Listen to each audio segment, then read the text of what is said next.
Hi, Naji. This is Nikki from TLI. Hi. I can see you well. I think Yes. Please, do you hear yes. me? Is it okay? Yes, perfectly. Yes, perfectly. We okay. can see you How are and hear you? you. Yes. Good. Thank Thank you. you. Thank you so Thank you much. so much for joining earlier. Thank you. We are still waiting for a few people to join, but hopefully Yeah. we can start on time. Okay. Thank you. All right. Thanks.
Good morning, everyone. I'm very pleased to moderate the third panel on minority participation as a procedural and substantive right and process. Do you hear me, please? Yes, we can hear you, Naji. Thank you. Okay, thank you so much. So the panel focused on effective minority participation, since it is a precondition for access to the enjoyment of rights. Minority participation must be ensured procedurally at all levels of decision makers, as well as in a specific substantive area, including public affairs and cultural, social, and economic life. Accordingly, minority representatives must be involved at local and at local, national, and regional and international perspective.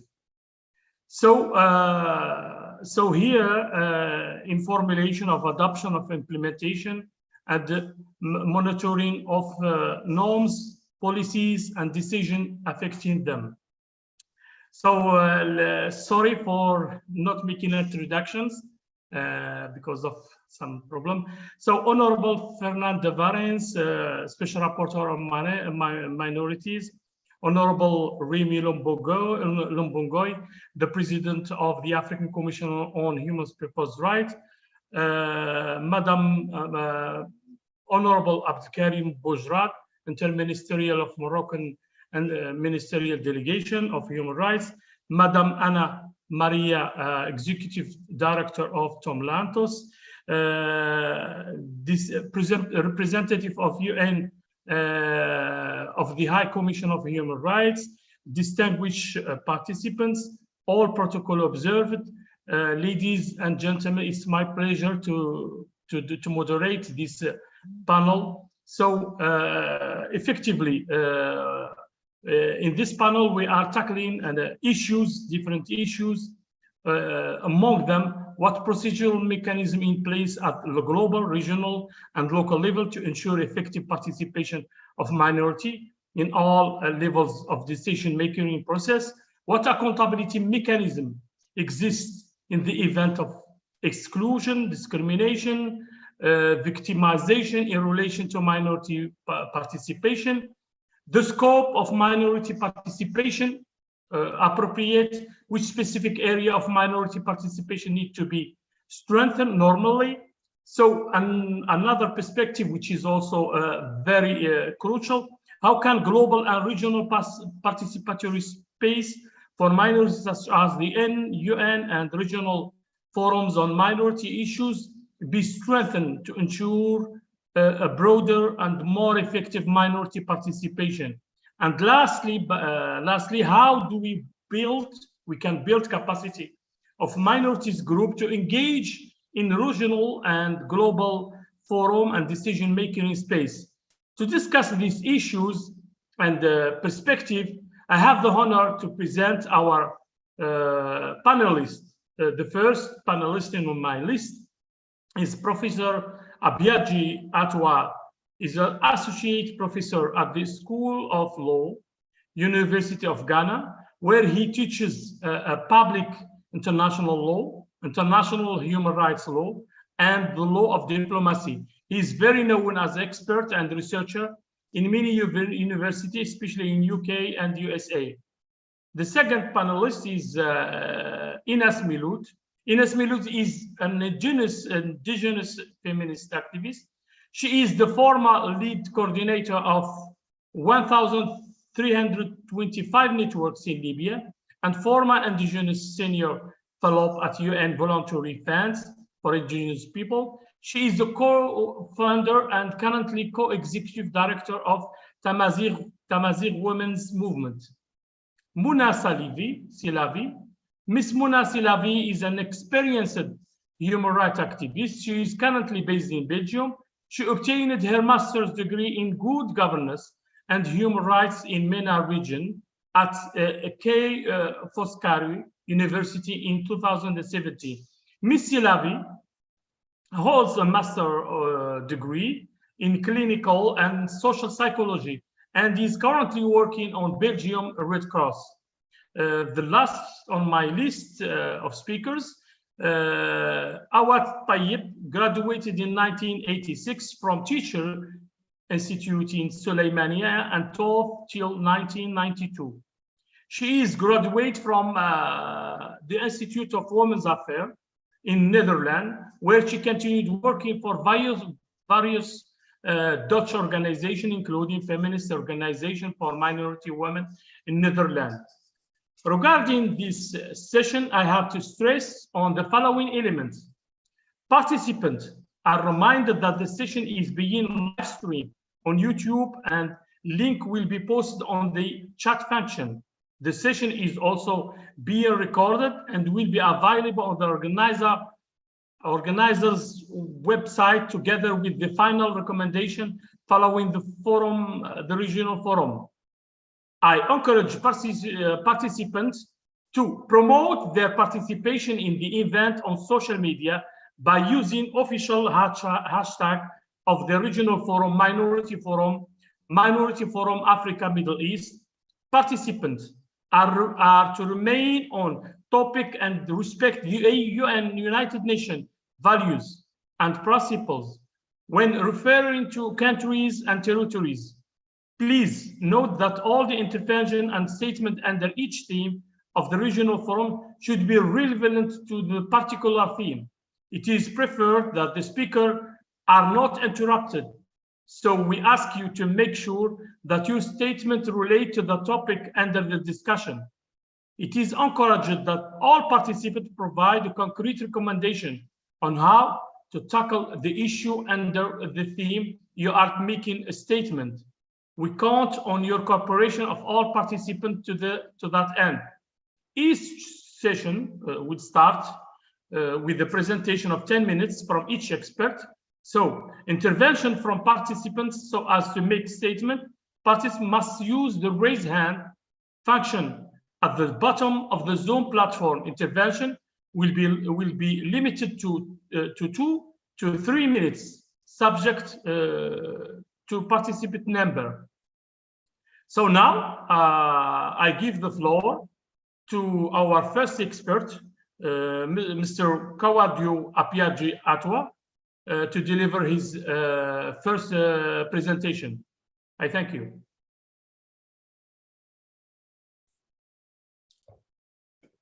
Thank you very much, Mr. Moderator, and good morning to all participants and in the program. And I want to follow on the protocol already provided by the moderator to say that all other protocols observed.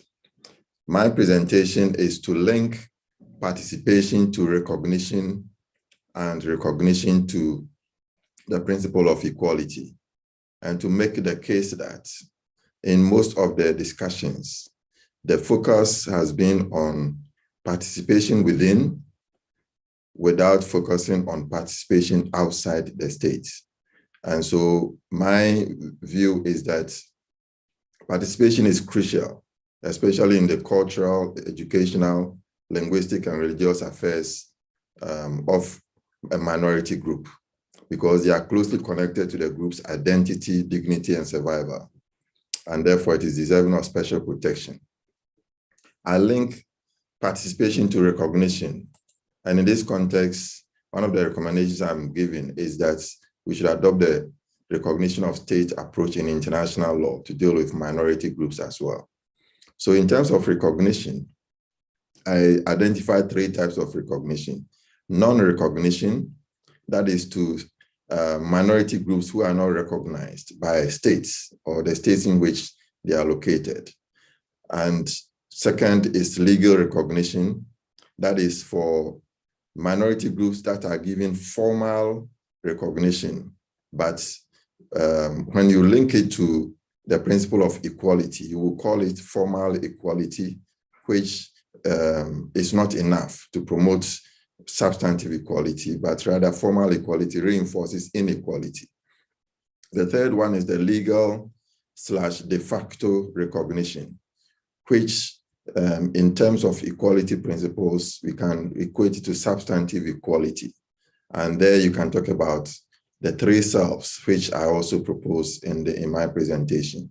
The 3 selves represent self-identification, self-determination, and self-governance, which I think is critical when we are talking about participation.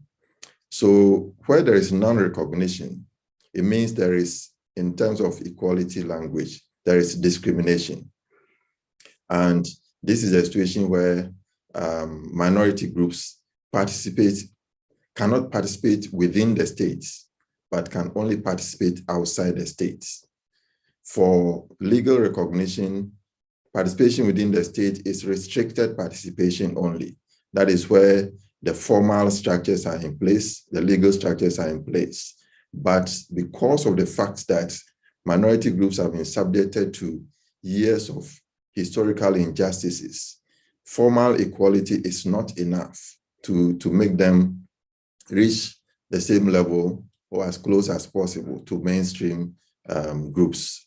And so there's a need to look at rather legal / de facto recognition, where we can have, or we can talk about full participation, whereby indigenous peoples are given extra rights and freedoms that they need in a contextualized form that will enable them to reach the targets that they want to achieve for themselves in terms of identity, dignity, and survival. So when we talk about substantive rights, it is a right that exists for its own sake and to constitute part of the normal legal order of the society. So in this context, we see participation as a substantive right as well as a procedural right.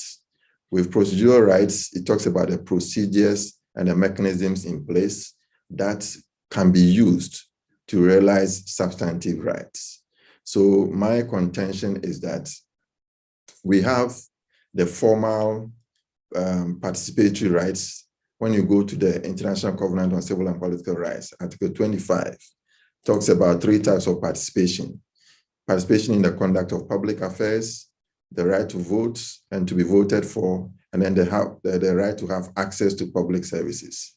When you go to the International Covenant on Economic, Social, and Cultural Rights, it also talks about participation in the economy, trade unions, culture and arts, scientific research, and literary activities. However, these are what I call the substantive participation rights. And these are enjoyed by citizens, minority groups that have citizenship and have some recognitions of minority status within their countries. However, considering the fact that 75% of the world's known stateless populations are members of minority groups, participation should not only be considered in terms of those that already have citizenship and have some minority status, as we may have in some countries, even though that is still doesn't go deep enough, but at least there is some recognition of citizenship. But the majority of minority groups are considered as stateless. And so that is, in other words, if we talk about participation within the state only, it doesn't cover this critical mass. So that is why participation outside the state is also critical for them.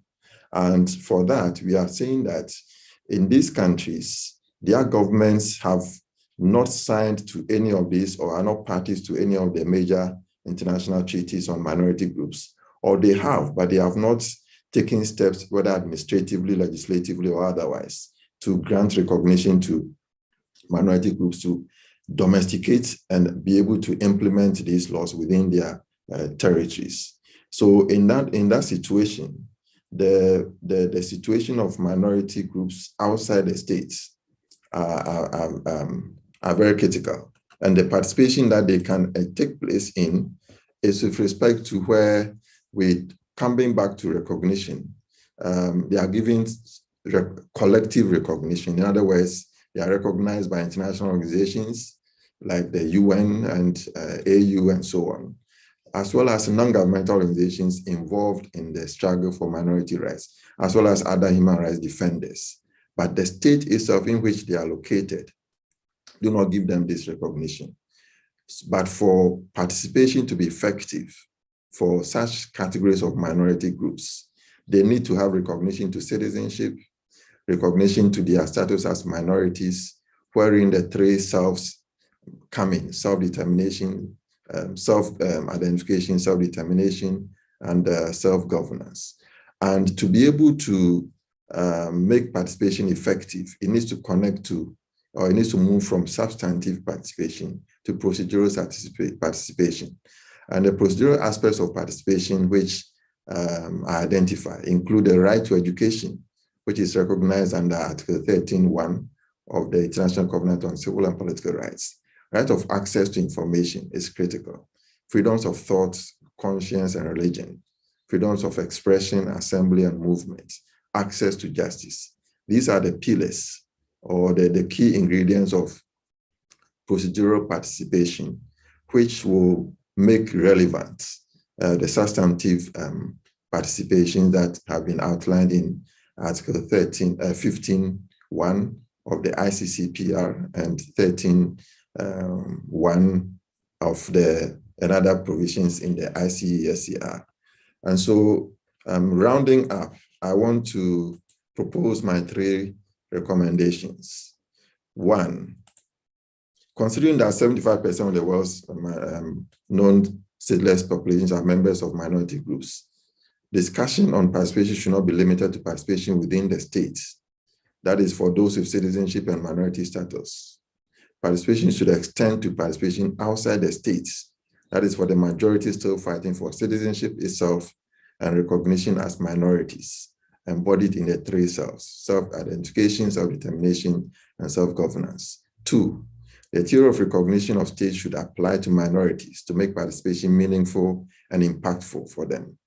The declarative theory says recognition is based on objective criteria and not dependent on what the states on whose territory minorities live say or not. And so in this context, the recognition can be granted by international organizations, NGOs, and other human rights defenders, who would then participate together, collectively, collaboratively, with minorities outside the state to attain citizenship status and the three selves, which would then enable participation within. Three, substantive right to participation alone is defective and ineffective, and is not supported by or grounded in procedural rights, which would include the right to education and other rights which I mentioned.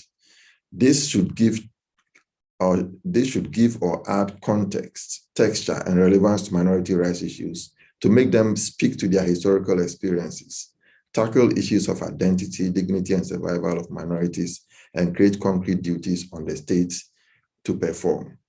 Thank you very much for the opportunity. And let me round up, since I still have 1 minute, that in terms of full participation, we can talk about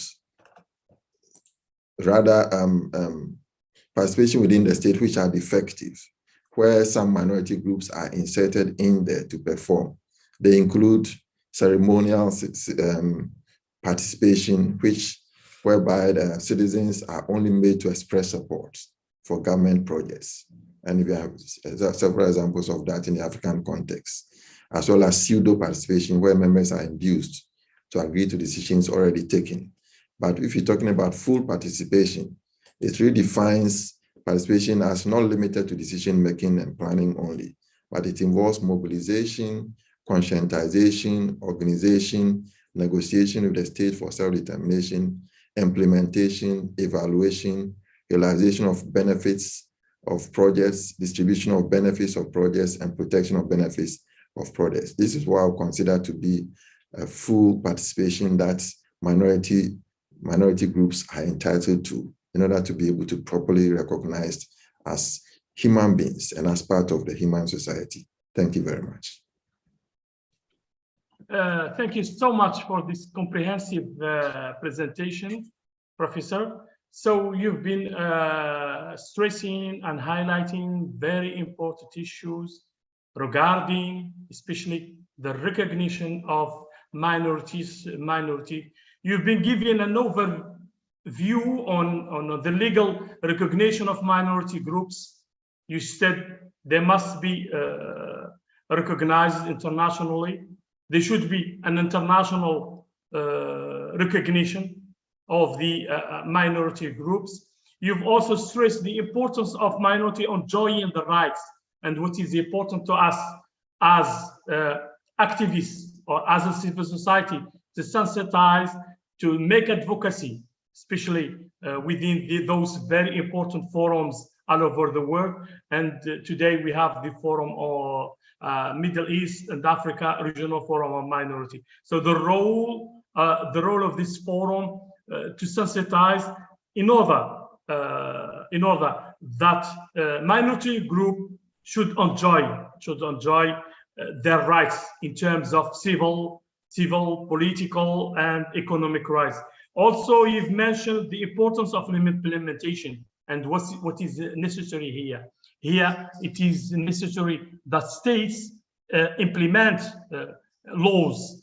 We have seen many countries ratifying convention regarding minorities, especially, but in the reality, it doesn't exist, especially within the continent of Africa. So this very important element that minority groups should benefit from the social, economic, and political right. You've been also you have also presented very important recommendation. I think three recommendations, which is very important, and we can consider it as the pillars for this forum, which is the participation of minorities should be outside the state and should be recognized by states. Also, recognition of the minority groups in terms of presenting, sensitizing, making advocacy in terms of their rights internationally.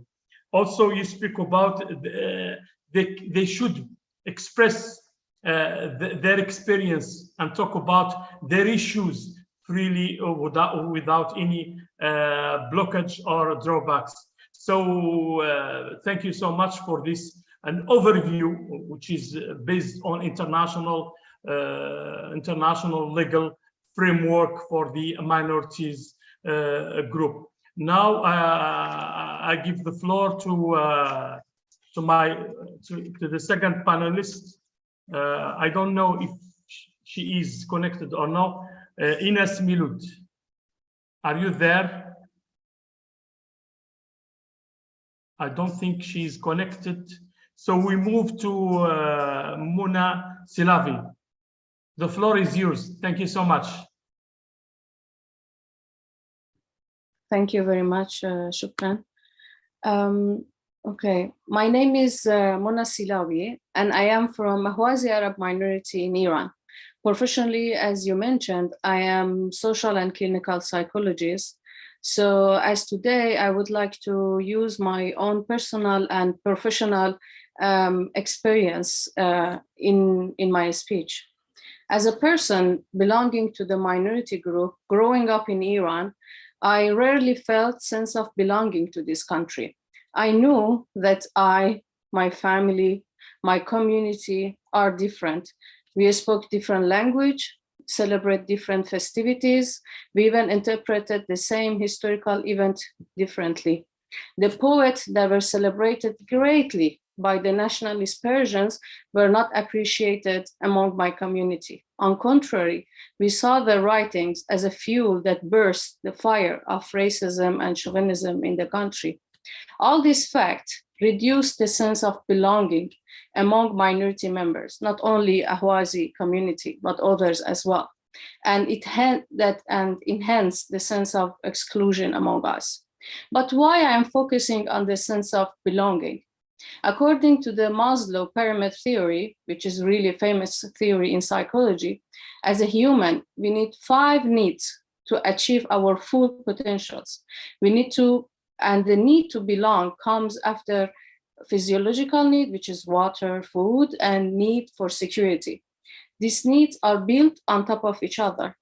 We cannot reach the sense of security if we are struggling to fulfill our physiological need. And we cannot be active citizen and fulfill our potentials if we do not belong to the country we are living in.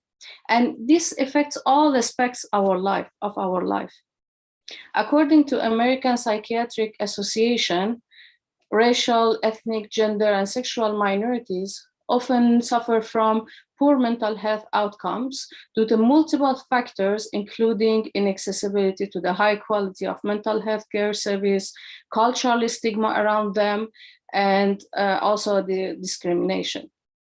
And in the Declaration of the Right of Person Belonging to the Minorities, they say that protection and promotion of minority rights significantly contribute to the political and social stability of the state in which minorities exist, and also encourage cooperation across the states and the people. And most of the world's violence and conflicts target minorities on the basis of their religion, linguistic, and cultural affiliation. Therefore, it is important for all citizens of the country to feel that they belong to that country. Homogeneous society hardly exists ever. But how we can enforce and fulfill this need? The true democracy is achieved when the subject of any law are involved in making it and are included in decision-making process. And in regard to the minority, it is hardly a case. Most of the time, minority communities are affected negatively with the law and regulation that they did not have any choice or chance in making it or even reforming it. They are not involved, and in some cases, they are deliberately excluded. There are attempts to separate democratic citizenship from minority equity. I cannot oppose the idea of citizenship, but we should be careful in its definitions because it can be exclusive and prevent minorities in participating truly and effectively in decision-making in general or over decision-making in their own region. While we witness progress in minority rights in some regions such as Europe, we still hear the objection from scholars and policymakers in MENA region, North Africa and Middle East, claiming that talking of minority rights is opening a Pandora box. However, these policymakers fail to acknowledge how excluding minority from decision makings and other minorities will not only affect the minority communities, but the whole society, the whole country. I will present here an example. In Iran, the environment situation, and more specifically, the water crisis, has been a real challenge for the whole country. Many of water-related problems we witness due to the discriminatory water policies of the central government. Water distribution and management in the country is problematic and discriminatory. One region, which is populated by ethnic Arab Ahwazi, is losing their agriculture, marshlands, and denied their water rights. People do not have access to drinkable water. Meanwhile, the water that historically and naturally was coming to this region, systematically being diverted outside of this region to the central part of Iran for industrial and unsustainable development projects such as steel. In no stage, the traditional lifestyle of Ahwazi Arabs was taken in consideration. No local were involved in the decision-making process. Nobody asked their opinion or input about how they will be affected in the natural course of water, how they would be affected if the natural course of water is diverted from the region. The marshland that more than 10,000 of Ahwazi Arab livelihood was dependent on it, people sitting in the capital in Tehran 16 hours away was only a wastewater, and they thought it has no importance, so we can easily dry it out. But this water policy resorted to the water scarcity today. Whole country is suffering from the result of such a discriminatory policies, such as sandstorm that even stopped aviation, reduced the production of the food, forced immigration of the people from their villages to the cities, and constant uprising we witness in Iran. The fact that the local minority population were not involved in any stage of decision-making goes out to show consequences that will follow if they were excluded and pushed into the margins, will be so dangerous on the country.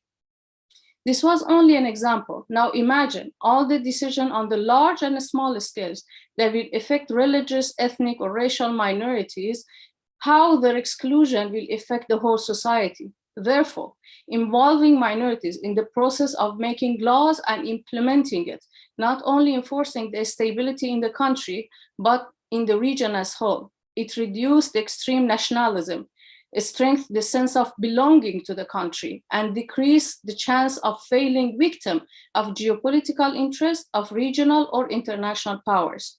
And we have to remember that it is not important how far we came, but how further we can go. Thank you very much. Thank you so much for this very important experience from the Ahwazi community in Iran. You've been talking about this category, this minority group. You've been made a presentation from psychological perspective. Minorities, you've been stating that minority are affected a lot by exclusion. What you said, exclusion of minority from participation in the different perspective of life, either economically, culturally, and others. You've been also given an example of minority group as Ahwazi who are, you said, excluded.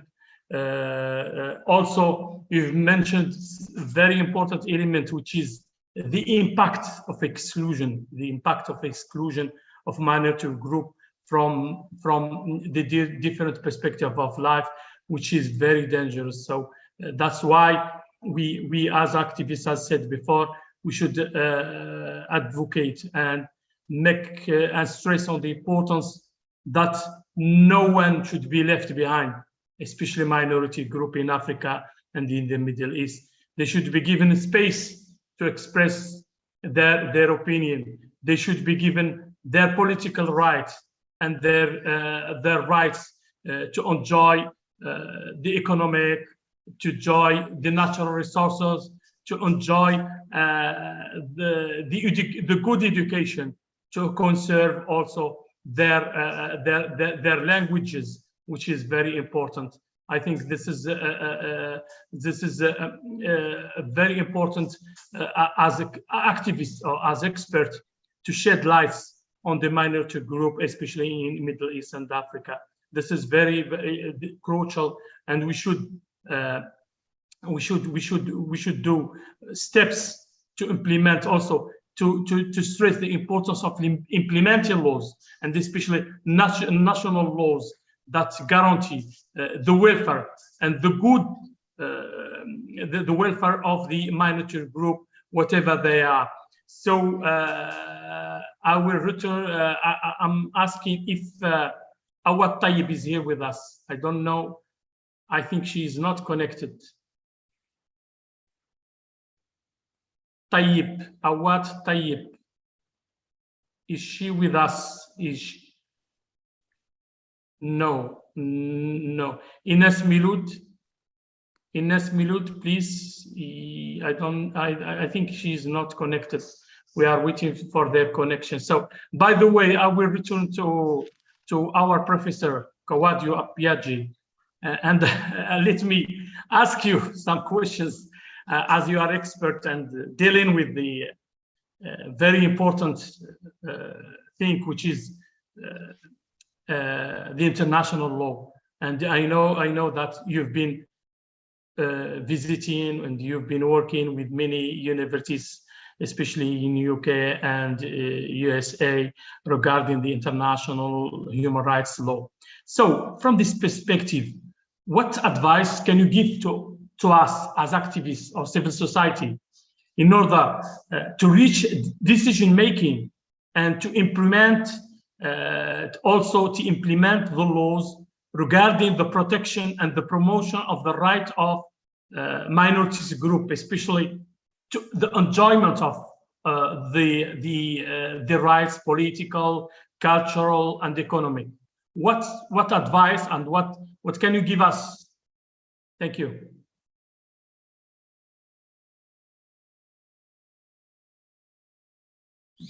The perspective.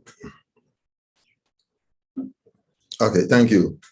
I think my advice will begin from the perspective as I already expressed in my presentation, and that is making sure that we are able to, first of all, reach out to minority groups that don't have recognition as citizens in the countries in which they live or wherever they may find themselves. And two, to make sure that recognition as minorities are extended to such groups. As we are in this forum, we have some minority groups that have been recognized, or at least have the opportunity, have heard about this program and have registered and are taking part in it. But the majority are not aware of such a forum. The majority may have knowledge about this forum, but they may not have the opportunity to travel or to even have internet connectivity to take part in the program. And these are the people that I talk about as those that live outside the country, even though they may be living in the country, because participatory rights have been denied them. They live as if they are outside the country because they don't have citizenship, they don't have any form of recognition, and their situation is dire. They are not considered, or they are considered as second-class citizens. And in that situation, they need specialized recognition of their rights to be able to function even as ordinary citizens. Now, for such people, I think there is a huge responsibility on the international community to come to the aid of such groups. And there are a lot of them in the African context, because if you come to the African context, issues about minority groups, the old idea of seeing minorities as using the principle of aboriginality, that all the peoples in one locality are indigenous peoples. So long as we have attained independence, there is no more issue of minority groups, still persists in the number of African countries. And I think it is important we challenge this assumption, even though the African Commission has come up with a document that seeks to move away from the aboriginality notion to self-identification. People just don't understand that principle, and states are unwilling to grant the principle of self-identification to minority groups. So I think my concern is about what the international community can do, what non-governmental organizations can do, and what human rights defenders can do to make sure that minority peoples at least have the basic rights which every person is entitled to. That one has also been denied most of them.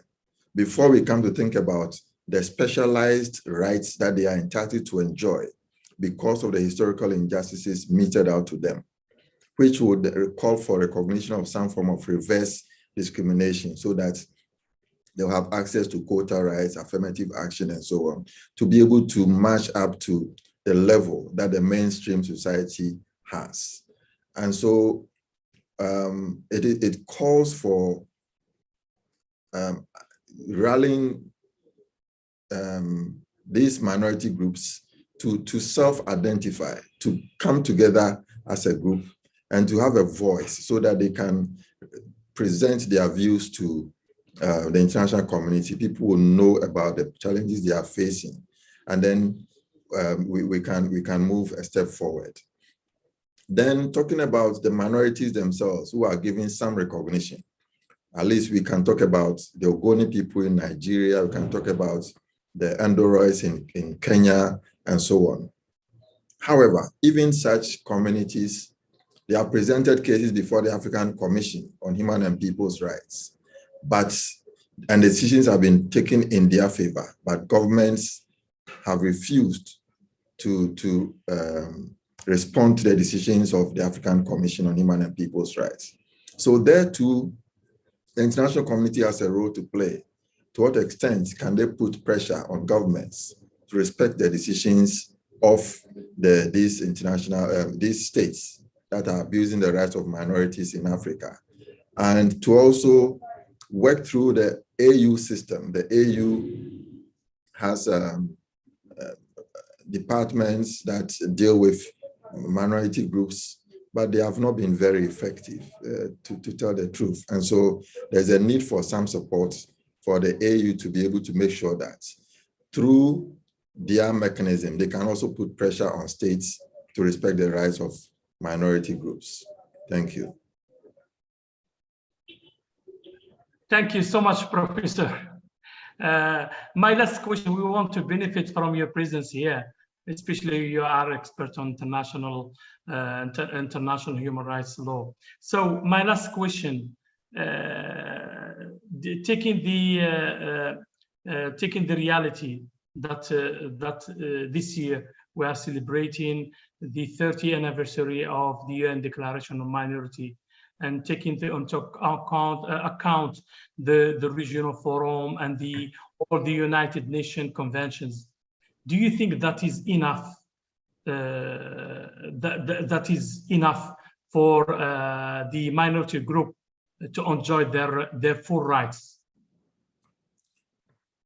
My response is that it's a very important step forward for the UN to come up with a theme and a decision to recognize minority rights, and for us to rethink about minority rights issues. So having that platform certainly gives some room for recognizing minority groups and to have their issues brought to the fore. However, I think that more needs to be done, because we live in a world and in a time where rights issues generally have been subjected to various forms of abuse. And there is the need for the governments are placing so much emphasis on development without human rights, and that human rights is rather a stumbling block to development. And in most cases, like the example of my sister from Iran, most of the issues that confront minority groups is about access to territory. And access to territory also defines the natural resources on the territory. And the natural resources are supposed to be exploited to make the country rich, or to be able to pay its financial obligations to the IMF and other bodies. And so in that situation, there is a pressure on governments to make rich quick, if I can put it that way, for rapid development to take place. And at the expense of whom? At the expense of minority groups who see development differently and who see development as related to the fact that it's not about just exploitation, but it's also more about governance of the environment. And we have minority groups that have principles that have been time-tested to protect the environment. So water issues, climate change issues, they are all related to how development has gone the wrong way. And the minority peoples, based on indigenous knowledge, have a lot to share.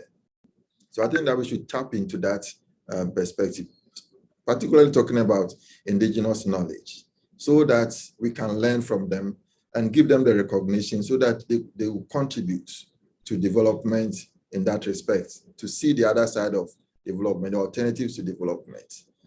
And so that there will be concrete measures that are taken to ensure that the forum will move beyond just the talk to actually lead to concrete work on the ground to make sure that there is a change for minority groups, which will affect the larger good of the countries where they are located.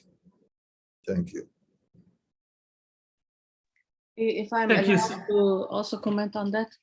Yeah, please feel free. Yes, exactly. Thank you very much.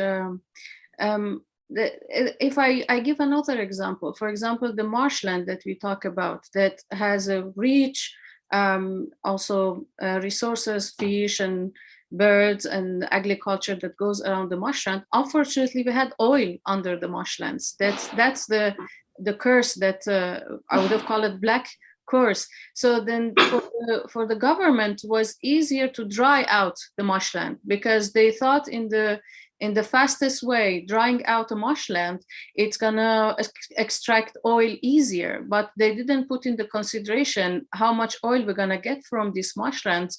Still, we have to displace 12,000 families from around this marshland. So we cannot create the same job and life opportunity for these people that we displace when we want to extract oil. And another problem that sometimes central government looking at the minorities is they have this glass of security looking at the minorities. They think that if they give this full potential to the minorities, minority gonna ask for more political power. Or if they make the region rich, maybe they're gonna ask for independence or secessions.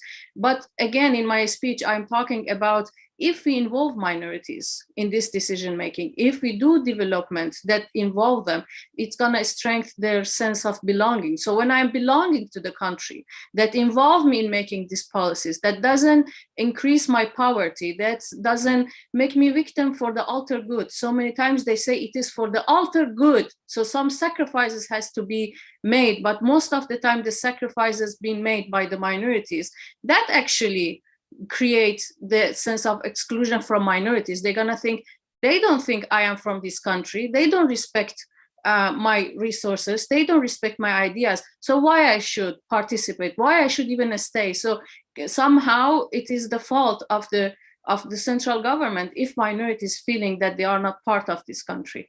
Thank you very much. Thank you so much, Mona. If you can let me ask you one question. How can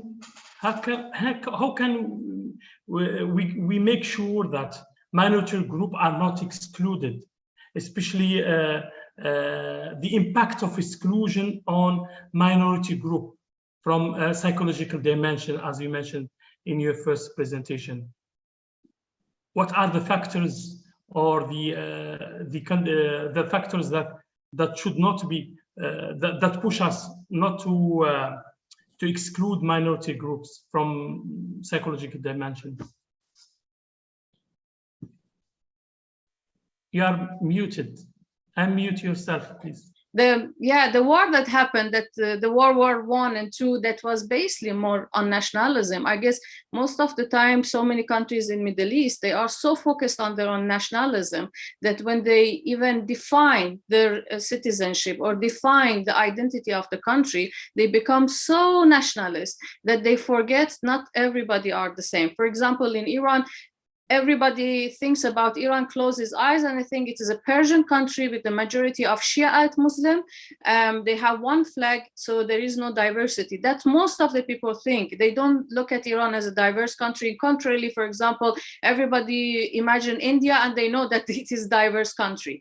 But Iran is the same. So I think one of the things that first step is they have to change the definition of the citizens of the country. So what are as a country? We are a diverse country. We have to accept this diversity. We have to celebrate that, because imagine I am, as a minority group, well, I am bilingual, but imagine if I go to the university and then the history says that I am enemy of this country, that my ancestors 1,000 years ago attacked this country. I feel bad. I don't like to be part of the country that's the main government think I am enemy or I change their culture.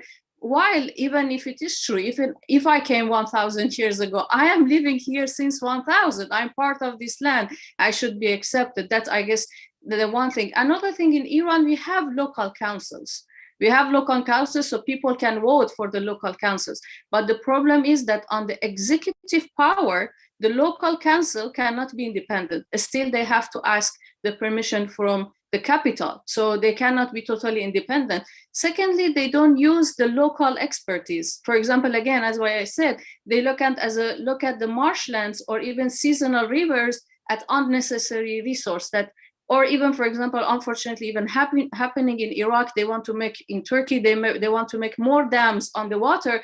They think the sweet water should not go into the sea because it's gonna be bad for the, we're gonna waste of the sweet water. But the problem is when we stop the sweet water going to the sea, then the sea gonna come to the land and it's gonna destroy our agriculture. So it should be, as Doctor mentioned here, Professor mentioned here, it should be always putting in consideration the local and indigenous power, because, for example, to these policies also we lost about 1 million palm tree. The date that it was main food of the people. So if they didn't have any food to eat, they would have just shake a couple of palm trees and they would have eaten, but even we lost that. So the sense of exclusion, it comes from, I think the first step is culturally accepting the social identity of the minority group, and again, secondly, to involve them in policy making, especially in economy and environment. Because as the indigenous Native American says, let's see if after we explode all resources we have, can we eat the money that we created? No, we cannot. Finally, we're gonna need to keep this earth healthy so we can continue and survive.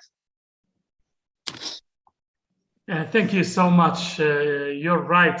You've been stating that we should accept diversity in order to guarantee the right of minority group.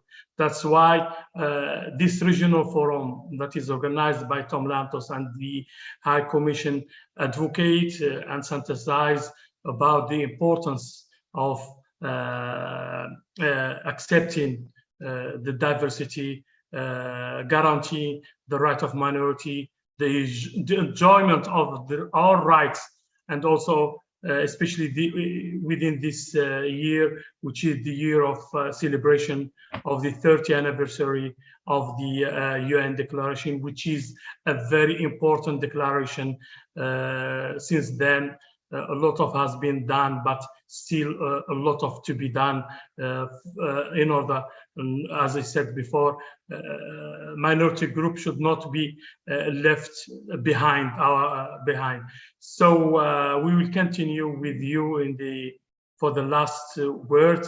But now I remind that participants should send their recommendation, write their recommendation in the chat box, or send it to Tom Lantos Institute email, or they can take the floor and they can make their statement. So we shall open the floor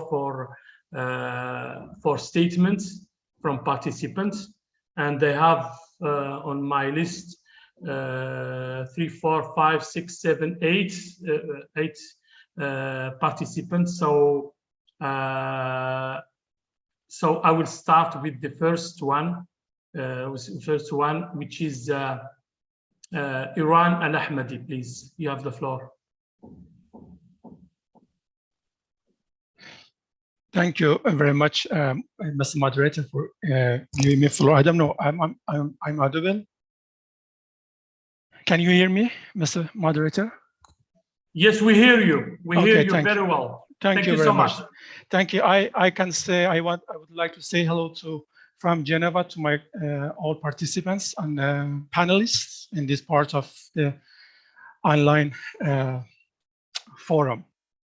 And I can say thanks to organizers and the hosts of this panel personally, I very like this kind of discussions. And in my official capacity, I can say I'm very regret that this panel directed to a make it as a platform to focus on a specific country in the Middle East. And I can say some things to Mona with regard to the situation of the Iranians, Arabs in my country.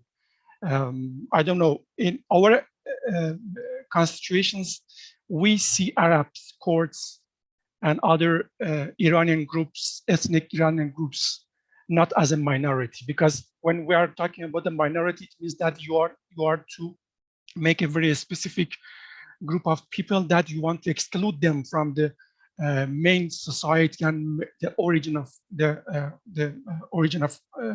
the country that they belong to.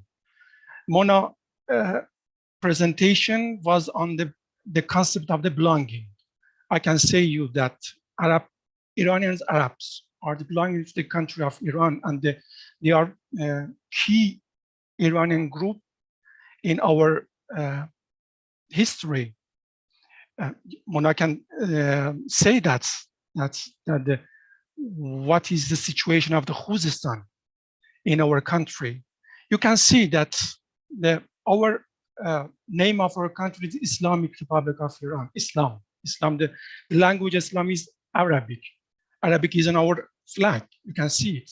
That's our flag is on the words of Arab language. This is the second language of Iran after the Persian language, because the country is a Persian country, but the Arabs are the part of our society. We respect all of the Iranian groups and ethnic groups. And Arabs are not minority for us. They are Iranians, they are part of the Iran. But again, I can express my regretful that Al-Ahwazi, what does it mean, Al-Ahwazi? Ahwaz is the center of the province of the Khuzestan. You can Google it in internet. What is the Al-Ahwazi? Al-Ahwazi. I'm from south of Iran. I very now, my families and my immediate families are in Khuzestan. I can say you that Ahwaz is the center of the Khuzestan. Al-Ahwazi, please Google it in internet. Al-Ahwazi is a separatist and terrorist groups. Many of their members are in charge in some European countries. We have no Al-Ahwazi community. What is Al-Ahwazi community? We see all people, they are living in Khuzestan as Iranians. They are lower, they are core, we have lower, core, Arabs and different groups of Iranians in the province of Khuzestan.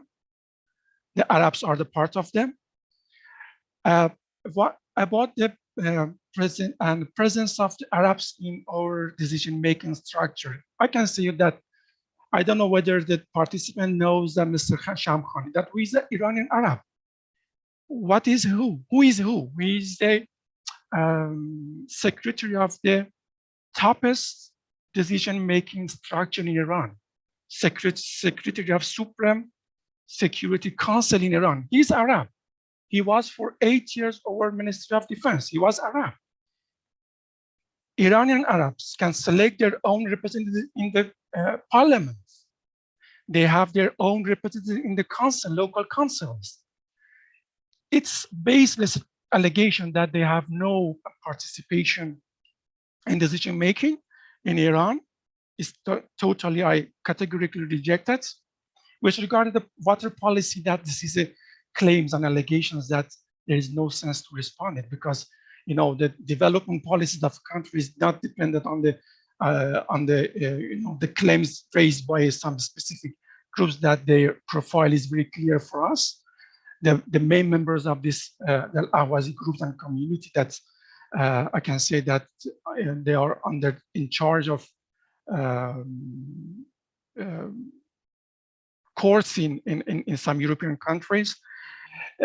Once again, I can say that we expect that organizers and moderator to respect the state parties, the states, the countries, and not let to make this forum as a platform for in a selective manner to focus on a specific country, but we are explicitly express our positions, our concerns, our clarification with regard to the situation of the Iranians, different groups in my country, and this is not an issue that we want to keep it in keep it not clear. Thank you very much. Thank you so much for this clarification.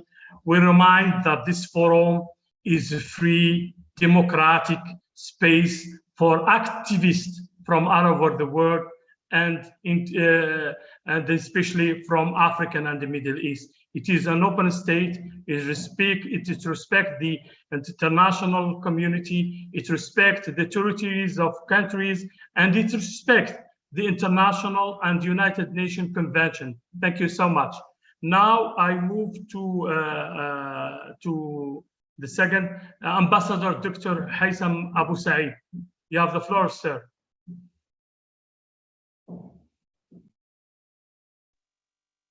Yes, hello, can you hear me?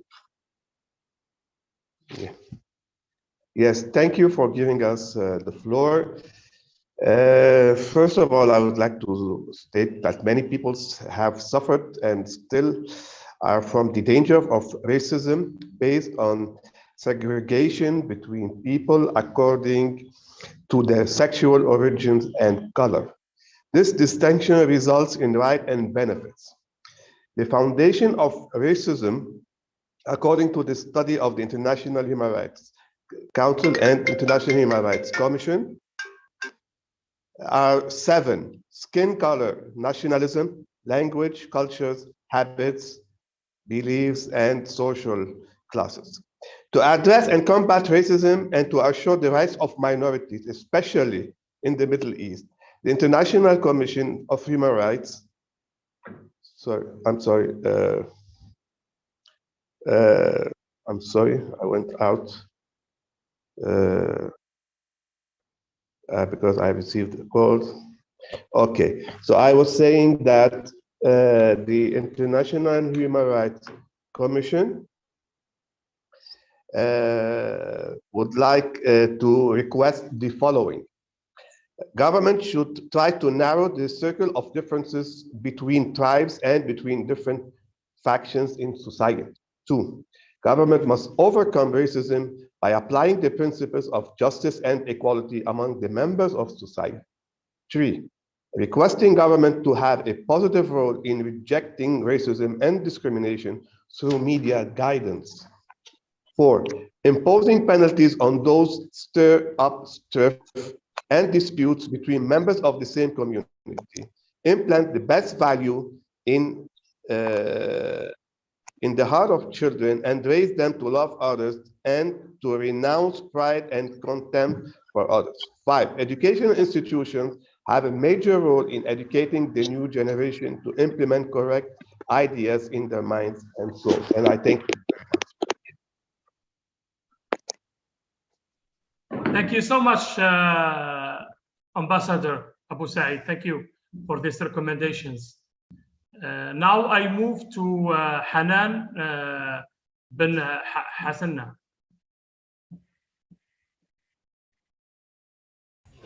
Bonjour. Bonjour. Bonjour à vous tous. Merci pour ces brillantes interventions. Je suppose que l'on s'accorde dans toutes ces interventions sur 3 recommandations de base. Une première recommandation est celle que l'on sorte de la sphère du déni de l'existence des minorités. Cette sphère de déni, l'on prétend que l'on pose un faux problème partout. Donc, il faudrait qu'il y ait une reconnaissance politique, sociale et législative des minorités de manière à pouvoir les intégrer correctement et qu'ils puissent participer dans l'État et qu'ils puissent aussi s'auto-identifier. C'est donc une première recommandation. La deuxième recommandation est de devoir normaliser la situation des minorités de manière conforme aux normes et conventions internationales. Et surtout, une troisième recommandation est de préparer un terrain social fiable et capable d'accepter l'autre avec ses différences, que cette différence soit un terrain d'enrichissement et non pas un terrain de conflit. On a l'exemple de la Tunisie pour les efforts d'intégration des minorités, ce qui concerne les organisations internationales et les associations. On a les points anti-discrimination de Minority Rights Group en Tunisie, où l'on fournit un suivi juridique et un soutien pour les victimes des affaires de à vous tous. Merci. Merci beaucoup Hanan pour ces précieuses recommandations concernant l'existence, soit légale, pour les groupes de minorités. Merci beaucoup. Now I move to Wissam. Wissam Farid, please. You have the floor.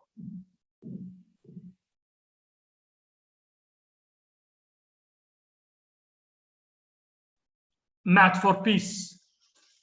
Matt for Peace, please. You have the floor. Thank you, Wissam. Thank you so much. Thank you for this opportunity. My name is Wissam Farid. I'm here on behalf of Matt for Peace Development and Human Rights Association. I will tackle 3 different minorities issues. The first one is in Ethiopia, the Bani Changul Joms regions continues to deteriorate human rights rapidly, which is certain to leave more than 1 million people behind. Violation of the territory's population include continued forced evictions of indigenous people, cultural identity of the majority of the population. And in the last 2 years, more than 5,000 members of the Jomis and Betra tribes in the territory were forcibly displaced. Furthermore, about 7,380 indigenous people in villages near to the residence dam constructions area are certain with a displacement after the completion of the Ethiopian Renaissance Dam construction. And these discriminatory practices are carried out without any just compensation. Secondly, the Iranian government has also taken a discriminatory approach against indigenous people's territories. Iranian areas with non-Persian ethnic minorities, particularly the Ahwaz region, which have witnessed regular protests against racism and insults perpetrated by the Iranian authorities towards the Arab minority, and their obligation to teach their children in the Persian language, contrary to Article 29 and 30 of the Convention on the Rights of the Child. These demonstrations were forcibly aspirated in manner of inconsistent with the principles of proportionality, necessity, and caution. Finally, the Qatari government continues to discriminate against the Al Ghufran tribe in Qatar, who have finally deprived of all basic human rights, such as the right to housing, the right to nationality, and the right to health and education. The Qatari government considered them to be a second-class citizen. So, Ma'at for Peace appeals the Forum on Minorities to the immediate cessation of the forced displacement in the Bani Changul region of citizens living in areas adjacent to the Renaissance Dam. Second, the establishment of national body to hear from people of the Bani Changul region and the risks to which they are exposed as a result of the dam construction, and communicate their voices to the relevant authorities in order to deal seriously with their problems. Third, compensating citizens who have been materially affected by the loss of their work, farms, livestock, and property for such losses. Fourth, to pressure the Iranian government to lift a prohibition and restrictions on the use of the indigenous people's mother tongues to allow them to receive education in their native language. And finally, return of the citizenship to members of the Al Ghufran clan in Qatar and guarantee their fundamental rights. Thank you. Thank you so much, Matt for Peace, for this intervention. Thank you so much. So participants are reminded to raise their hand if they want to make a statement, and the statement can be extended to 3 or 4 minutes. Thank you so much. So now I give to Baha'i International, Diane, Baha'i International. I give the floor to Baha'i International. Yes, thank you. Thank you very much, sorry. Well, just last week, 13 Baha'i youth were arrested in the northern city of Qaim in Iran, and they were detained at the Sari intelligence office.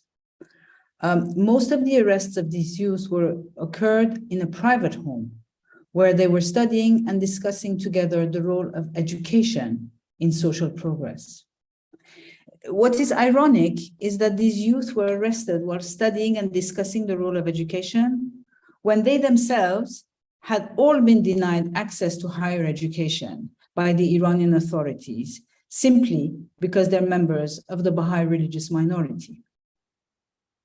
So basically, the Iranian government not only deprives these youth from entering to university and developing their intellectual capacities, but it also denies them the simple right to gather as young people from a religious minority to discuss issues of importance to their generation and to contribute to the progress of the country they love. Iran has systematically persecuted the Baha'i community since the 1979 Islamic Revolution, denying them their rights from cradle to grave, as the former Special Rapporteur on Freedom of Religion or Belief, Mr. Heiner Bielefeld, stated himself. So Baha'is in Iran face all sorts of persecution, but a 1991 policy document signed by the Supreme Leader himself, Ayatollah Khamenei, called for the progress and development of the Baha'i community to be blocked. So basically no participation, and that included barring young Baha'is from attending universities. There's also a 2006 letter from the Ministry of Science, Research and Technology sent to 81 Iranian universities that said that if any students are identified as Baha'is, they must be expelled from university. So I think this is one of the many facets of, unfortunately, the Baha'is, the Iranian Baha'is, not being allowed to participate fully, in society, in the contribution to the progress of society.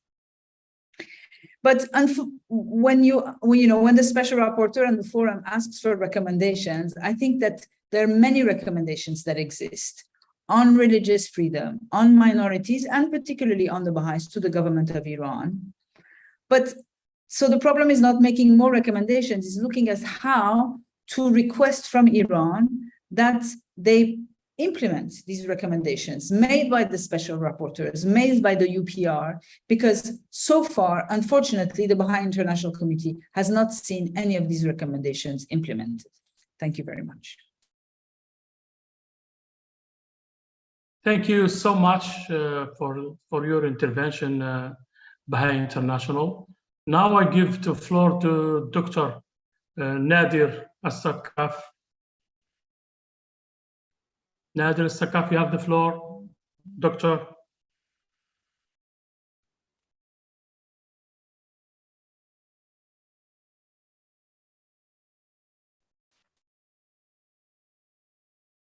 Thank you very much, Mr. Moderator. I hope my voice is clear. And allow me, please, to switch to the Arabic language to give my statement. سيدي الرئيس، أنا نادر الثقاف، يمني وعضو مكتب الشؤون العامة للبهائيين في اليمن. لقد شهدت اليمن منذ سيطرة الحوثيين على سلطة صنعاء في أواخر 2014 أسوأ وضع إنساني على الإطلاق، وكانوا بهائي اليمن علاوة على تدهور أوضاعهم كغيرهم من فئات المجتمع اليمني الأخرى ممن تعرضوا لعمليات اضطهاد جماعي وممنهج يرقى إلى جريمة إبادة جماعية لمكون ديني مسالم. كان ولا زال خطاب الكراهية الذي يستخدمه الحوثيين هو العلامة البارزة في منهاجهم الإقصائي، فقد حاولوا في أكثر من مناسبة إطلاق حملات تضليلية باستخدامهم لغة ومفردات تحريضية لتحفيز المجتمع اليمني على كراهية وعداوة البهائيين، حيث واصل الحوثيين هذا المنوال عن طريق استخدام خطاب الكراهية في الدورات الثقافية وعلى منابر المساجد، حتى وصل بهم الحال إلى إضافتها إلى بعض المناهج التعليمية الجامعية لخلق جيل جديد مليء بالحقد والكراهية لكل ما هو مختلف عنه، بدلاً عن تعزيز ثقافة التعايش مع الآخر المختلف. يحاول الحوثيون تحريض المجتمع على كراهيتنا ومحاربتنا وحرماننا من أبسط الحقوق الإنسانية وغير ذلك بحق مواطنين كرسوا حياتهم لخدمة اليمن وبنائه، لا يحملون سلاحاً ولا يتدخلون في السياسة الحزبية، يحترمون النظام والقانون ويخدمون الوطن بتفاني وإخلاص وبوازع إيماني عالي، ولم يرتكبوا أي جريمة مما يدعيه الحوثيون عليهم كذباً وافتراء سوى إنهم مؤمنين بالدين البهائي. إن المشاركة الإيجابية للأقليات في الحياة العامة باعتبارها حق إجرائي وجوهري هو ما يجب أن تحترمه بأن تؤكد عليه حكومات العالم، وبالتأكيد فإن من أجل تطبيق هذا الحق في اليمن فمن المهم وجود خطاب ولغة شمولية لجميع مكونات المجتمع اليمني. لهذا نطالب بالالتزام بإشراك البهائيين وغيرهم من الأقليات في اليمن في عملية السلام أو أي حوارات على المستوى الوطني والإقليمي، والتي سيترتب عليها صياغة أو تعديل قوانين تعطي المجال لمشاركة الأقليات ومنهم البهائيين بصورة أكثر فاعلية في بناء نهضة اليمن كمكون أصيل في المجتمع اليمني، وهو الذي بدوره سوف يكون خط الدفاع الأول لمنع تكرار هذا الاضطهاد المنهجي الحاصل للبهائيين في اليمن.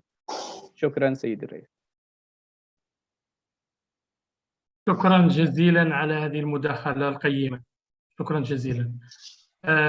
Now I give the floor to Joseph Malak. أهلا بكم. جوزيف ملاك مصر. احنا بنتعامل مع ملف قيم وقوي جدا هو ملف الأقليات. من رأيي أن يكون هناك 3 محاور لابد من الاهتمام بهم. هو الملف الأولاني ملف الوعي، والملف الثقافي، والملف القانوني. الوعي لازم يكون هناك وعي داخل الشعب بأكمله نحو أن هذه الأقلية لها دور وهي لا تقلها عنه في شيء، وإنها لها حق وأن هناك حقوق تجب له. الجانب الثقافي وهو جانب موازي لجانب الوعي، وأن تكون هذه هي ثقافة المجتمع بأكمله، وده دور على السلطات إنها تحاول إنها توصله للناس عن طريق السوشيال ميديا وعن طريق الإعلام السوشيال ميديا وعن طريق التعليم. في طرق كتير جدا لازم يكون الإعلام موجه ناحية هذا الأمر، ما يكونش فيه تفرقة عشان ما تبقاش فيه أقلية تشعر إنها هي هنا عندها حقوق منقوصة. وزي ما أنا قلت إن ده دور الدولة. الدور الثالث أو الجانب الثالث وأنا بتكلم في إيجاز هو القانون. أنا أعتقد إن القانون فيه قصور. ليه فيه قصور؟ لأن أنا عندي قانون دولي بيحمي الأقليات ومنظمات دولية بتهتم بهذا الأمر، ولكن هذا القانون الدولي لا يفعل مع القوانين الوضعية لكل دولة. لابد أن تكون هناك آليات ثقافية، آليات سياسية، آليات قانونية لتفعيل ذلك. لابد أن تكون كل دولة من الدول وهي تضع القوانين والدستور أن تضع في اعتبارها القوانين الدولية لحقوق الأقليات. القانون هو اللي بيحمي الناس، القانون هو اللي بيحمي الأقليات. لابد لنا من تفعيل القوانين الدولية بأي شكل من الأشكال. المؤتمرات تضع توصيات، ولكن القانون موجود ولكن لا يفعل. أنا شايف إن على فترات كبيرة جدا إن منظمة الأمم المتحدة تضع قوانين قوية جدا، والإعلان بتاع حقوق الإنسان أيضا يشير إلى الأقليات بأكثر، ولكن هناك دول لا تراعي ذلك. لماذا؟ لابد من إيجاد آلية تربط ما بين القوانين الدولية والقوانين الوضعية، لأن القانون هو اللي بيحمي، القانون هو اللي بيخلي الشخص ياخد واجبه، ياخد إيجابياته، ياخد وظيفته، ياخد كل ما يستطيع أن يأخذ من حقوق. ده رؤيتي في إيجاز في هذا الأمر، وأرجو أن تكون فعالة، وأنا اتكلمت فيها لما كنت في المفوضية فترة 2014. تناقشنا حوالين هذه النقطة، وقلنا إن لازم يكون في آليات للتفعيل، سواء آليات ثقافية، ترويجية، سياسية، بأي شكل من الأشكال. أما الثقافة فده برضه هترجع لبعض المنظمات اللي تابعة للأمم المتحدة وعليها دور كبير جدا، لأن هناك منظمات تتعامل في الدور الثقافي. ليه ما تحاولش قدر الإمكان إنها تروج لهذا الأمر؟ ليه ما بقاش ليها دور تروج لأن يكون هناك في ثقافة شعب إنها تتعامل مع الأقليات؟ هو الحكومة أو أفراد الحكومة أو أفراد الإدارات اللي بتتعامل مع الأقليات دي مش من الشعب، هو من الشعب، دي ثقافة مجتمع لازم اللي أنا يعني أهتم بيها وأوجهها صح. شكرا. شكرا جزيلا على هذه المداخلة القيمة. كذلك لابد أن نوضح هنا أنه دور المنتدى الإفريقي للشرق الأوسط وإفريقيا حول حقوق الأقليات هو دور مهم.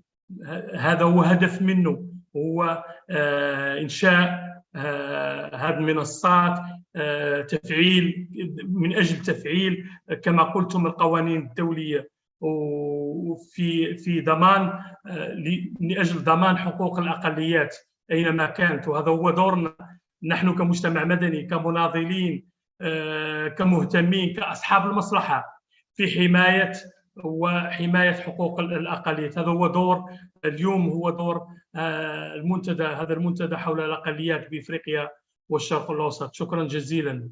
الآن now I give the floor to Iran Al-Ahmadi. Thank you.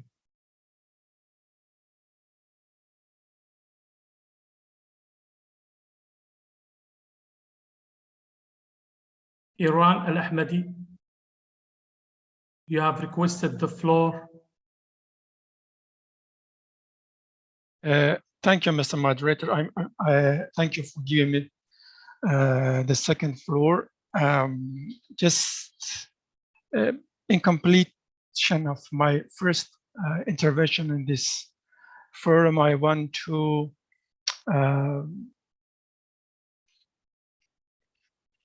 remind all participants that according to Article 8 of the Declaration of the Rights of Minorities, advocacy for minority rights should not constitute as a permitting any activity contrary to the purposes and principles of the United Nations, including sovereign integrity, and equality, territorial integrity, and political independence of states. And it should not be, I remind all participants and audience that it should not become a flash flag for interfering in domestic affairs of the other nations. With regard to the allegation raised by one of the speakers on the rights of BIS community in our country, I would like to inform dear audience and panelists that BIS communities, they are living in Iran in peace and without any problems.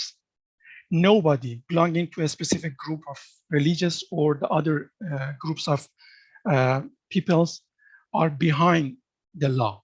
If they committed any activities against the law, against the public order, against the ordinary life of the society of Iran, of course they should be accountable against the law.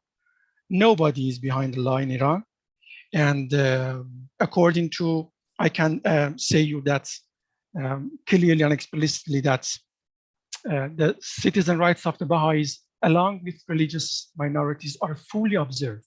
Islamic religious teachings have strictly forbidden investigation on beliefs of people, and under Article 33 of the Constitution of the Iran, investigation into one's ideas forbidden. And so there is no issue of and matter of the whether they believe on Baha'is or not, but any citizen in Iran that they commit activities against the law, of course, they should be accountable against the law. Thank you very much, Mr. Moderator, for giving me the second floor.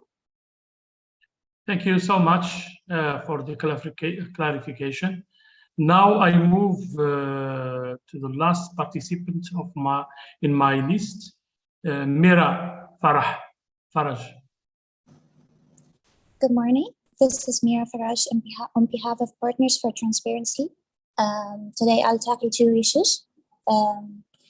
The arbitrary practices of the Iranian government against the residents of Awaz in Iran still represent a fundamental obstacle on the path of adherence to the principles of international agreements ratified by Iran, including the Convention of the Rights of Child and the United Nations Declaration on Persons Belonging to National or Ethnic and Religious and Linguistic Minorities.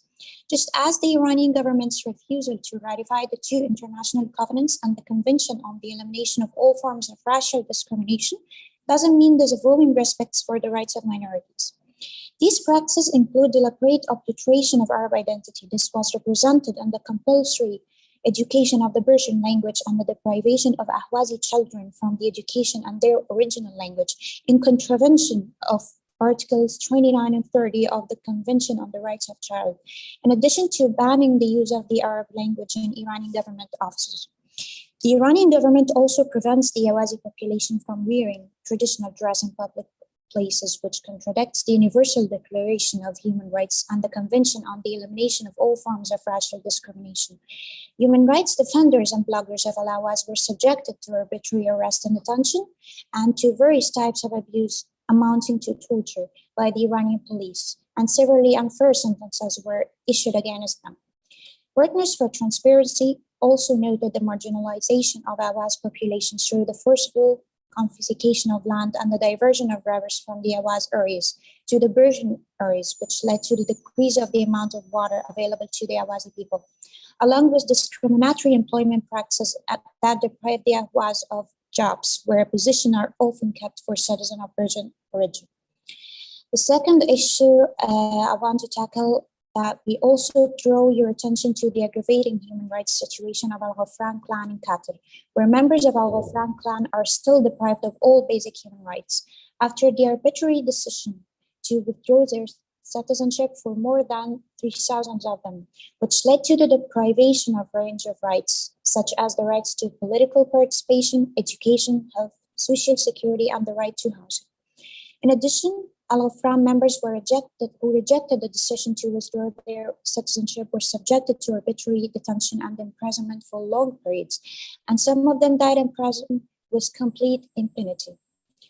Finally, Partners for Transparency appeals to the necessity of putting pressure on the Iranian government to allow the use of indigenous language of Al-Ahwazi population, to end all forms of racial discrimination and inequality against the Ahwazi population, and releasing human rights defenders, raising the issue of Al-Ghafran family in Qatar, and appealing to the Qatari government to restore their citizenship and guarantee their basic rights. Thank you.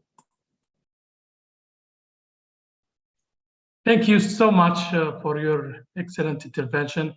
Now, thank you also to all participants for their contribution, input, and statements.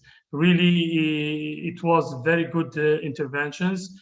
And we remind participants that the recommendation should be sent to the email of the Tom Lantos, which is in the chat box, for further elaborating full-fledged report or a recommendation that should be addressed to Special Rapporteur on Minority and therefore to the High Commission of Human Rights.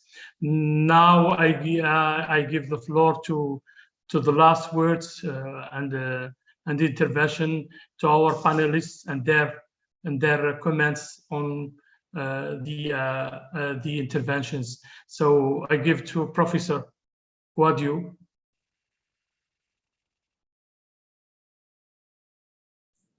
Thank you very much, Mr. Moderator. I think the discussions have gone on well, and I appreciate the comments that have come from the minority groups and those speaking on behalf of minority groups. I think it's important to recognize that the concerns raised are legitimate, and they support the information that is coming based on research. So I think it's evidence-based and should be taken seriously. Now, my recommendation is that, or my final thoughts is that we should make sure that the comments made, the recommendations made are taken seriously, and further investigation is done to confirm this and to make sure that people who face such conditions, particularly we have seen that, excuse me to say, but this is a forum that we need to speak as we have to speak. The situation coming from Iran, there have been 2 or 3 submissions that tell about a picture of concern in Iran for minority groups. And it's not just people from there speaking as they want to speak, but this working as a minority person or expert on minority issues. We have had similar concerns from Iran. And so we need to take matters as they are and try to make sure that we take minority rights issues very seriously. I appreciate the forum and the opportunities given. And what is critical is that as the discussion has gone out, it has confirmed the fact that participation is critical, and participation from outside the states should be a thing of the past. There should be participation within the states. And like I said, participation within the state is also not enough if it doesn't recognize the peculiarities of minority groups, so that they will have, there will be a level playing field, and they will have a bigger opportunities to be given them to be able to express themselves, because for so long, minority peoples have been silenced, and that has not worked for their own good, as well as for the larger good of the countries in which they are located. Last point is that most often we have seen a situation where minority groups have been accused of being terrorists or being involved in terrorist activities simply for voicing out their concerns. And sometimes there may be a concern that such issues being voiced out could affect the security of the state. That is why it is also important that we look at the issue of human security.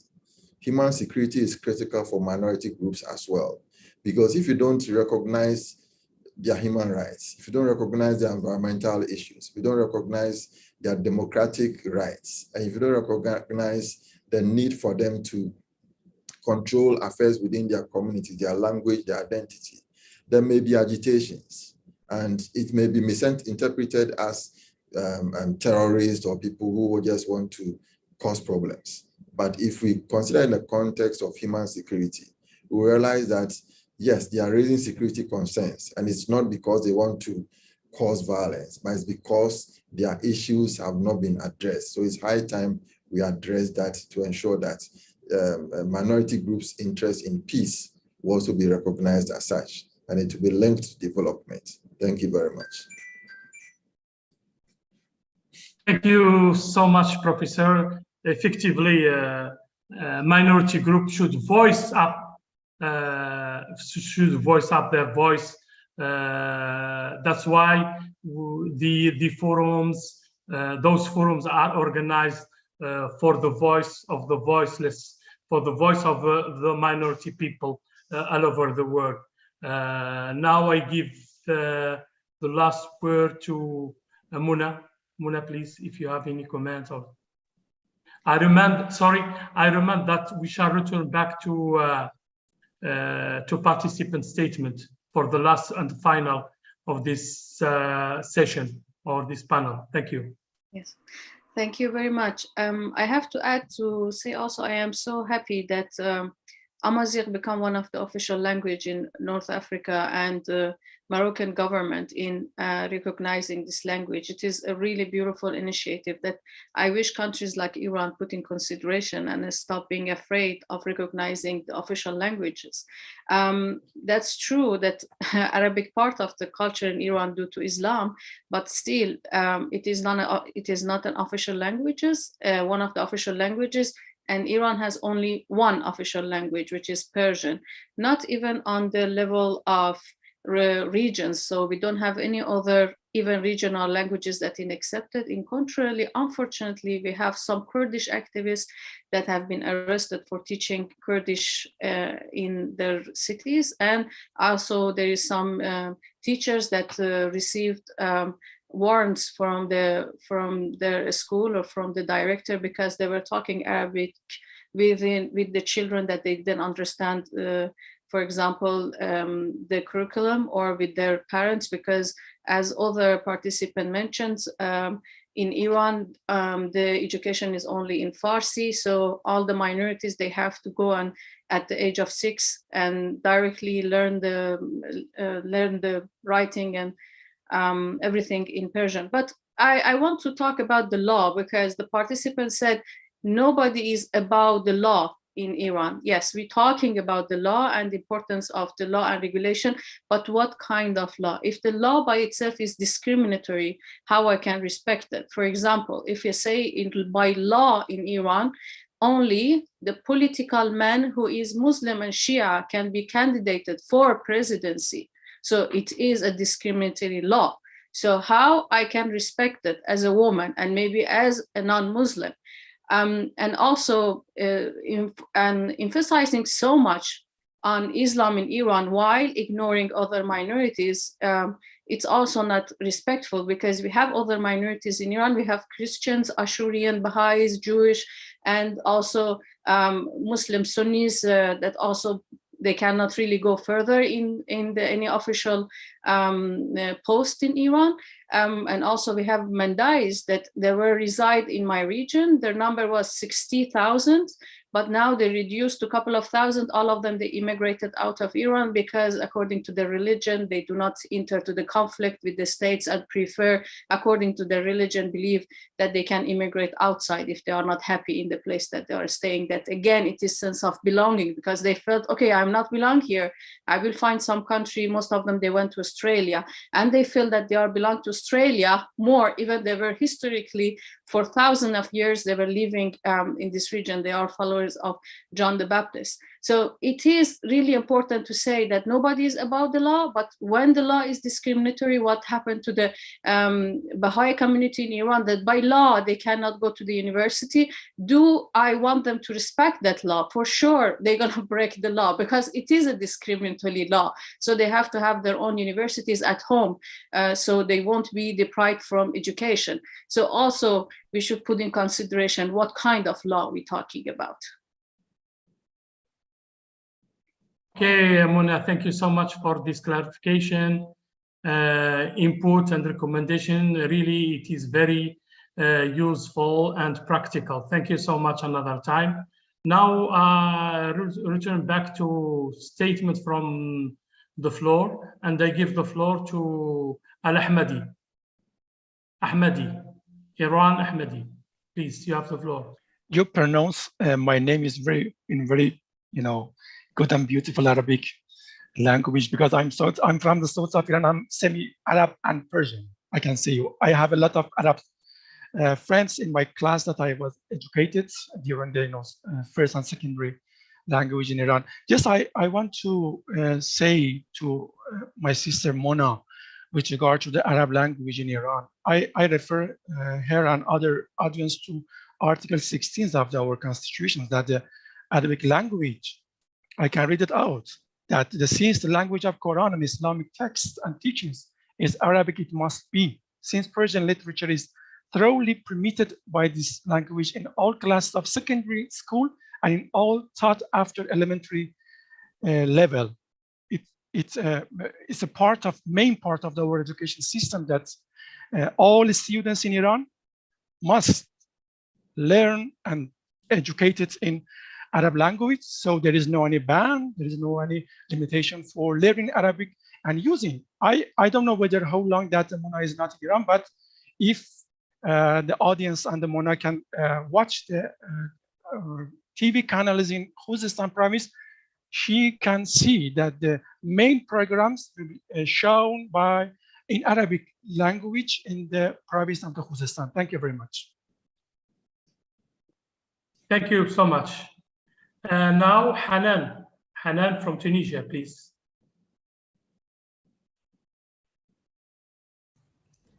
Bonjour, bonjour, disons. حنان محامية من تونس. السيد إيران سبق وتطرق لعدالة القانون. عدالة القانون ليست مطلقة.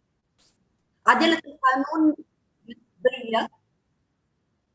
عدالة القانون نسبية وثم تمييز، هناك تمييز بالنسبة للمواطنين.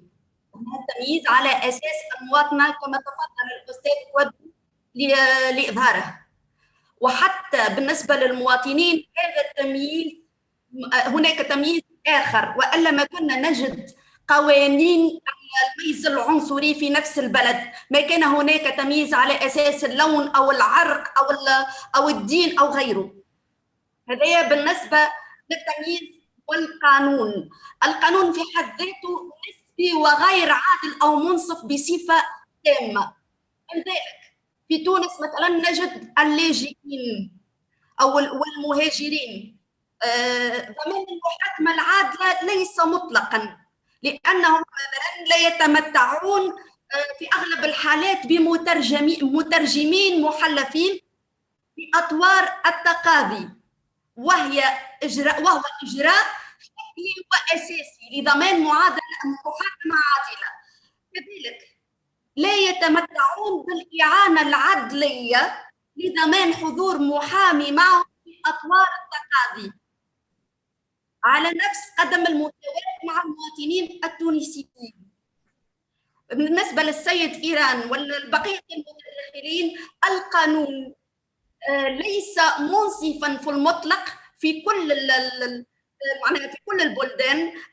عدالة القانون هي عدالة نسبية وليست مطلقة. شكرا جزيلا على المداخلة. Now I give the floor to Jermaine. أتمنى أن أكون قد شاركت الميتينج. أنا تشمو كالو. Jermaine, please. آسف أستاذ. المرجو الضغط على الزر اليد من أجل التكلم. Jermaine, please. You have the floor. نعم. Hello. Yes. I am a human rights activist speaking on behalf of the Kurdish people. Yesterday, I spoke about the extensive discrimination against our people in Iran and Turkey. Today, I want to speak about a minority within the Kurdish minority in Middle East, the Yazidi people. After the 2014 genocide against the Yazidis in Sinjar in Iraqi Kurdistan, thousands of civilians were massacred, maced, and displaced, and also taken into sex slavery by the ISIS terrorists. 8 years after the genocide, about 2,700 of the Yazidi women and girls are still missing. They were taken into sex slavery by the ISIS terrorists. Today, besides dealing with the displacement and constant fires in the IDP camps due to electricity issues, the Yazidis also are dealing with the constant Turkish army airstrikes under the pretext of the presence of the PKK in the region. At the same time, the Iranian proxy groups such as PMU constantly try to change the demographics by importing Arab refugees from other regions of Iraq. Also, after the invasion of northeast Syria by the Turkish government, several Yazidi villages have been destroyed and their people have been displaced. I am calling on the international human rights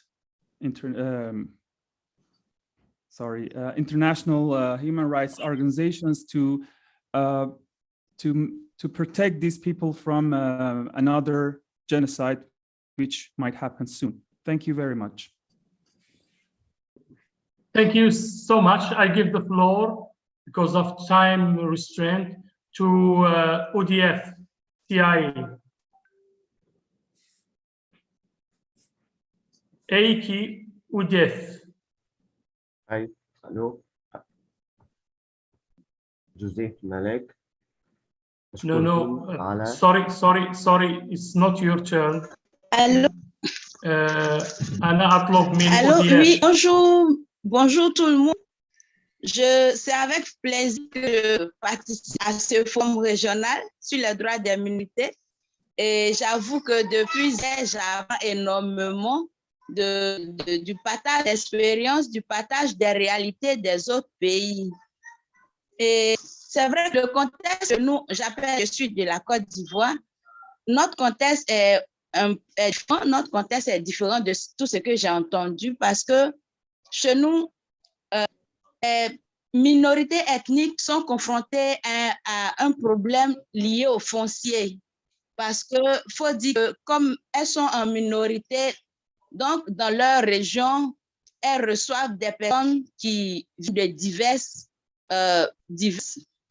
régions. Et quand ces personnes arrivent, fait de leur grand nombre, au fil des années, ils se sentent plus propriétaires parce qu'ils sont un grand nombre que les minorités ethniques qui les ont su. Donc, ils ont tendance à vouloir approprier de leur terre. Et c'est vraiment source de conflit ici en Côte d'Ivoire. C'est vraiment une réalité, une dure réalité pour les minorités ethniques. Et faut dire que aussi le cadre légal n'est pas assez fourni pour la protection spécifique de ces minorités ethniques. Elle est vague, le cadre légal est vague. Il n'y a pas de loi spécifique qui protège ces minorités ethniques. Merci, c'est ce que je voulais dire. Merci beaucoup pour l'intervention. Merci beaucoup. The last intervention is Joseph Malak, please.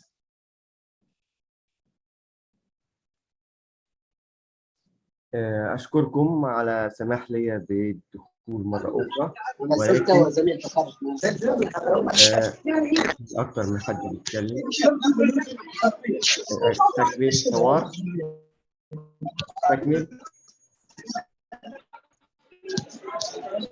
أستكمل.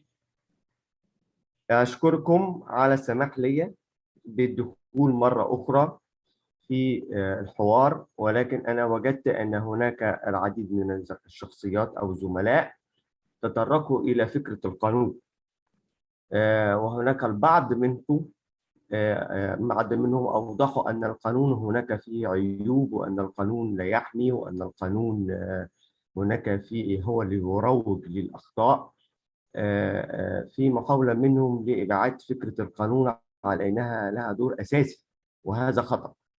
نحن لابد أن نهتم بالقانون ولا نظلم القانون، لأن إحنا ممكن نقول أن القانون ظالم ولكن لا نظلمه، نحاول أن نطوره، وده هذا هو العمل، لأن هناك خطأ في هذا القانون، وهذا الخطأ لابد التصحيح، لأن الدولة التي لا تحترم القانون لا تعتبر دولة، ولا تعتبر دولة معناها إنها محل نقد من المجتمع الدولي.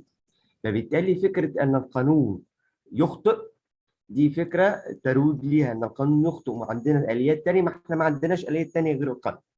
أنا عاصرت ده في دولة مصر، وكنت رافع دعاوي كثيرة على الدولة في أحد القضايا المهمة في مصر، وكان عندنا قانون، كان عندنا دستور بينشأ، وكان معترف إن كان هناك صراعات رهيبة عشان خاطر نقدر إن احنا نوثق بعض القوانين اللي تحمي الأقليات اللي موجودة. فأنا بس بوصل معلومة صغيرة، هي إن احنا لو حابين إن احنا نعالج المشاكل بتاعة الأقليات لابد من الاهتمام بالقانون، عشان خاطر القانون هو الأهم. تعديل، تطوير، تغيير أي شكل من الأشكال لابد منه. لكن الدولة لو ما عملتش كده يبقى أنا قلنا زي ما احنا قلنا هنرجع نقوله تاني، معناها إنها لا تحترم القانون، فتعتبر محل نقد من المجتمع الدولي. ودوت اللي احنا بنعمل المؤتمر بتاعنا عنه دلوقتي. الدولة بتحترم القانون، تحترم المؤتمرات، تحترم المنظمات الدولية، فبالتالي هناك حوار ما بيننا وما بينهم لتصحيح الأخطاء وتصحيح الأزمات اللي موجودة فيما يتعلق بالأقليات. وأشكر حضرتك. شكرا جزيلا. شكرا كذلك على التأكيد على أهمية القانون وأهمية تفعيل القانون أينما كان. So ladies and gentlemen, we come to the end of this panel. We have stressed the importance of procedural mechanism are put in place either regionally, locally, globally to ensure effective participation of minorities at all levels, especially with decision-making process. We've been also talking about the legal framework, the international law, and the necessity, as Professor said, to be implemented. We've been also talking about different issues regarding minorities that should be not excluded and should benefit from their social, political, and economic right. We've been also listening to experience from different parts, from Iran, from Tunisia, we've been also listening to statements from different stakeholders, from activists, from civil society, stressing the importance of guaranteeing the promotion and the protection of our rights, especially we are celebrating the 30th anniversary of the Declaration of the UN. Thank you so much. On behalf of you, on behalf of the Tom Lantos Institute, I would like to thank our panelist, Professor Kadiego Apieja Atia, for his statement and his very important contribution. I also thank Mona Silawi for her sharing with us her experience. We come to the end of this session. We call it a day, and we see you today for the next session. And all the participants are welcomed to make an intervention statement and their inputs, and also they can also share their recommendation with the Tom Lantos Institute email on the chat box. Thank you so much, and see you next time. Thank you too.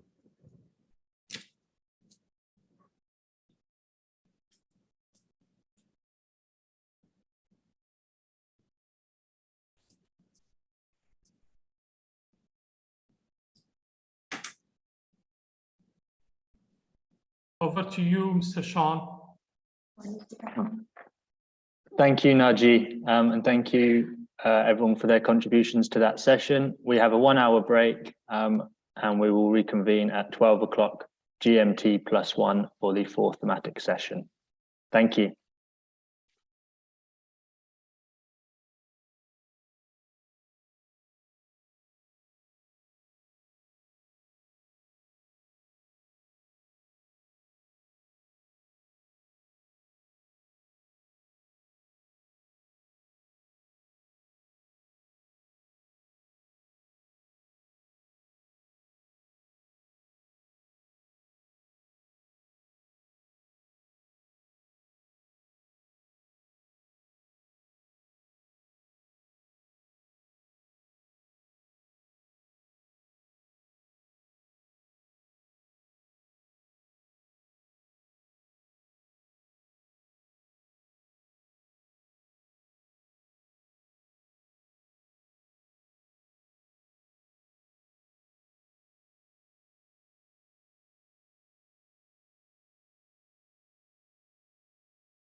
هيا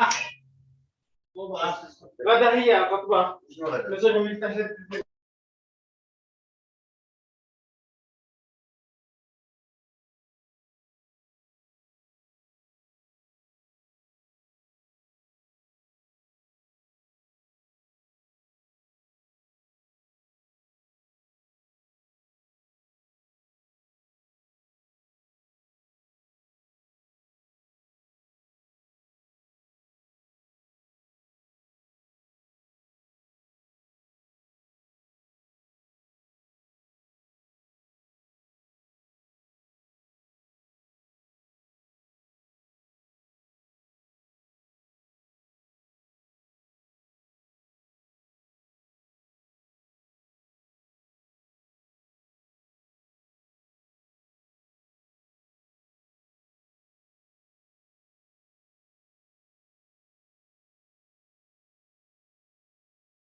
Hi,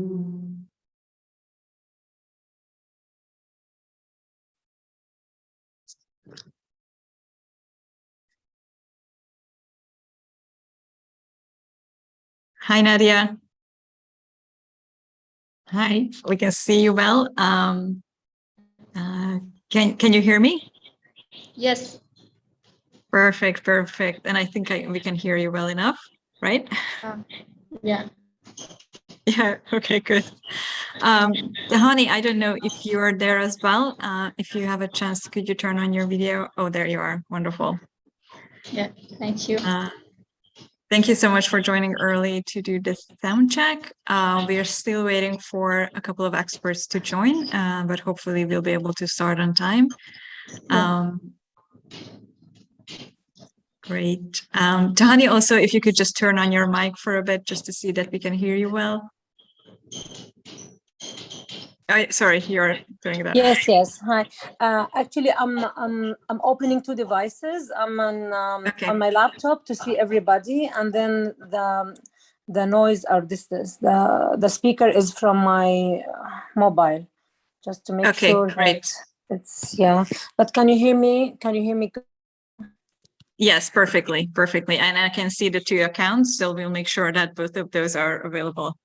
Okay, that's very good. Wonderful, wonderful. Thank you again. Like I said, we are still waiting for a few experts, so let's hope they will join soon, and we'll let you know when we can start. Great, thanks so much.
Please do. And again, Mohammed Ben Musa, right? He's not there. Mina, are you there? Can you hear me?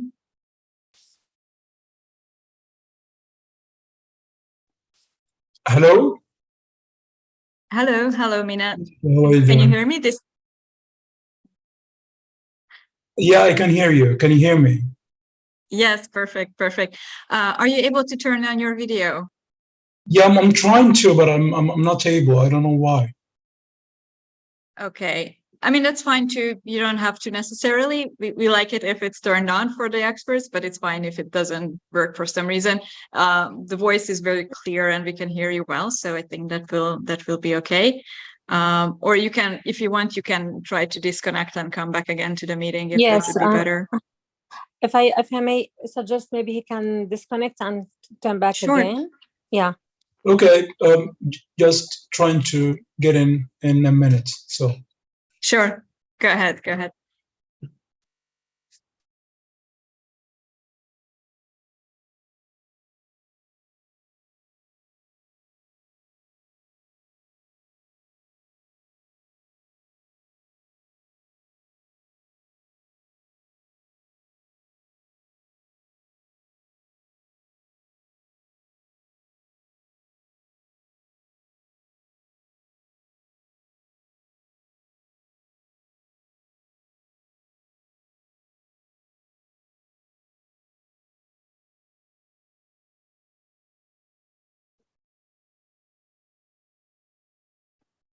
Hi. All right. Hi again. Is it working now?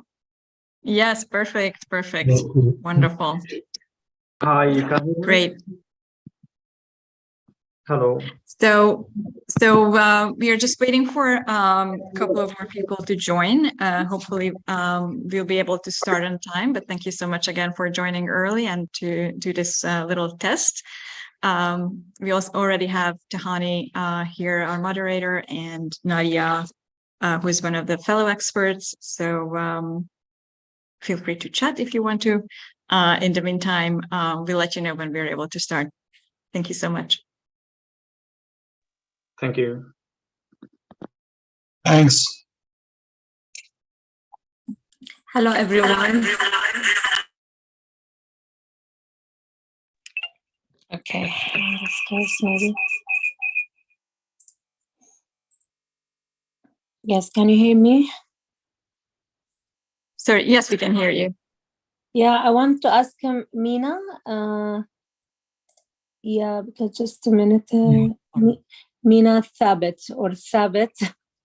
Thabit, yeah. Thabit. Okay.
Hi, Dr. Bamusa. Can you hear me? Yes, I'm hearing you. Hi there. Good, good. I'm just trying to see if I can see you. Oh, there you are. Okay, sorry. The camera is working well. And I think, could you say just a couple of things so we can check your mic? Yes, I'm happy to be here and happy to join this great meeting. Did my voice clear? Yes, yes. Great, great. Yes, it's perfect. I'm not seeing my camera. Is it okay? Do you think? Great. So I think we will be able to start on time at in 5 minutes. I'm not please seeing stand my by camera. and we'll start shortly. Sorry, I'm saying that I'm not seeing my camera. We can see you, Hamad. Good morning. Hello, Tahani. Nice to see you. Good morning, good evening. Good evening here, Tahani. I don't know why I'm not seeing myself. So it is yes, better. I think Maybe it is that's better because like I think that's because we currently have a screen share on with just the timing of the session when it starts. We'll remove that once we start the session and you will be able to see each other. All right, all right. Okay, it's clear. Great, great. Thank you so much. You're welcome, dear. Can I just ask a question before we start?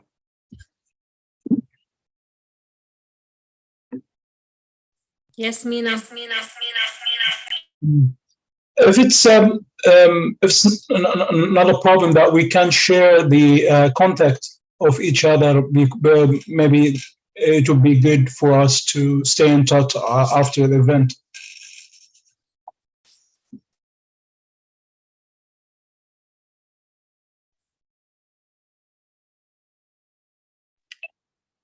I'll tell Nikki. Okay. Sorry, Tahani, could you repeat that? Mina wants us to share, he suggests that we can share the participant or the speakers, Mina, their contacts in case that they want to. If there is any contact list that we can share, participants, speakers, or moderators that participated in the forum this year.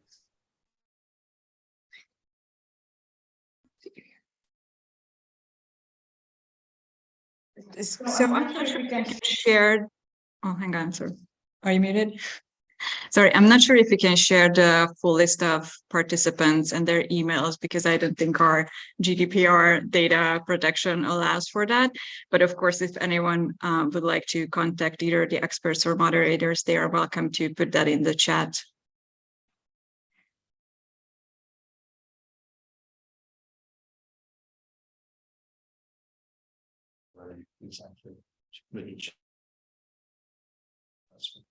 Yeah, and sorry, just to clarify, then obviously we can share your email address with the experts that you're presenting with. I think you have received the email with which you were connected, so that should be okay, I think.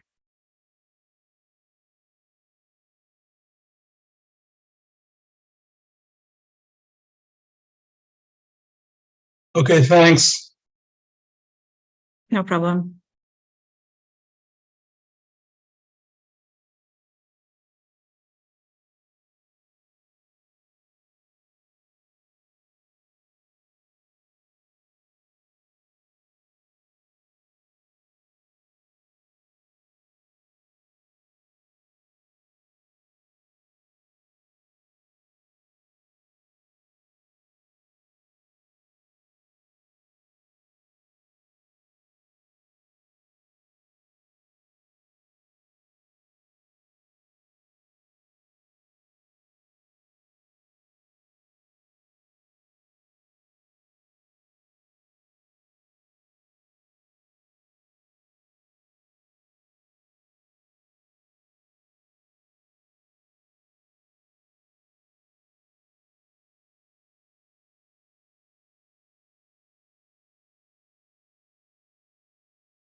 Hello, Tahani. So we are okay to start. We are waiting for one speaker, Dr. Prosper Musafiri. But we can begin with the 3 speakers we have, and we will try to connect Dr. Prosper as soon as possible. Okay, good morning and welcome everybody to the last session of our 2 days regional forum on minority issues, which is on the theme of moving forward, reforming the protection and implementation of the minority rights. Please allow me to welcome the experts. We will start with Mr. Mina Thabit.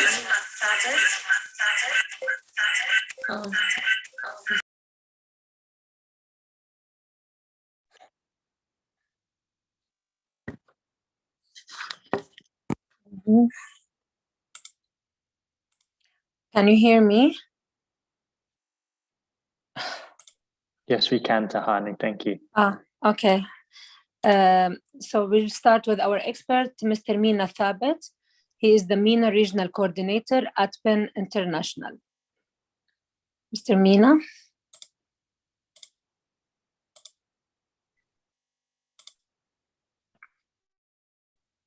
You are muted. Mr. Mina, you are muted. We can't hear you. Yes. Is that okay? Yes.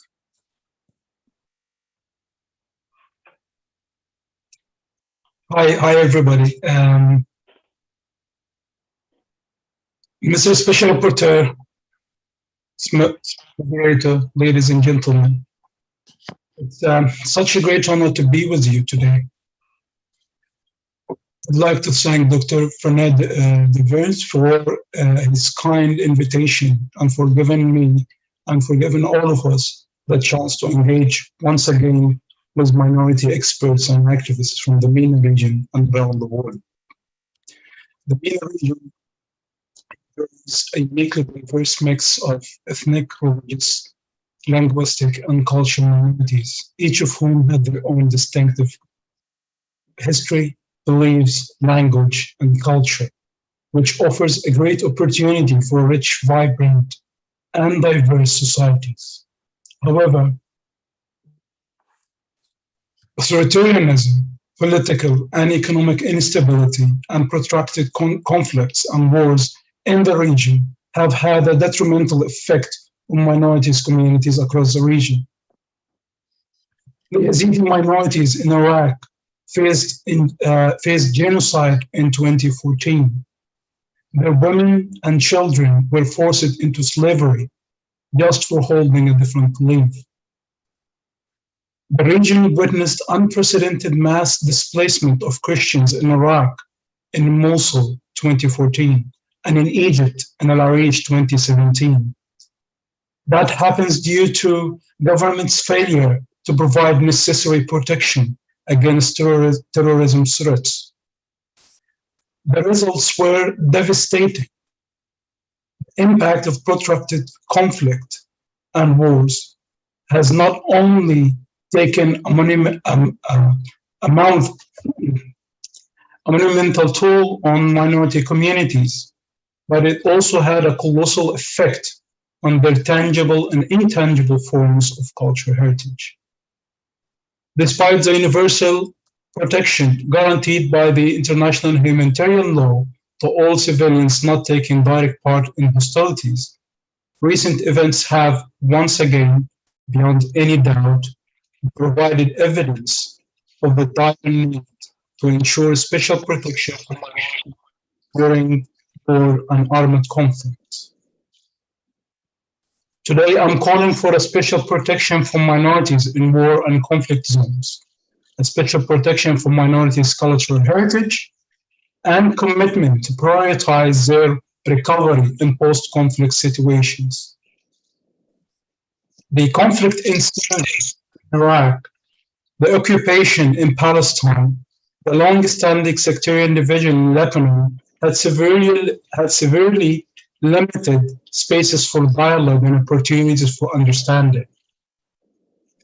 They also resulted in a colossal loss intangible and intangible forms of cultural heritage, especially cultural heritage of minority communities in these communities. In addition, we deepen the societal divide and resulted in lack of trust between different communities within these societies. The need for a safe space for dialogue, a safe space in which we can build understanding, a space in which we can accept each other and feel safe to share our different beliefs, our rich cultures, our diverse traditions, our unique languages. I believe the media can play a part in providing such space, in celebrating diversity and pluralism, in giving platform for those who have long suffered discrimination and negligence. International funding and development agencies can play a monumental role in normalizing and mainstreaming minority-focused projects and activities. While today we celebrate 30 years of the UN Declaration on the rights of persons belonging to national or ethnic, religious, and linguistic minorities, the Declaration represented a landmark toward recognition and promotion of minorities' rights 3 decades ago. The need for effective protection and fulfillment of minorities' rights is still maintained. Current framework stands far short from providing effective protection for minorities' rights. I call for the introduction of a legally binding covenant on minorities' rights, formation of an independent monitoring body to which individuals belonging to minority communities can file complaints. These are the needs that we need to take into consideration for the fulfillment and the completion of the journey that we started 3 decades ago. We started with a declaration, but we need now far more reaching framework to protect minorities' rights. It has been my pleasure to be here with you. Thank you very much. Thank you very much, Mr. Mina. Thank you. You made good points about government's protection on minorities, on conflict zones, and to have effective protection. We will have this after when the floor is open for the participant for discussion. Thank you. To make it short and to the point. Now, if I may ask Ms.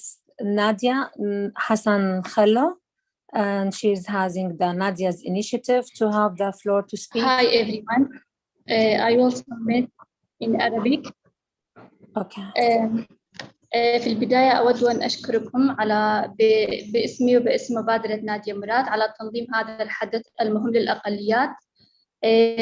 باعتباري ناجية من أقلية مضطهدة، سوف أتكلم عن إصلاح، حماية وتنفيذ إطار حقوق الأقليات. القضية الأيزيدية أقلية مستهدفة. تعرض الشعب الأيزيدي تاريخيا للتهميش والتمييز ضده. لم تكن الإبادة الجماعية التي ارتكبها داعش سنة 2014 هي المحاولة الأولى للقضاء على الشعب اليزيدي. كان غزو داعش وعواقب الإبادة الجماعية ممكنة إلى حد كبير بسبب تاريخ من الحرمان من الموارد ونقص الخدمات المدنية والوجود الضعيف وغير الآمن للأقليات في العراق. ساهمت الإبادة الجماعية في ضعف اليزيديين وانعدام أمنها من خلال تدمير سبل العيش اليزيديين وبنيتهم التحتية العامة والخاصة. وإن إصلاح إطار الحماية وتنفيذ إطار حقوق الأقليات إنها لا توجد آلية لحماية ضمان عدم وقوع هجمات مثل الإبادة الجماعية لداعش سنة 2014. لا يوجد التزام بما لن يحدث ذلك مرة أخرى من الدول. لا يزال اليزيديون عرضة للخطر ولا يزال وطنهم غير آمن. وبغاية مناقشة حماية الأقليات نحتاج إلى مناقشة الشواغل الأمنية التي تواجهها. من الأفضل تحديد الشواغل الأمنية من قبل أولئك الذين يعيشون معهم. وينبغي أن تركز المحادثة حول حماية الأقليات وإطراء التنفيذ على الأصوات الأقليات والناجيات. يجب التشديد على الحاجة إلى نهج التشاورية إزاء إطارات الحماية وتنفيذها على الصعيدين الوطني والدولي. بالنسبة لتقاطع التعويضات وضعف مفهوم الأمن الواسع للنطاق، ويتجاوز مفهوم العنف والأذى البدني الناجم عن العنف، ويشمل أيضا الضرر المستمر بسبب نقص المأوى. فيما يخص التعويضات للناجيات في العراق، عندما صدر قانون الناجيات الأيزيديات في سنة 2021 احتفلنا بدأ الأمر كما لو أن العراق قد احترف أخيرا بما حدث لنا، وكيف استهدف داعش الشعب اليزيدي وكيف ترك مجتمعا ممزقا. بدأ الناس في العودة إلى سنجار، وبدأ الناجون والناجيات في الانتظار، كما ننتظر تنفيذ قانون التعويضات التي تهدف إلى مساعدتنا على إعادة بناء حياتنا. التعويضات هي أكثر من مجرد تعويض مالي عما فقدناه. لا شيء يمكن أن يحل محل أفراد عائلتنا المفقودين أو حياتنا أو أحلامنا أو ممتلكاتنا. بدلاً من ذلك يمكن أن يساعدنا التعويض المالي في الوصول إلى الخدمات الأساسية مثل الرعاية الصحية العقلية والبدنية أو التعليم على الشفاء. فيما يخص قيمة التعويضات والمشروع التدابير التعويضية المؤقتة، في سنة 2021 أطلقت مبادرة نادية مراد والصندوق العالمي للناجين مشروعاً للتدابير التعويضية المؤقتة.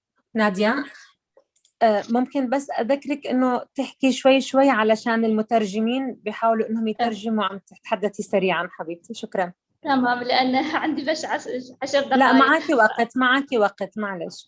تمام. فيما يخص قيمة التعويضات ومشروع التدابير التعويضية المؤقتة، في سنة 2021 أطلقت مبادرة نادية والصندوق الدولي العالمي للناجين مشروعاً للتدابير التعويضية المؤقتة.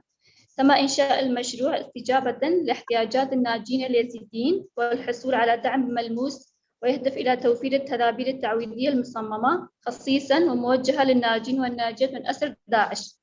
وتشمل هذه التدابير الحصول على خدمات الصحة البدنية والعقلية، والمساعدة في الحصول على الوثائق المدنية والدعم النقدي، وأيضاً دعم المأوى وإعادة تأهيل مزارعهم. ولكن بالتأكيد هذه التعويضات هي تعويضات يعني مؤقتة في النهاية، ولا يمكن تحل محل تعويضات الحكومة العراقية للناجيات الأيزيديات. أما بالنسبة لأهم التوصيات، أولاً معالجة انعدام الأمن والضعف التي تواجه الأقليات بسبب التهميش والتمييز المؤسسين، وهذه هي الطريقة الوحيدة لزيادة تمثيل الأقليات ومشاركتها في العملية الوطنية وصنع القرار. ثانياً إعطاء الأولوية للصلة بين حماية الأقليات والتعويضات كوسيلة لمعالجة الضعف المتزايد التي تواجه الأقليات. ثالثاً الضغط من أجل سن التشريعات لتجبر الضرر على الصعيد العالمي لإنشاء آليات للمساءلة. رابعاً زيادة مشاركة الأقليات في الإطارات ومعالجة التهميش والتميز التاريخيين في المؤسسات الوطنية. خامساً وأخيراً زيادة تمثيل الأقليات في الأمم المتحدة والهيئات الدولية والوطنية الرفيعة المستوى. قبل أن أنهي هذا المشاركة، أريد أن أركز على أننا خاصة كأقلية في العراق قد تعرضنا للإبادة الجماعية في العراق، ولا يزال أكثر من 3000 شخص يزيدي من الأطفال والنساء والشبان لا يزال مصيرهم مفقود، ولا نعرف هل إن كانوا أحياء أم أموات. وأيضا خاصة النساء والفتيات لا يزالن مصيرهم مجهول ويتعرضن للاغتصاب والتعدي. فنريد منهم أن قبل كل هذه التوصيات التي ذكرتها أن يركزون على هذه المسألة، وأن يتم البحث عن هؤلاء المفقودات والمفقودين من المجتمع اليزيدي. شكرا جميعا. شكرا جزيلا نادية، تطرقت لمواضيع هامة بخصوص الأقلية الإيزيدية، منها تعهد الدولة بعدم التعرض للإيزيديين للخطر، وكيفية العودة مجددا للحياة في مجتمعهم سواء ماديا أو معنويا، ما هي نوع الخدمات والمساعدات، الدعم النفسي لإعادة تأهيل المتضررين. وأخيرا تطرقت نادية إلى إذا يمكن هل يمكن الكلام؟ لا، أنا جئت لو سمحت تضع الميوت لحتى ننتهي من الكلام، وسنعطيك فرصة في النهاية للتحدث. شكرا. أوكي شكرا. تضع الكاميرا ميوت، الميكروفون لو سمحت ميوت. تطرقت نادية إلى عدة توصيات، ولكن آخرها أن البحث عن المفقودين، وهي أهمها، سواء كان من النساء والفتيات لأن مصيرهن مجهول، وسنتطرق هذا مع المشاركين للنقاش. شكرا لك نادية. نطلب من الدكتور محمد بن موسى. Allow me to speak in English again, sorry. Dr. Mohammed bin Musa, he is a professor of architecture and senior lecturer and researcher at High School of Architecture and Urbanism of Tunisia. Please, Dr. Mohammed, the floor is yours. You have time. Merci beaucoup pour la gentille présentation et la gentille invitation. Je tenais en un premier temps à remercier les organisateurs et plus particulièrement le rapporteur spécial ainsi que l'Antos Institute. Je vais devoir shifter, comme on dit, je vais devoir changer de langue, donc je m'exprimerai en langue arabe. Merci beaucoup. كم تاق شعبنا بكل أطيافه إلى عالم أرحب وأجمل وأعدل يحل فيه السلام والوئام بين جميع أفراده. لذا ارتأت تونس كما سائر بلدان المنطقة السير قدما نحو عالم مزدهر يتساوى فيه المواطنون أمام القانون في الحقوق والواجبات دون ما تمييز، وتتوفر فيه الفرص للجميع من أجل المشاركة في مسار التقدم والرخاء. فكان من الطبيعي إذن أن مرت بلدنا طوال عقود طويلة بإصلاحات عميقة مست أغلب مساعي ومناحي الحياة من قبيل الوعي العام والثقافة والتربية والتعليم والقوانين والسياسة إلى آخره. فطالت هذه التغييرات على سبيل الذكر لا الحصر العبودية والتمييز العنصري سنة 1846، ونص عهد الأمان على مساواة أهل الذمة كما كانوا يسمون أي اليهود والمسيحيون بالمسلمين سنة 1861، وساوت من خلال مجلة الأحوال الشخصية بين المرأة والرجل، ومنع تعدد الزوجات سنة 1956، ودسترت حرية الضمير والمعتقد سنة 2014. فخلنا أن هذه الإصلاحات القانونية والدستورية على أهميتها قد منحت مجتمعنا مزيدا من المساواة والحقوق والمواطنة، فدخلنا دون رجعة في خضم الدول المدنية والمعاصرة. والآن بعد هذه السردية أدعو نفسي وأدعوكم حضرات الحضور الكرام لتفحص صادق لما تم استيعابه في الفعل وفي الواقع وفي الميدان، وبالذات لنظرتنا إلى أنفسنا وإلى الآخر. إن نظرة تقييمية تحليلية صادقة ونزيهة لنجاعة تلكم الإصلاحات التي تم إنجازها فعليا، ولما تم استيعابه وهضمه على مستوى الوعي الجمعي لدى شعوبنا صار أمرا ملحا وحياتيا. فمتطلبات هذه المرحلة المصيرية من تاريخ شعوبنا وبالذات تونس سوف تقتضي منا أن نطرح بكل جرأة وشجاعة أسئلة محورية حول نظرتنا إلى أنفسنا وإلى الآخر، وحول الآليات والذهنيات التي لا زلنا للأسف نتبناها علنا نفلح في زحزحتها وحلها لما فيه صلاح وفلاح وتقدم مجتمعاتنا. فتشخيصنا لقوى الارتداد ضد الإصلاح صار ملحا، إذ حري بنا هنا أن نقف مع اعتبار أهمية التغييرات التي حصلت في بلداننا وفي بلدنا تونس بالذات على أن مجتمعاتنا قد جبلت لقرون طوال على خرائط ذهنية فكرية عمودية بالأساس، أبوية بالأساس، وذكورية بالأساس، استوعبت معنى الهوية من خلال مكونات وثنائيات بسيطة فلنقل كانت في زمانها ضافية وكافية في عصرها، أدارت من خلالها الشأن العام والفضاء العام لقرون، عبرت من خلالها عن رؤية وبنية هرمية للمجتمع قوامها ثنائيات الرجل والمرأة، السيد والعبد، المؤمن والذمي، والمتدين والكافر. فلنستذكر بادئ ذي بدء بأنه لم تحظى العناوين الإصلاحية الكبيرة التي قدمت عبر التاريخ بالرضا والقبول من طرف الجميع، بل على العكس وجهت بكل عنف من خواردة ذكورية، وخصوصا تلك الدينية الرجعية، لما كانت تجد في إبقاء الوضع على ما هو عليه إرضاء لهيمنتها وسلطتها، فلنقل لمصالحها أيضا.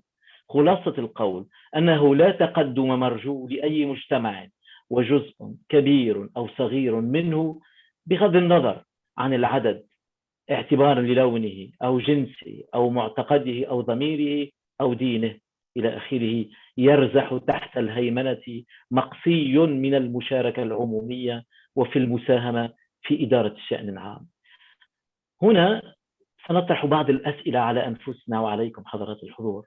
هل يمكننا أن نمضي قدما دون مراجعة صادقة لتلك الأفكار والعادات التي ساهمت في حالة التأزم والتشنج التي تعيشها مجتمعاتنا؟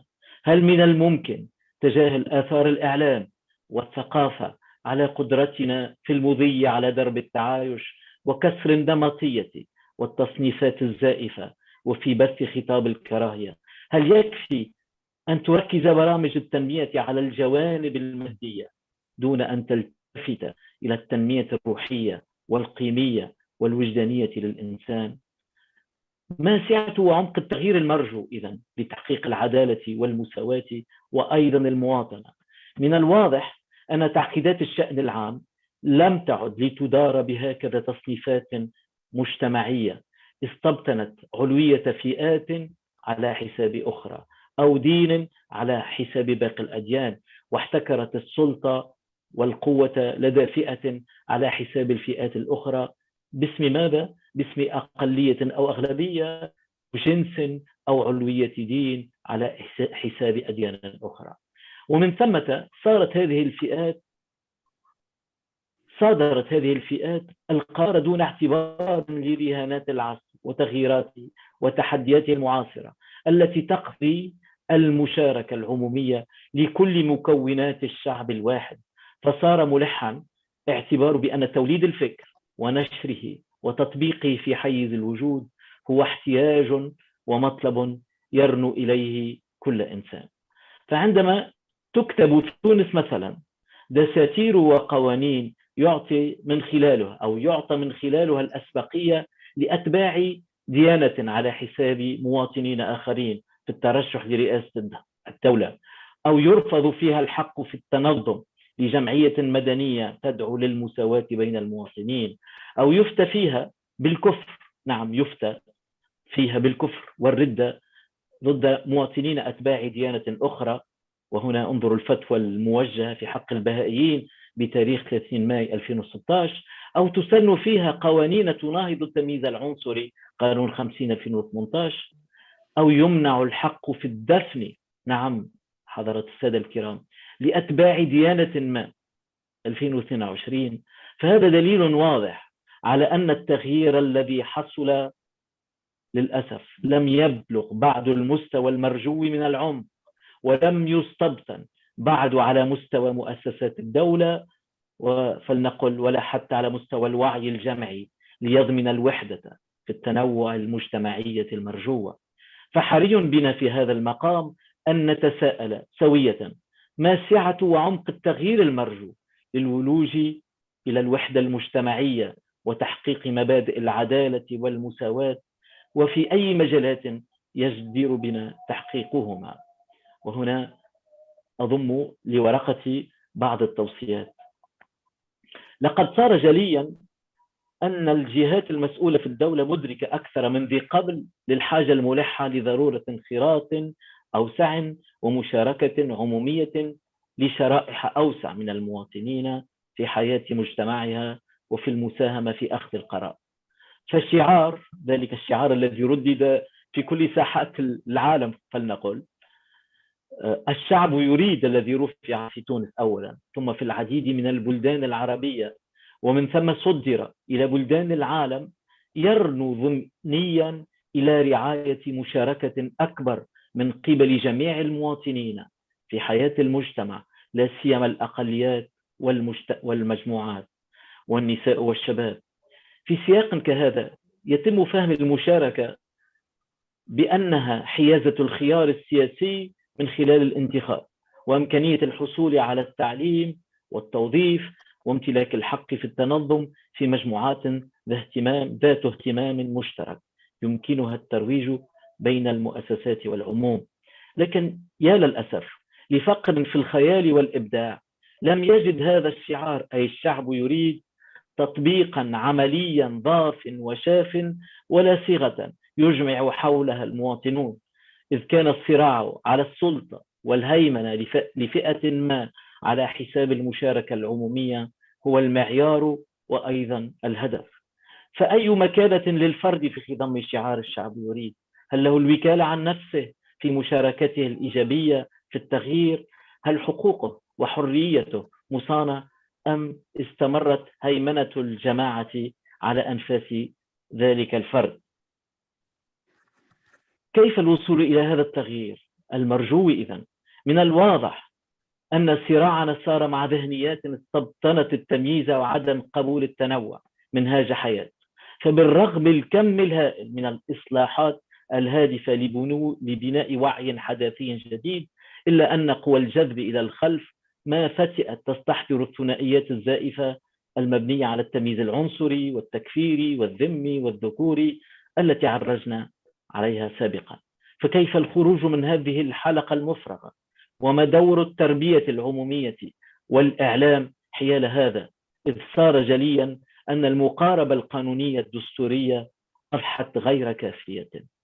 ما دور التربية؟ إن التربية الأجيال على التعدد والتنوع صار ملحا بل حياتيا، فحسن إدارة التنوع، وهنا إحدى التوصيات المهمة التي نؤكد عليها، صار محوريا لضمان وتثمين الكم الهائل من الثراء المتواجد في بلد ما، وخصوصا في تونس.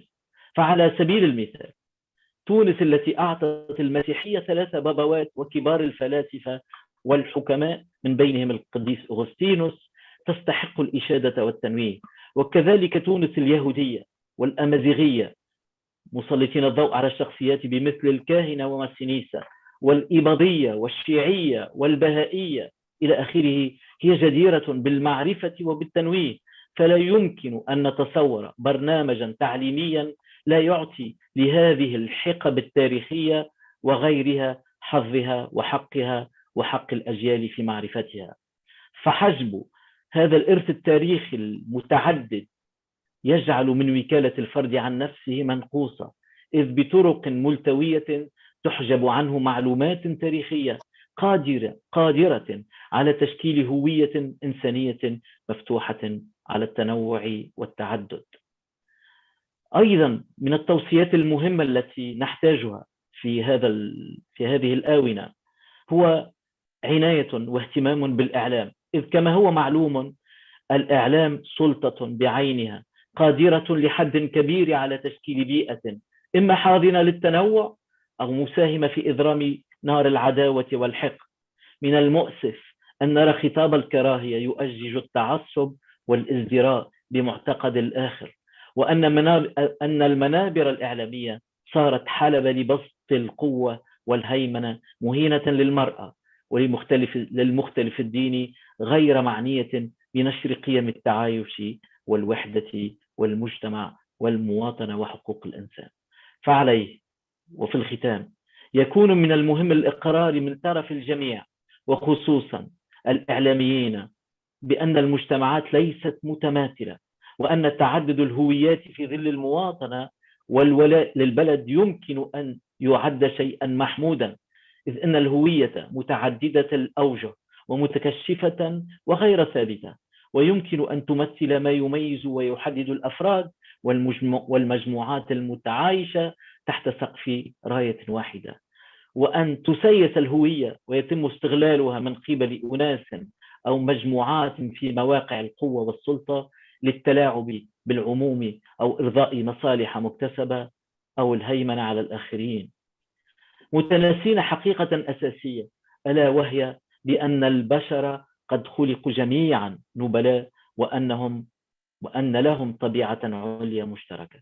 فصار من الضروري إذن التدريب المحكم للصحفيين الجدد منهم والمخضرمين على أهمية حسن إدارة التنوع وعلى تثمين الاختلاف.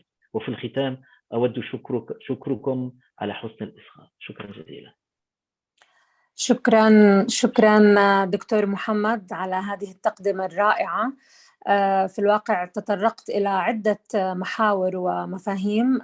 أنت تدعو نفسك أولا لتفحص صادق لما تم استيعابه لنظرتنا إلى أنفسنا وإلى الآخر. جميل جدا أنك أثرت عدة تساؤلات للحضور.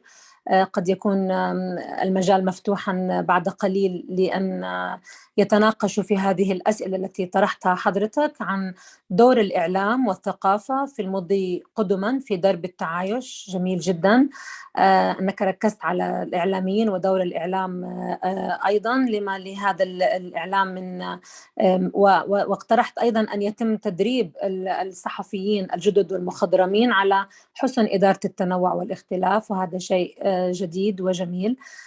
تطرقت أيضا إلى سعة وعمق التغيير المرجو لتحقيق العدالة والمساواة وكأنها جردة حساب لما تم أو تحليل وتقييم لما تم ومن ثم المضي قدما، وما هي سعة وعمق هذا التغيير المرجو حتى نذهب إلى أو الولوج للوحدة المجتمعية. جميل جدا أنك تطرقت إلى شعار الشعب يريد، لأنه رفع في تونس أولا ومن ثم تردد أصداؤه في جميع البلدان، العديد من البلدان العربية. وماذا يعني هذا أيضا في مفهوم وكالة الفرد، وهو مفهوم جديد بالنسبة لي أيضا، وتحري الحقيقة.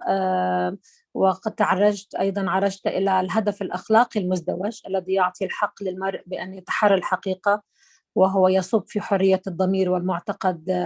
أيضا الهوية أيضا تطرقت لها في عدة أوجه متكشفة وغير ثابتة ولا نزال نتكشف الكثير عنها. شكرا جزيلا لك على هذه الورقة الجميلة. واسمحوا لي أن أتكلم بالإنجليزي. أن أعود إلى الإنجليزي for all participants. I want to thank all the experts for their beautiful papers.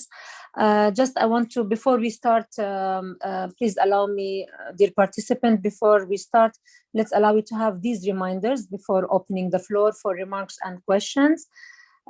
Please, you are reminded to contribute constructively to the discussion along this theme, which is reforming the protection and implementation of the minority rights framework. So please let us stick to only this theme. The speakers are not to be interrupted, so we ask you to make sure that your statement related to the topic under the discussion. It is encouraged that all participants also provide concrete recommendation on how to tackle the issue under this theme of today. And we count on the cooperation of all participants to that end. Also, in order to maintain fruitful and meaningful exchanges, we expect that all participants show respect for others' views and invite all participants to exercise decorum, avoid abusive or disrespectful language and inflammatory remarks, respect UN core values and principles, and uphold the UN standards when referring to countries and territories. Also, please, participants, you are requested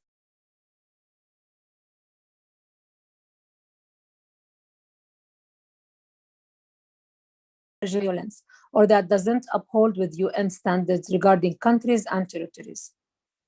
In case or in the event that these rules are repeatedly or seriously broken, participants may be removed from the meeting at the discretion of the organizers. Finally, all participants are also reminded that any act of intimidation against individuals and groups who have participated in this regional forum or who cooperate or have cooperated with the United Nations, its representative and mechanism in the field of human rights is unacceptable. States are urged to prevent and ensure adequate protection against such acts. And the floor is open now for participants to have their remarks or question. And we will start with Shimo Kalo.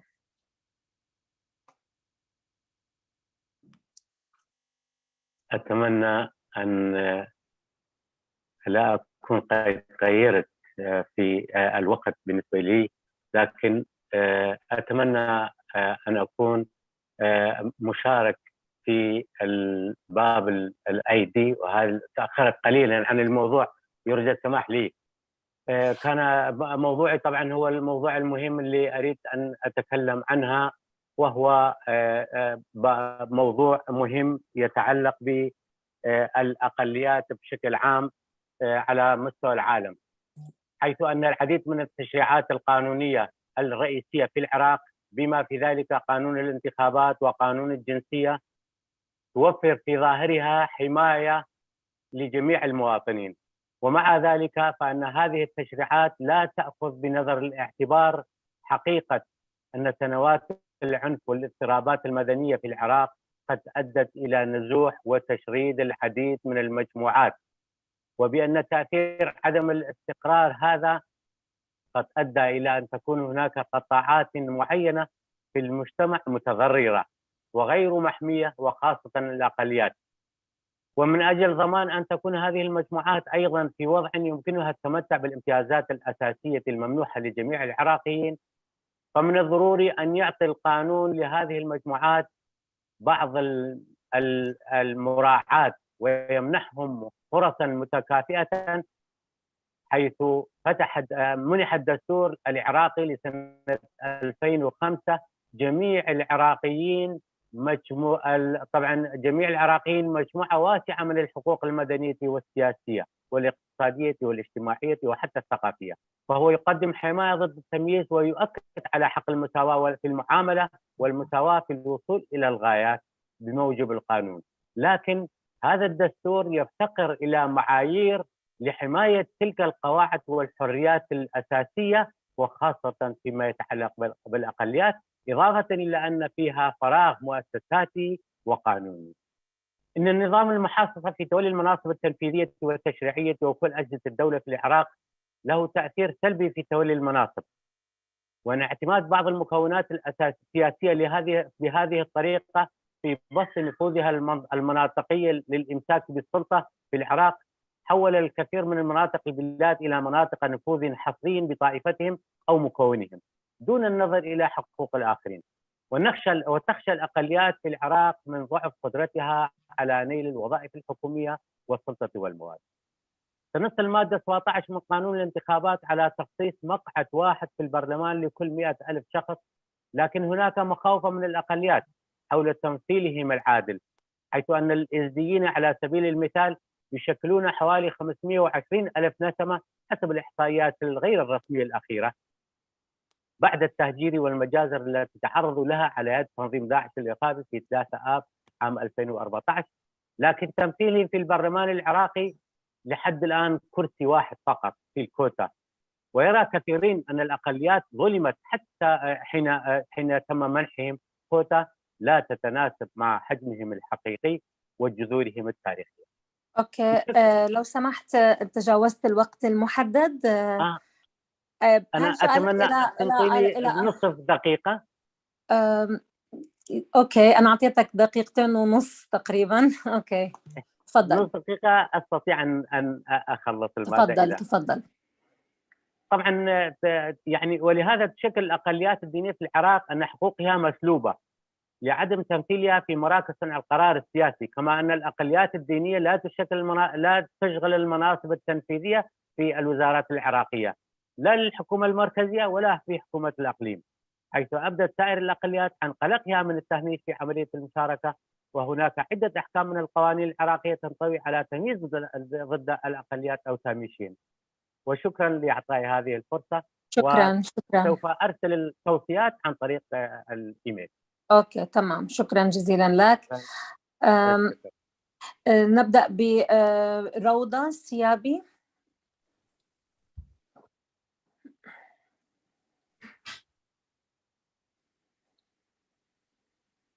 هل أبدأ؟ تفضلي. شكرا لكل من شارك في تنظيم هذا اللقاء، إلا أنه لدي ملاحظة صغيرة. في غالبا ما لاحظناه كجمعية تونسية لمساندة الأقليات، وهي أول جمعية بعثت في تونس لترفع الغطاء وتحدد المشاكل التي تتعرض لها الأقليات بجميع أطيافها. الملاحظة هو أنه في مثل هذه المناسبات يقع دعوة ممثلين عن هذه الأقليات، إما يزيدي، إما بهائي، إما يهودي، إما المسألة إذا كان المنظم في حد ذاته يعترف أن المتحدث الوحيد باسم هؤلاء الأقليات هو من ينتمي للأقلية، أي أن المسألة ستبقى محصورة داخل هذه، لكن المسألة مسألة إنسانية. كأنك تقول لرجل عليك أن لا تتكلم عن قضايا المرأة، لست امرأة. وأنا ضد دعوة دائما النساء للمشاركة في النقاشات التي تخص قضايا المرأة وخصوصيتها. ما أعود للموضوع. بالنسبة للأقليات، نحن كجمعية الأقليات بعثت في 2011 بتونس، وكان لنا لقاء مع المقرر سابقا في 2019 عندما زار تونس. حدثناه على أن الأقلية الأكثر مهددة في تونس هي الأقليات المتحولة دينيا، التي تعتبر مسلمة وكأنها محكوم عليها أن تبقى مسلمة لوجه حياتها، وقرروا هذه المجموعات من الشبان أو العائلات أو غيرهم تحويل دياناتهم إلى ديانة، خاصة الديانة المسيحية. تعرضوا للعديد من المضايقات وكان أمام الكنيسة من قبل البوليس الذي يحقق في هويتهم عند الدخول، الذي يطاردهم خارج أوقات الاحتفالات والمناسبات. عندما يرغب هؤلاء في دخول بيت الله للصلاة يمنعون من ذلك ويقعوا شبه طردهم من الكنيسة.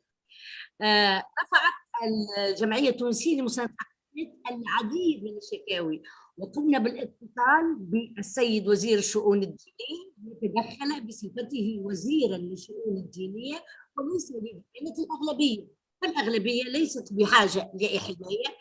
صحيح أن يكون في بعض الأشياء إلا أن هذه الأقليات الدينية المهددة يوميا في حياتها من قبل عائلاتها، من قبل المجتمع ككل، من قبل في مهنهم وغيرها. طالبنا برفع هذا الظلم المسلط عليهم لمجرد اختيارهم دينهم في علاقة بربهم سبحانه وتعالى. في آخر الأمر ولجنة إلى الاستنتاج التالي: القوانين، لاحظنا أن هناك وصلنا إلى إقرار قانون يجرم العنصرية. القوانين مهمة جدا ولكنها لا تكفي لوجود تخلف كلي في مجتمع لا يعترف بالاختلاف وقعت تربيته على الأحادية، أنهم الجميع مسلم، الجميع عربي، الجميع سني، وكل ما يخرج عن هذا الإطار هو غير مرغوب فيه ومرفوض من قبل المجتمع. ففكرت اتصلنا بوزارة التربية وتحاورنا معهم في عديد المناسبات، وقمت مرة واحدة بعمل مشترك معهم لإرساء ثقافة التعايش السلمي الحقيقي.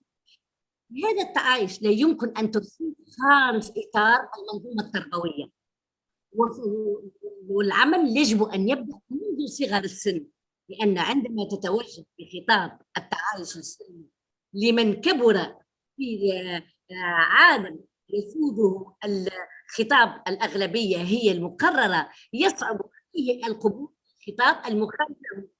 فالمهم اليوم وكتوصية هو العمل سويا تحسيس على تحسيس تونس بأهمية إدراج دروس تخص التعايش السلمي سواء في التربية الإسلامية أو التربية الإسلامية أو غيرها. ثانيا تاريخ تونس التونسي بالنسبة إليه كل ما هو مسيحي هو لو سمحتي تجاوزتي القرن الخامس كانت هي مركز الكاثوليك المسيحية في شمال أفريقيا. هذا التاريخ المهم. فلو رفض التونسيين الاعتراف بأن تونس كانت مسيحية في زمن ما فهناك تاريخ وتراث يثبت ذلك. ويشهدوا على ذلك في تاريخ قرطاج، التراث الموجود في قرطاج، التراث الموجود في دقة، في الكيف، في عديد من المدن الذي يسطر ما قام به وخلده المسيحيون في بلادنا. اليهود كذلك. شكرا أخت روضة. شكرا. غير أن الألفاظ الرافضة اليهودية ونستنكرها، المشكل أن في بيوت الله للأسف تجاوزت أكثر من 4 دقائق ونصف أخت روضة. اضطر المنظمون إنه يغلقوا المايك. معلش أخت روضة، نتأسف. قد ممكن لا تسمعنا روضة، هي لا تزال تتكلم للأسف. طيب، شكرا جزيلا أخت روضة على مداخلتك الجميلة. أكيد رح نضع المجال للمتحدثين أن يردوا على بعض استفساراتك، منها عدم التحدث من الأقليات أنفسهم، ومشكلة التحول الديني أيضا، وهو متبوع بحرية المعتقد والضمير في جميع المنطقة العربية. ممكن نعطي المجال لديان علائي من الجامعة البهائية العالمية. ديان تفضلي.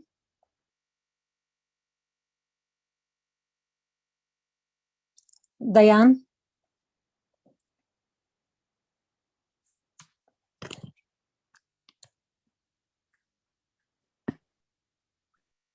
تفضلي. Thank you very much. In fact, the translator was saying Bayan and my husband is Bayan, so I was a bit confused, but thank you very much. I wanted to speak about really how to improve the situation of religious minorities, of all minorities, and take the case of the Baha'is.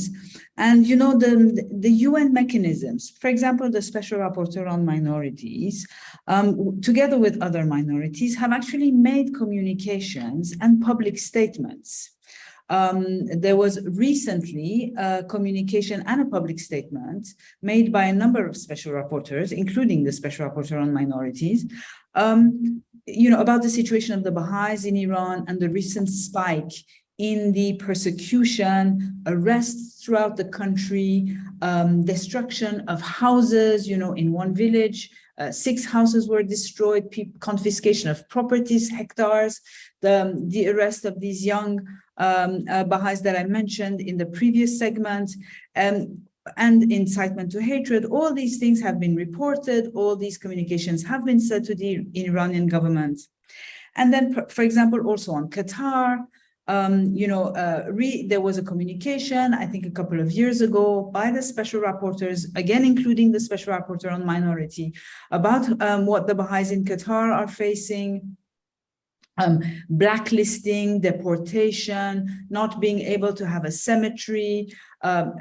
Dear Dr. Ben Moussa mentioned some issues. They were also in Tunisia. They were also in a communication. So really, there are all these communications. The special rapporteurs are doing their work, but the problem is that the governments either don't respond, and if they respond with responses that are incorrect and based on absolutely no proof.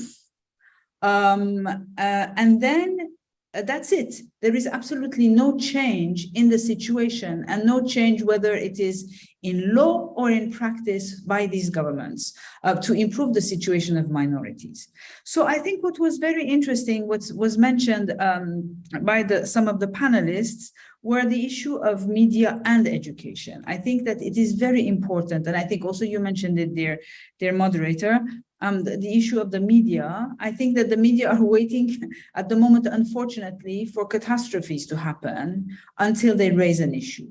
And I think that it is a shame, because things could improve if there was more coverage, for example, of the communications of the special rapporteurs or things like that. And I know it's not because of OHCHR, but it's a form of issue that the media is not interested in. And then I think when you talked about education, also it is extremely important to, in education, try to put forward information about minority, information about diversity, information about coexistence, so that children from their very young age learn how to live together, how to contribute to the differences, and feel that there is richness in living together, in learning about one another, rather than thinking that there is one group that is the only one that is right and nobody else, or correct, or the one that needs to be protected, and all the other ones are others. And this othering is also extremely bad. One of the things that we saw very interestingly in this recent spike of persecutions in Iran is that, in fact, there has been an awareness raising in these 40 years of the persecution of the Baha'is, which has led into Iranians, whether they are, I would say, human rights defenders, but even some of the clerics, but also just ordinary citizens who have become aware of this persecution and feel and raise up their voice and say that this is not acceptable. And I think that this transformation and the fact that the public opinion also comes and stands side by side with the minorities in order to grant their rights is important. So in a way, I think a forum of on minorities should also be full of the majorities who will come and show their solidarity for the minorities. And this is the only way that governments can progress. A last, if you allow me, Chairperson, a last point was about good practices, because there are a lot of good practices. And even, I mean, and in MENA countries, there's also a lot of good practices. There are also a lot of countries where, in fact, religious minorities, including the Baha'is, can work together, can contribute to the advancement of their countries. And I was wondering if this space could also give a voice to the representatives from those countries who can experience also all the positive about, you know, allowing minorities to be able to contribute to the advancement of their country. Thank you. شكرا جزيلا ديان. تطرقتي لمفاهيم مهمة أكيد ستناقش من قبل الخبراء، وتطرقتي أيضا لأنه ليس فقط رجال الدين بين ونشطاء حقوق الإنسان، أيضا المواطنين في إيران أصبحوا واعيين ومهتمين أكثر على الانتهاكات التي تحدث للبهائيين في إيران. وتطرقتي أيضا لموضوع التعليم والإعلام، وأكيد سيكون هناك وقت للخبراء لأن يجاوبوا على أسئلتك أو الأطروحات التي طرحتيها. نعطي المجال لمحمد حساف. مم حساف. ممكن تعطوني المجال بفتح الكاميرا كمان؟ تفضل. نعم تفضل. تمام. هيك تمام؟ تمام. Okay. Thank you. First of all, thank you for this opportunity, and I would like to thank the organizers. Thank you, Ms. Tahani Arfan, and of all of colleagues present. I'm Hassaf, Kurdish activist.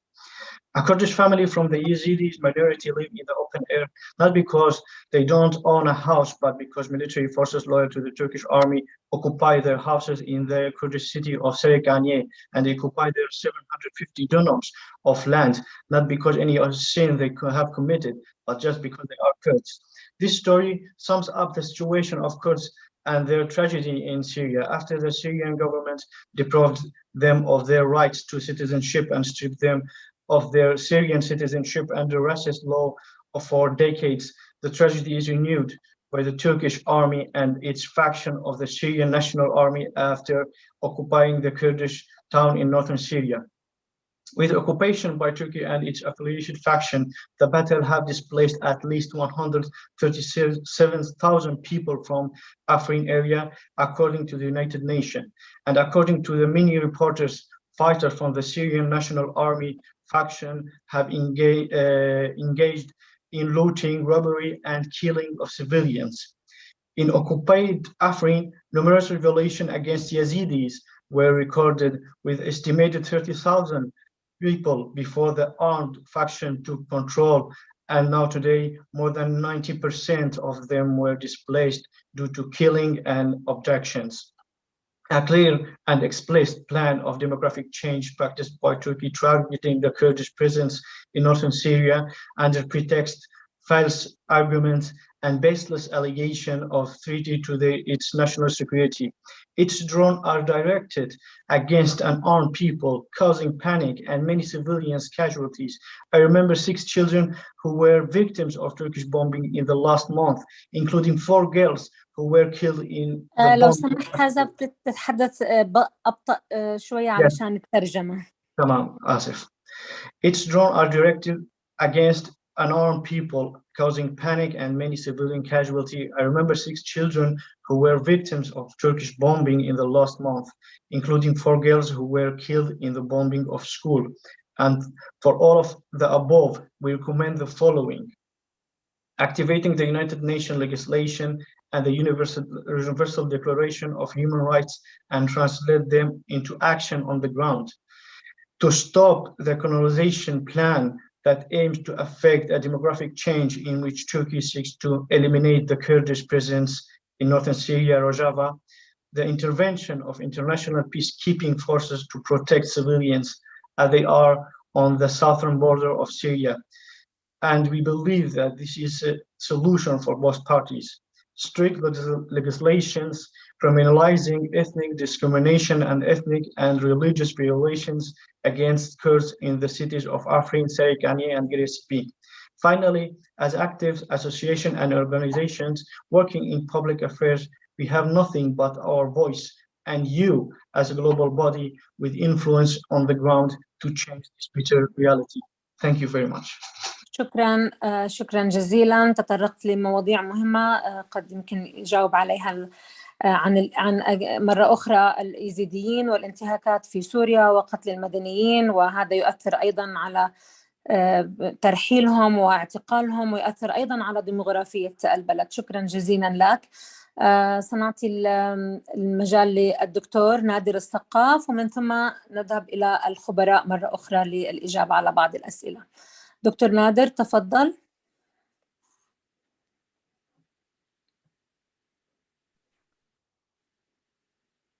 شكرا جزيلا على إتاحة هذه الفرصة. سيدتي الرئيسة، أنا نادر الثقاف، يمني بهائي الديانة، أعبر عن صوت الآلاف من البهائيين المضطهدين في اليمن الذين منذ سيطرة الحوثيين على سلطة صنعاء يعيشون في وضع إنساني مأساوي يصعب وصفه. البهائيون في اليمن هم مكون أصيل في المجتمع اليمني، شركاء مع غيرهم في التنمية الاجتماعية والاقتصادية، وإسهاماتهم ظاهرة للعيان كونهم من أوائل من أدخلوا مهن الطب، الهندسة، الصيدلة، البصريات وغيرها إلى اليمن، بالإضافة إلى دورهم الفعال في إنشاء المطارات وتشييد الجسور والطرقات وتخطيط المدن الحضرية، فضلاً عن دور مؤسسات المجتمع المدني التي يقودها مواطنون بهائيون في التنمية البشرية ومكافحة الفقر والأمية وتعزيز ثقافة التعايش والسلم الاجتماعي في أوساط المجتمع. تمر السنة الثامنة وما زالت السلطة الحوثية على منوال سلطة إيران مستمرة باضطهاد البهائيين. لم تكتفي بإخراج بعضهم من اليمن منفيين ومهجرين قسراً، بل تسعى بكل وسائل الدولة إلى إبادة وجود البهائيين من خلال مصادرة ممتلكاتهم وأموالهم وإغلاق مؤسساتهم الإدارية والتنموية وتشويه إسهاماتهم الوطنية بإشاعة الافتراءات وتلفيق التهم حول كل ما قاموا به من أعمال إنسانية وتنموية، زعماً إنها أعمال خطيرة تستهدف أمن وسلامة اليمن. وعلى خلفية تلك الافتراءات ما يزال 24 بهائياً يحاكمون في صنعاء غيابياً بغية فبركة أحكام قضائية بالإعدام على كل من يؤمن بالدين البهائي، بالإضافة إلى تعميم أسماء مئات البهائيين على البنوك وشركات الصرافة لحجز حساباتهم البنكية وحظر الحوالات المالية إليهم من أي جهة كانت، لتضييق عليهم في مصادر عيشهم وحرمانهم من العمل وإجبارهم على العيش في وضع صعب للغاية، وبالتالي ثنيهم عن خدمة المجتمع. نجدد تأكيدنا ونحن نحتفل بالذكرى 30 لإعلان الأمم المتحدة بشأن حقوق الأقليات، إن القانون الدولي لحقوق الإنسان الذي يفتخر العالم بإنجازه سيظل غير فعال ما لم ينفذ على أرض الواقع بكل حزم ومصداقية، وإن الجرائم ضد الإنسانية مستمرة إن لم يرسل المجتمع الدولي رسالة واضحة بأن الجرائم ضد الإنسانية لن تمر دون تحقيق العدالة. شكرا سيدتي الرئيسة. شكرا جزيلا دكتور نادر. تحدث عن أيضا الانتهاكات لأقلية أخرى وهي البهائيين في اليمن ووضعهم المأساوي، كما تحدث عن إسهاماتهم في بناء الدولة في المجتمع اليمني، وأخيرا المحاكمة البهائيين غيابيا منهم بالإعدام والانتهاكات التي يعاني منها البهائيين في اليمن. فناخذ آخر مداخلة من هدي ماماند، ومن ثم نطرح بعض الأسئلة للمتحدثين حتى يجاوبوا عليها إذا ممكن. هدي ومن ثم الخبراء. Hello, thank you so much. تفضل. Thank you so much for giving us the opportunity to talk and express our points here in this unique forum. First of all, I want you to be on a clear image regarding Iraq, which is it's almost a year past after the Iraqi parliament election process, but unfortunately after these all months still the new cabinet of the government has not been formed, and so that caused many conflicts and demonstrations in the different governments of Iraq. And unfortunately, there were sometimes serious conflicts between the security units with the demonstrators. And the point I want to mention is that Iraq generally is not in safe or in unstable, in a stable situation. And with any unstable and unsafe situation, the minorities are the first victim, as we saw in 2014 with the tragic events that came by ISIS. And currently the same we can see, the same story and case. The most barriers and challenges that the minorities are faced, I want to conclude in some points. First one can be the, as the hate speech, as yesterday the Professor Fernand mentioned. In term, we can say that tsunami of hate speech, the minorities are facing a tsunami of hate speech on the social media platforms, even inside the social or community. They are facing so many hate speech by the, some of the radical religious man, as they are being called by the, they are sinful and they have to be neglected and they have to be marginalized, and they don't belong to this country. And some of the minorities, as Zoroastrian and the Baha'i and the Kakais of Iraq, there are some accusations as they are implementing the agenda of some of the neighborhood countries of Iraq, which is not true. Indeed, they are part of this country. One of the other points that I see discriminate the Iraqi minorities is the Iraqi constitution itself. As at the very beginning of the constitution and the first sentence, it refers that the most reliable source and reference for the Iraqi constitution is the Holy Quran.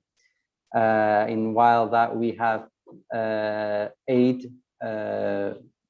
Iraqi religious minorities in Iraq, so I can see that's the discrimination to the minorities. And there are some articles inside the Iraqi constitution.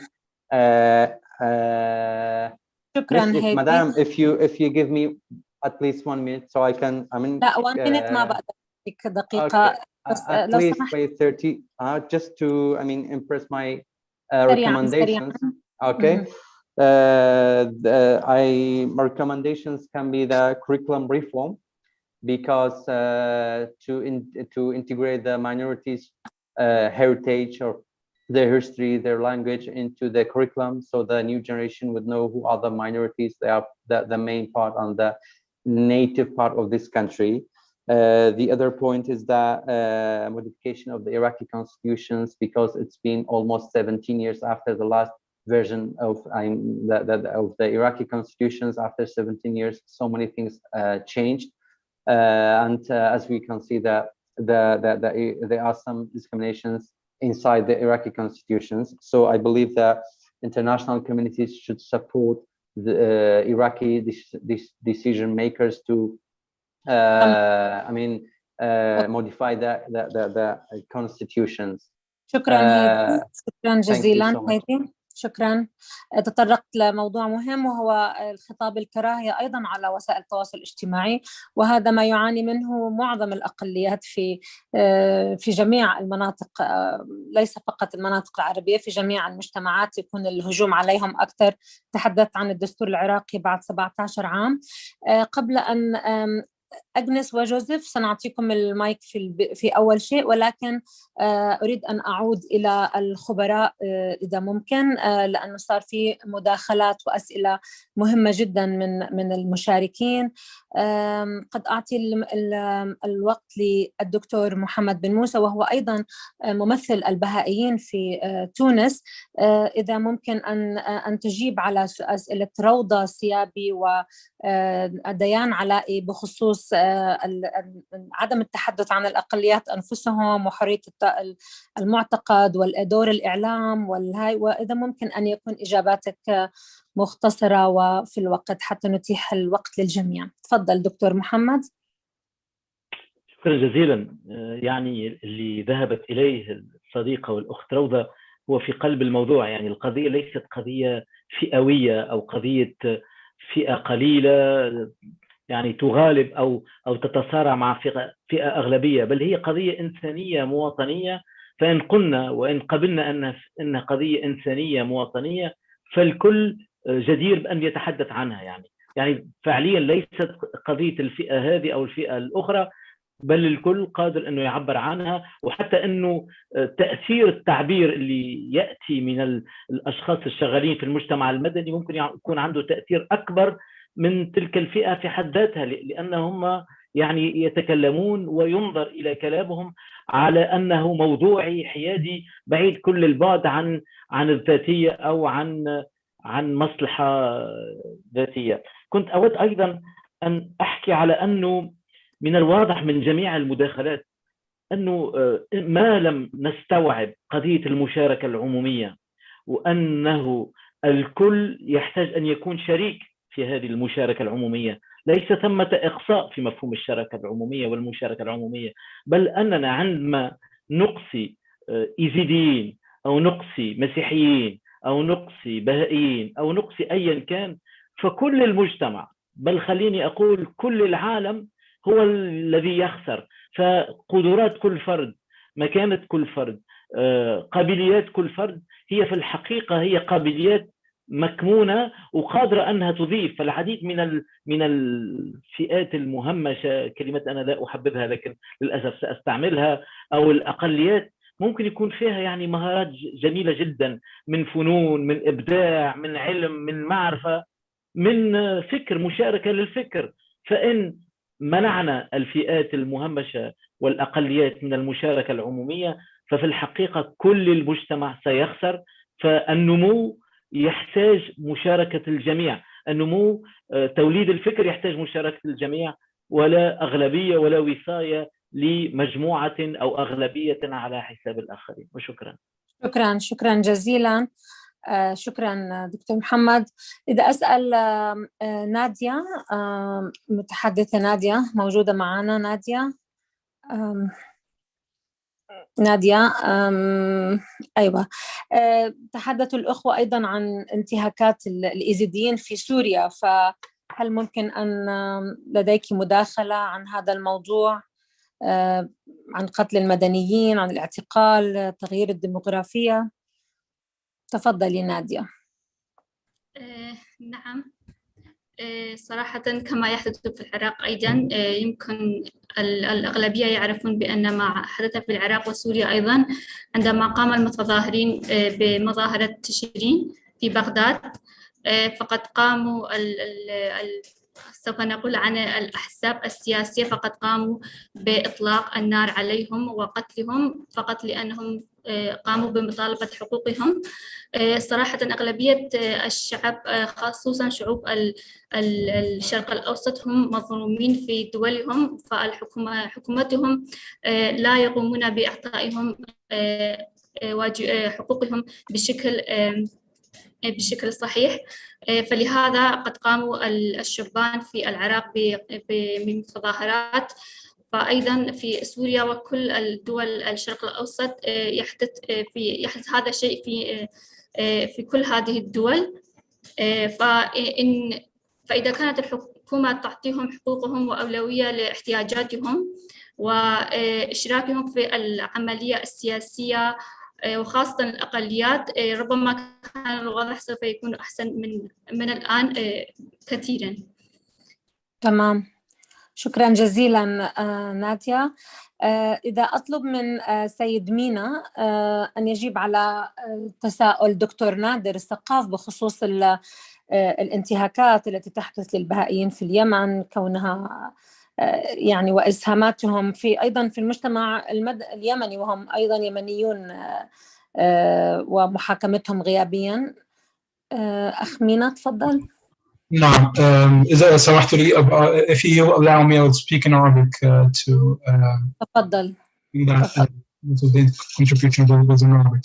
So يعني هو فيما يتعلق بشأن نتفضل به في مداخلتي، أعتقد أنه هذا هو مؤشر حي على أن التمييز التمييز والاضطهاد الذي يعاني منه الأقليات سواء في منطقة الشرق الأوسط أو في أي مكان آخر في العالم لا يكون محدود فقط ب يعني حرمانهم من بعض الحقوق، بل يمتد إلى تأثير أكثر يتعلق بمصادر معيشتهم، يتعلق ببيوتهم، يتعلق ب يعني حقوقهم الاقتصادية والاجتماعية. ناس يتم تهجيرهم من منزلهم، يتم حرمانهم من ممارسة يعني تبادل الأموال أو وضع قيود على أموالهم، وضع قيود على حرية حركتهم في بعض الدول. إذن هذا هو أيضا مؤشر آخر على ضرورة أن يمتد مجال الحماية القانونية في القانون الدولي لحقوق الإنسان إلى اتفاقيات ملزمة للدول، وأن نتحرك من مساحة الإعلان وهو غير ملزم قانونيا للعديد من الدول حول العالم إلى مساحة الاتفاقية الملزمة، أن نتحول من مجرد أن يكون لدينا وهو آلية يعني أتاحت للكثير الأصوات والمتعلقة بالمقرر الخاص معنا بحقوق الأقليات، لكن أيضا نحتاج إلى هيئة مستقلة لمراقبة مدى التزام الدول بتحقيق إنجازات في مجال حقوق الأقليات أو بحماية حقوق الأقليات. نحتاج إلى هذه الهيئة في المستقبل. نحتاج إلى أن تكون هذه الهيئة تستطيع أن تقبل شكاوى من الأفراد بغض النظر عن وضع الدول التي وقعت فيها هذه الانتهاكات، وبغض النظر عن كون هذه الدول هم أعضاء أو منضمين لهذه الاتفاقيات. من عدم أن يكون هنالك صوت ومساحة متاحة للأفراد المنتمين لأقليات ويتعرضون للاضطهاد لأن يقدموا بشكاوى، أن يتاح لهم مساحة للتعبير عن الانتهاكات التي يواجهونها. أود أن أثني على على التعليق المتعلق بدور التعليم في مواجهة هذه، بالضبط في دور التعليم في مواجهة التمييز ومواجهة الثقافة التمييزية، وأيضا يكون له دور مبكر في مواجهة خطابات الكراهية، لأنه حينما نتيح المساحة أن يتعرف الأطفال على، بالذات في التعليم الأساسي، أن يتعرف الأطفال على الثقافات الأخرى، على الأديان الأخرى، على المعتقدات الأخرى، هنا سيكون هنا يعني الفرصة أقل في أن يتم تطوير في المستقبل خطابات كراهية، بل على العكس سيكون الأطفال وسيكون هذه الأجيال التي أتيحت لها الفرصة أن تعرف عن الآخر وتعرف من هو الآخر وتسمع عن ثقافات وتحتفل بفكرة تعددية المجتمعات التي يعيشون فيها، أن يكون هذا هو الحاجز الأول المواجه لخطابات الكراهية. شكرا. شكرا بالفعل. يعني يبدأ أول حجر في الإصلاح هو المناهج الدراسية والتعليم وانفتاح على الآخر ليفرز هذا المجتمع الفسيفسائي بتعدده وانفتاحه أيضا على الآخر، لأنه الوحدة هي تكمن في التنوع والتعددية. شكرا جزيلا. أعطي المجال لجوزيف ملاك أن يتحدث. جوزيف تفضل. على الدخلة ديت. أنا جوزيف ملاك، زميل المفوضية لشؤون الأقليات في اليو إن. قبطي مصري وأتحدث عن الأقباط في مصر، ولا أذكر إن هم أقلية، يعني كلمة أقلية ديت أنا ما بحبش أقول عن الأقباط. مكون من مكونات المجتمع. أيوة، مكون أصيل. أنا اتكلمت في الموضوع الجزء الأول عن القانون، فلما جيت اتكلمت عن القانون قلت إن في ثلاثة جوانب أهمية جدا، هي الوعي والإعلام والثقافة المجتمعية والقانون المحلي. دي 3 أوجه لازم إن إحنا نهتم بيهم، ولابد أن يكون هناك اهتمام دولي من قبل القانون الدولي، وخاصة ما يتعلق بالمنظمات الدولية الفاعلة. أنا مش هذكر الجوانب دي تاني، لكن أنا هتكلم عن الأقباط، أو نتكلم عن القضية القبطية في مصر. لو اتكلمنا عن القضية القبطية في مصر هنتكلم عن احتياجنا لوجود تجديد الخطاب الديني في مصر، لأن هناك طبعا في بعض العناصر محتاجة انها يعني تصحح من فكرها. النقطة الثانية، احنا محتاجين يكون في مشاركة مجتمعية مبنية على الثقافة في مصر. أقدر أقول إن في أرضية قانونية موجودة في مصر بعد تفعيل وتجديد الدستور المصري، وجود بعض القوانين اللي موجودة، ولكن إحنا محتاجين ندعم ده بتعديلات معينة في بعض القوانين، زيادة في بعض القوانين. وده اللي أنا عملته في دراسة كنت عاملها قدمتها في الولايات المتحدة الأمريكية في الزمالة اللي كنت أخدها هناك في برنامج الزائر الدولي، اللي هي الفقه القانوني المقارن ما بين التشريعات الدولية والتشريعات المحلية لدعم حقوق الأقاليم. إزاي أحط التشريعات الدولية قدام التشريعات الوضعية في أي بلد، مش في مصر بس، وإزاي أقدر أستفيد؟ إيه هي الآليات اللي تسمح لي اللي أنا أستفيد بالقوانين الدولية في مصر أو في تونس أو في أي دولة، في القوانين المحلية؟ لأن القانون هو الركيزة الأساسية.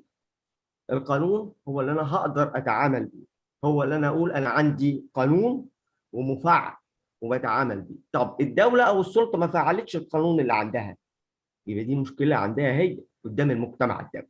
هي دي المنظومة اللي المفترض اللي احنا نمشي على أثرها. أنا عندي دولة ما فعلتش القانون اللي موجود، يبقى الأول عندي إيه؟ أدعم القانون ده، أصحح القانون، أعدله، أقدر أنا أوصل له. فأنا محتاج آلية تقدر إنها تسيطر على القوانين أو تتدخل في القوانين المحلية وتؤثر فيها، عشان خاطر إنها تحافظ على حقوق الأقليات اللي منها في أي دولة من الدول. لو عندها أقليات يبقى لازم تحمي هذه الأقليات، تعطيهم واجباتهم، تعطيهم مشاركة بجانب يعني الجانب القانوني. أنا تمام اتكلمت في جوزيف. الثقافة المجتمعية.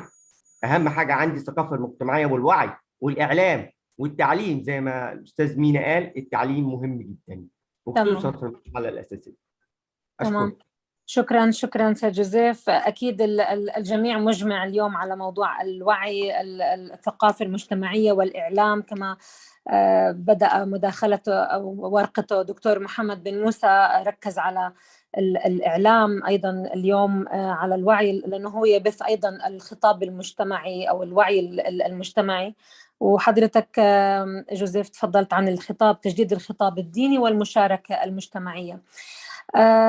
نعطي المجال لمرتضى الذكري. أسعد الله أوقاتكم جميعا.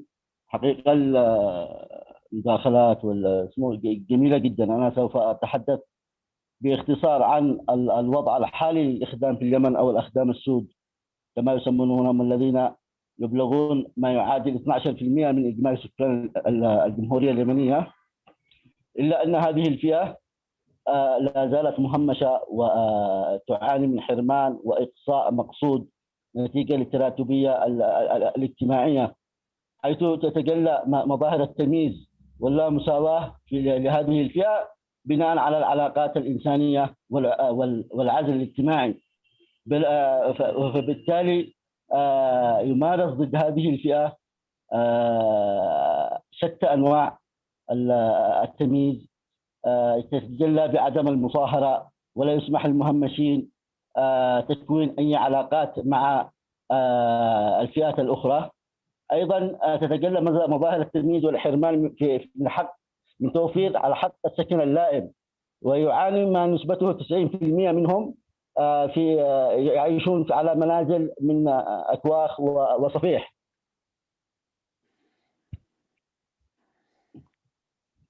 أيضا مظاهر التمييز والحرمان لا تتوفر لديهم السكن الملائم حيث يسكنون في صفيح. أيضا على عدم توفر الخدمات الأساسية كشبكات المياه والصرف الصحي والكهرباء وغيره من الخدمات التي تتوفر لدى الفئات الأخرى. أيضا هناك مظاهر التمييز في عدم إشراك المهمشين في الحياة السياسية. هذه الفئة تعيش حالة من العزلة الاجتماعية بالرغم بأنهم يدينون إلى دين واحد اللي هو الدين الإسلامي، إلا أن نحن في مجتمع إسلامي يمارس ضدنا جميع أنواع القهر والتمييز. تمام. هذه الفئة لا تعاني أيضا من عدم اللامساواة في فرص التعليم. ما نسبته 98 من أبناء هذه الفئة يتم حرمانهم من حقهم في التعليم. الكثير تمارس ضد هذه الفئة المقصية التي يعني خاصة في ظل الأوضاع الأخيرة تعاني من حرمان وانتهاكات كثيرة، كونها فئة ضعيفة لا تستطيع الدفاع عن نفسها، الدفاع عن حقها في المجتمع اليمني. وشكرا جزيلا. شكرا. وهذا أثرت نقطة مهمة جدا أخ مرتضى عن التمييز بسبب اللون. للأسف يعني أن تعانوا بهذا التمييز سواء في التعليم، سواء مصاهرة، سواء القبول الاجتماعي، وهي نقطة جديرة أيضا بالاهتمام، وخاصة أنه 12%، وحتى لو كانت أي عدد كان، لكن التمييز بسبب اللون هو أيضا نقطة جديرة بالاهتمام في هذا المجتمع. قد أطلب من حنين بن حسنة أن تتكلم. حنان. مرحبا، حنان بن حسنة. حنان، أوكي حنان. ملاحظة أساسية نتوجه بها للأستاذ بن موسى بصفة مبدئية بالنسبة للقوانين في تونس، وبالتحديد القانون عدد 50 لسنة 2018. القانون عدد 50 أنا نعتبره كحقوقية قانون une loi bateau، قانون مفتوح غير محدد. عندنا الفصل 2 من القانون جاب معناها ذكر التمييز العنصري على معنى الذكر وليس الحصر، وبالتالي ليس لأن القانون عدد 50 لم يذكر كل الأقليات ولم يتعرض للأقليات الدينية وغيرها فهو لا يشملها. بالعكس القانون الفصل 2 ينص صراحة أو غيره من أشكال التمييز العنصري. الإشكال الرئيسي هو مدى مصادقة تونس على جميع الاتفاقات الدولية بالنسبة للتمييز العنصري، لا أكثر لا أقل. أما بالنسبة للقوانين الداخلية هي قوانين طيعة وقابلة للتوسع فيها وقابلة للتطبيق بشكل واسع طالما أنها كما نقولوا سي محمد دي الوباتو. هذا بالنسبة للقوانين. بالنسبة للتوصيات، توصيتين أساسي نرى أنهم أساسيتين بالنسبة للأقليات الدينية. أول توصية هي إلغاء كل النصوص الترتيبية التي تؤدي إلى التدخل في الحياة الخاصة بالأفراد على أساس ديني. هذه أول شيء. ثاني توصية القسم لأداء بعض المهن في تونس وفي بعض الدول كذلك، خاصة بالنسبة للدول العربية. الأهمية تكمن في جعل هذا القسم يكون على أساس لا ديني. مع الشكر. تمام، شكرا حنان، أثرتي نقطتين مهمين للغاية. أكيد رح نعطي المجال للخبراء أن يجاوبوا على طرحك. في مؤسسة التلاقي Organization، تفضل. التلاقي Organization. أوكي، نعطي Thank you, لفؤاد. Mrs. Chair President. تفضل. Thank you. So I'm Ghassan Ayari on behalf of the Atalaki organization. First of all, I thank the Special Rapporteur on Minority Issues, Dr. Fernando Varenes, and Tom Lantis Institute and the Kingdom of Morocco for organizing this forum, while celebrating the 30th anniversary of the adoption of the United Nations Declaration on Minorities. Dear friends and colleagues, Tunisia has a particular history when it comes to reforms concerning human rights in general and individual rights in particular, when compared to the rest of the countries in the region. However, the implementation of those legal reforms, for example, is a whole different domain. Although 12 years have passed since the outbreak of the popular uprising of the 14th January 2011, the question of managing diversity and pluralism within Tunisian society remains among the biggest challenges that have not been resolved to this day. In addition to the situation of religious freedoms in general and religious minorities in particular, the policy of ignoring and turning a blind eye to those topics and considering them as a luxury despite their importance in determining success measures for any democratic transition. Unfortunately, the public policy in Tunisia have been limited to the security character whenever it comes to big events of the recognized minorities, such as the Jewish and the Catholic communities. Other communities are simply not recognized. That concretely means absence of place of worship, or even worse, at the total absence of symmetries, the formal interdiction of funding association of cultural nature, and in some cases, for example, for Baha'is. Those same communities are also accused of apostasy in official documents and conspiracy for international organizations and or foreign states. Dear friends, Tunisia today, more than ever, is passing by an unprecedented political, constitutional, and institutional stability, where an unilateral new constitution was imposed without any political or civil society participation. More than 13 Tunisian NGOs and civil society associations, including the Atalaki, have issued a joint statement addressing concerns about this new constitution, mainly on the form of new political system that constitutes a clear disruption with the democratic transition that the Tunisian people launched 11 years ago with the well-known slogan of Ash-Sha'b Yurid, as was exposed by Dr. Mohammed bin Musa. Tamam. Therefore, In terms of recommendations, state institutions in our country must cooperate with civil society organizations to define the constitutional and legal reforms that needs to take place, and most importantly, the effective way to be implemented, particularly in the areas of individual freedoms. The positive measures that are in process of being implemented by civil society organizations such as the religious dialogue or the use of arts and the media for the enhancement of human rights must be encouraged and supported. We also recommend that the relevant United Nations agencies and offices should provide technical support to state institutions as well as to religious minority representing organizations to ensure that minorities are represented in decision-making process. Thank you for your attention. شكرا جزيلا لمؤسسة منظمة التلاقي. تحدثت عن عدة مواضيع مهمة، ممكن أهم التحديات التي تواجه المجتمع في إدارة التنوع والتعاون مع منظمات المجتمع المدني لتطبيق القوانين وجعلها في حيز التنفيذ، وأيضا الجميع اليوم يشير إلى دور الفنون والإعلام والثقافة والمناهج، وهذا شيء جدا فعلا مهم إلقاء الضوء عليه. شكرا مؤسسة التلاقي. فؤاد السلاوي ومن ثم أجنس كاجابوني. فؤاد أولا. شكرا جزيلا سيدي الرئيس على إتاحة هذه الفرصة للمداخلة حول الأقليات في اليمن.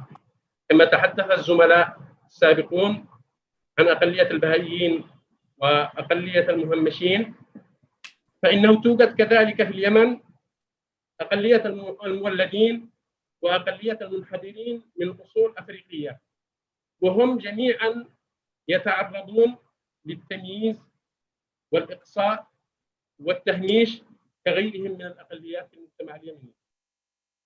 كذلك توجد الأقلية الدينية هي أقلية الصوفيين. الصوفيين في اليمن أيضا يعتبروا أقلية دينية، وإن كانت الانتهاكات ضدهم أقل وأخف من الأقليات العرقية والأقليات الدينية الأخرى. ولذلك لابد أن يعمل الإعلام في المجتمع اليمني وغيره على تعزيز حقوق هذه الأقليات. ونحن نعرف جميعا أن الإعلام بمختلف وسائله الحديثة له دور كبير وفعال في تعزيز حقوق الإنسان بشكل عام وحقوق الأقليات على وجه الخصوص.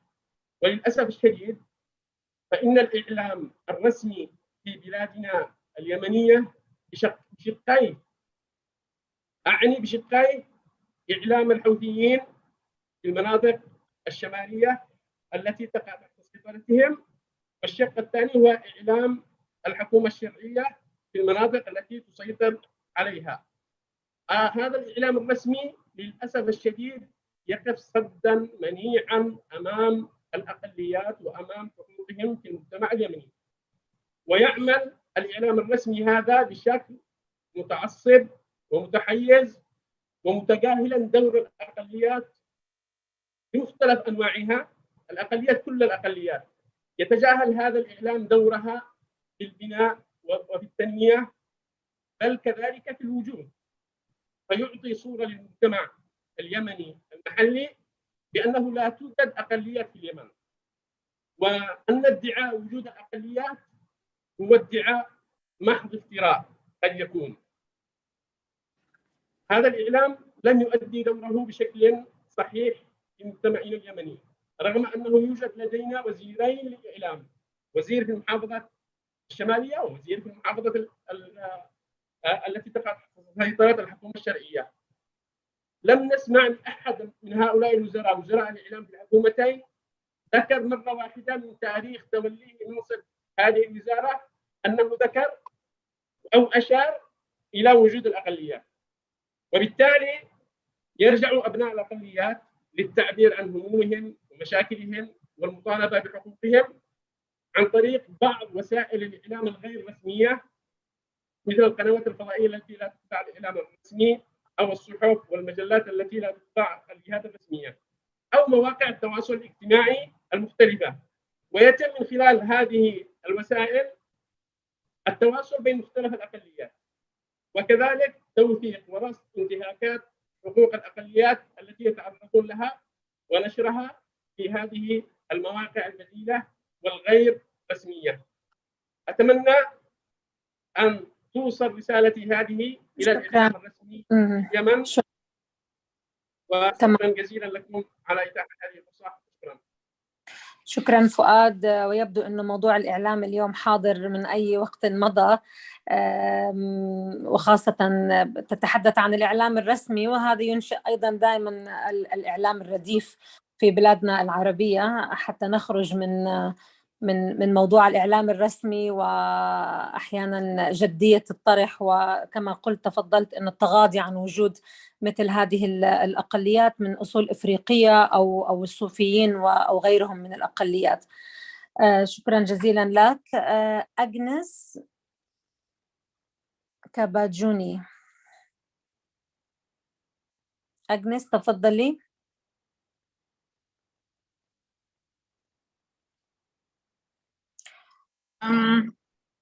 Thank you so much for giving me the opportunity, and I greet all of you. Good afternoon. It's afternoon here. I just wanted to make a contribution to the current issue and really bring out the voice of minorities from sub-Saharan Africa. And I think in our effort to suggest ideas for reforming the protection and implementation of the minority framework, we need to look at the pertinent issues that affect the sub-Saharan African people, minorities. And I will look at one, the biggest challenge faced by minorities in countries in sub-Saharan Africa is land. Because land is the basis of survival, land is the basis of identity, and land is the basis for culture, for tradition, for language protection. And this is the main areas because minorities are located in very remote areas. And these are remote areas that are either taken up by conservation or by extractives or large-scale investment in agriculture. So when the government is focusing on development projects, large-scale development projects, and also mining, minorities' lands are always a target. And this brings in issues of forced eviction, displacement, and leaving minorities completely helpless. And the reason here I really want to emphasize on this, because most government, at least in the countries they have worked in, do not or completely ignore the issue of free, prior and informed consent of the minorities in these places. And that means they are left out in the open, and their rights are violated and sometimes forcefully violated, including violence targeting them. So why do I bring this issue as very pertinent in the reforms we should propose? Is that we need to have a strong document, a strong framework that tackles issues of land, that tackles issues of extractives, that tackles the issues of investment. I will give you an example of what is happening among the Maasai communities in Tanzania right now, in Ngorongoro, near Arusha. This is not the first make time. it short, make it very Okay, short I'm because about we to exceed wrap your up. time. Okay, you have the clash between government, investment, and existence of minorities, and completely ignoring the protection measure. So what am I saying is that we need to reform the law to make it more legally binding, so that I know most of the international laws that governments are subscribing to are not adhered to and they are not enforced. But we need to strengthen a minorities' presence. Secondly, we need to have domestication of even existing frameworks at the government level, so that we have governments really putting in protection measures for the minorities, at least focusing on resettlement, resettlement, and also compensation of those that are losing land. So I will stop there, but yeah, Thank you so Thank much. you, Agnes. Thank you so much, Agnes. Thank you. Agnes، تحدثتي عن الأقليات في جنوب صحراء إفريقيا، سب صحارى، المناطق النائية، عن الزراعة، المشاريع يواجهون خطر الإزاحة المتعمدة. فؤاد لو سمحت، فؤاد السلاوي، أيوة إذا ممكن. نحتاج إلى إطار مفاهيم يبحث في كل هذه الأمور. شكرا أجنس، ونعطي المجال ل هون أبو بكري. أبو بكري.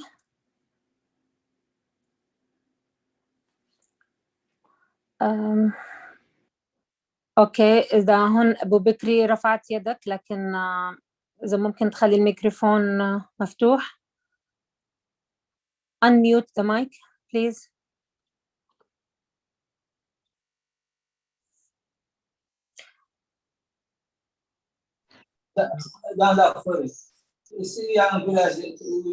Bonjour.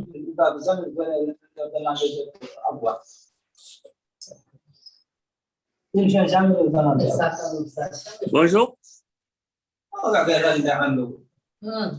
بونجور، لكن لا نسمعك بوضوح.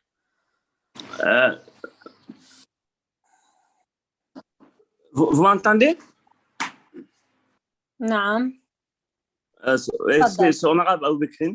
Donc moi, comme l'a dit madame, on a besoin vraiment que le rapporteur chargé des minorités qui fasse beaucoup attention aux groupes vulnérables. Des groupes de minorités à Mauritanie, comme je l'ai souligné hier, on a le problème des enfants en situation de handicap, surtout les enfants polyhandicapés. Il faut prêter beaucoup attention, que ce soit l'accès à l'éducation, l'accès à la prise en charge, surtout la protection sociale des enfants en situation de handicap. Je vous ai dit hier de prêter beaucoup attention à des groupes minoritaires, surtout ceux d'ascendance servile. Aujourd'hui, les femmes d'ascendance servile n'ont pas accès à la politique, n'ont pas une participation politique assez efficace pour puissent accéder à la prise des décisions. Ce sont des problèmes qui se posent aujourd'hui au niveau de la Mauritanie, bien que l'État mauritanien a fait une loi sur le quota électif mandat aux femmes, mais on a une disparité assez importante entre les femmes, surtout d'ascendance civile, qui militent et n'ont pas beaucoup accès à la prise de décision. Et aujourd'hui, ce sont des femmes qui sont très vulnérables, qui constituent une minorité dans ces pays. On aimerait vraiment que la loi prenne en compte le droit de ces femmes, surtout pour l'autonomisation des couches vulnérables. On en a vraiment besoin que le rapporteur spécial, quand il vient en Mauritanie, de poser beaucoup attention à cette disparité dans l'accès des femmes à la prise de décision. Vous allez constater effectivement que certaines femmes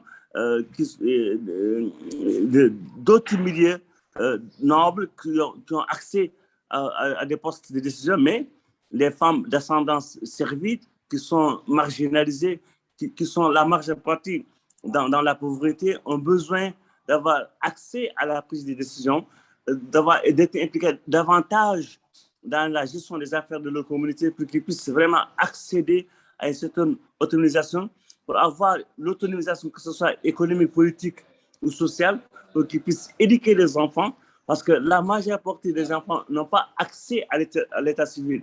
Aujourd'hui, le groupe de ces minorités ont un problème d'accès à l'état civil. Le rapporteur, quand il vient en Mauritanie, il doit vraiment prêter attention à ces groupes minoritaires qui sont parfois dissuadés dans le gros lot des autres communautés. شكرا جزيلا لك. شكرا. لأن هذه الإشكالية مطروحة في موريتانيا بالأخص الأقليات. شكرا جزيلا. التي تتلقى العبودية، أعذار العبودية، جهل. شكرا. شكرا جزيلا. تحدث عن مشكلة الأطفال والنساء في موريتانيا يعانون، الذين يعانون من حق الحصول على الخدمات الصحية، والوصول للنساء أيضا يعون للوصول للمشاركة السياسية. شكرا جزيلا. لحظة عشان الصوت عندي.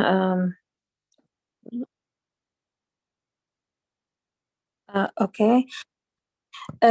في الختام اسمحوا لي أن نعطي الأمن يريد من المتحدثين. دكتور محمد، مينا، نادية، إذا تحبوا أن يكون عندكم final remarks، ملاحظات ختامية، خاصة بعد أن سمعتوا المداخلات الأخيرة عن التعليم، عن الثقافة المجتمعية، عن الإعلام. من منكم يريد أن يتحدث؟ بس بموجز 3 دقائق. دكتور محمد تفضل. لا، إذا ممكن نعطي مجال للمتحدثين. عفوا فقط للمتحدثين، أننا ليس لدينا وقت سوى ربع ساعة لختام هذه الجلسة. دكتور محمد تفضل من الجامعة البهائية في تونس. شكرا جزيلا في الختام على إتاحة الفرصة. من الواضح أنه قضية الظلم يعني هي قضية إنسانية بالأساس بصراحة. يعني ليس من المهم أن نكون امرأة أو أسود أو أبيض أو مسيحي أو بهائي أو مسلم أو شيعي أو يزيدي أو أمازيغي أو أسود، فالكل حقيقة إحساسنا نحتاج أنه الظلم هذا نحس به كلنا. يعني أي كان الإنسان الذي يظلم، أي كانت الحقوق التي تتجاوز، فهي إحساس بأنه الإنسان واحد، الإنسان نبيل في كل المعتقدات وفي كل الدساتير وفي كل الأديان، الإنسان نبيل.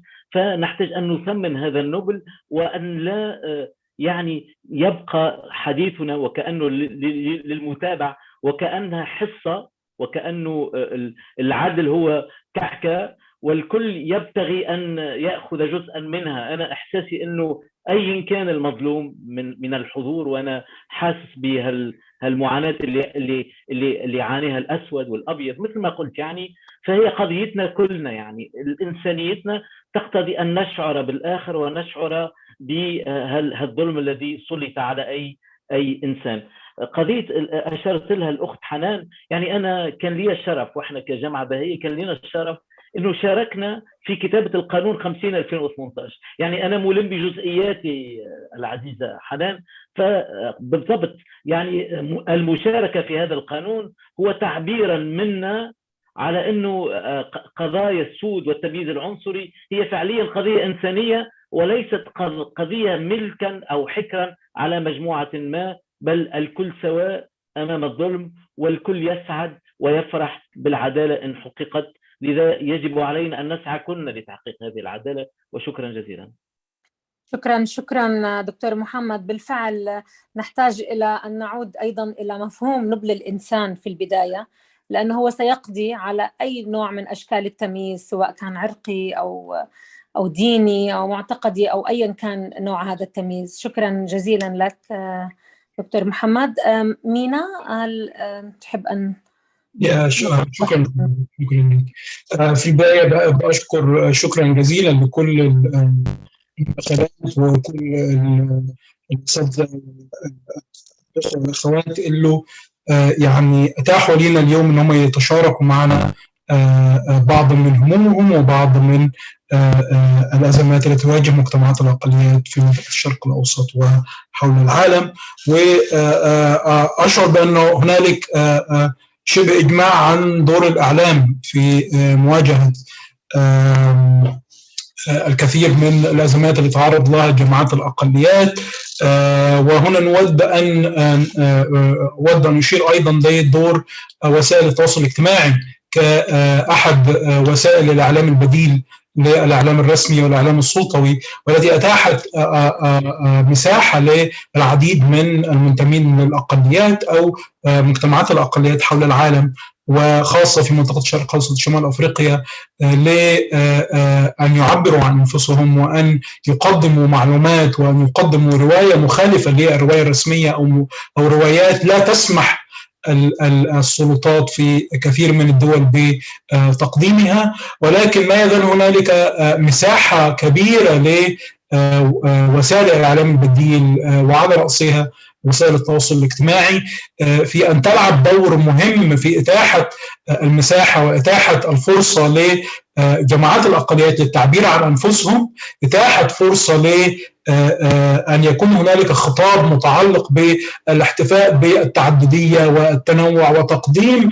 هذه كرسالة للتعايش ورسالة الاحتفاء بغنى مجتمعاتنا من يعني أن الاختلاف هو أمر محمود، وأن الاختلاف هو أمر يساهم في غنى هذه المجتمعات بالتعدد والتنوع، وليس مساحة لضعف هذه المجتمعات أو فكرة أن يكون هنالك مساحة لما يسمى أو ما تسميه بعض الأنظمة الفتن. أيضا يجب أن نشير هنا حول تأثير السلطوية وغياب المساحات الديمقراطية في إتاحة هذه المساحات، وفي وضع قيود على وسائل الإعلام سواء كانت الرسمية أو غير الرسمية أو حتى الإعلام البديل. أشكر أيضا الزميلة أغنس التي تحدثت عن فكرة الحق وإدارة وفكرة إدارة الموارد الطبيعية أو إدارة الموارد التي يتواجد حولها جماعات الأقليات. وفي مصر أيضا يعاني مجتمعات الأقليات العرقية والإثنية مثل النوبيين والبدو من فكرة التهميش في ظل أن هنالك أنهم يعيشون على أراضي ويعيشون في مجتمعات غنية بالثروات التي لهم الحق في إدارتها ولهم الحق في التعاطي معها. هنا يجب أن يعني أعطي اثنين يعني توصيتين أخيرتين. هو تشجيع وسائل الإعلام على اتخاذ دور أكثر إيجابية فيما يتعلق بإتاحة مساحات للمنتمين للأقليات للتعبير عن أنفسهم، وأيضا في إتاحة مساحات للتعبير أو للاحتفاء بالتعددية والتنوع.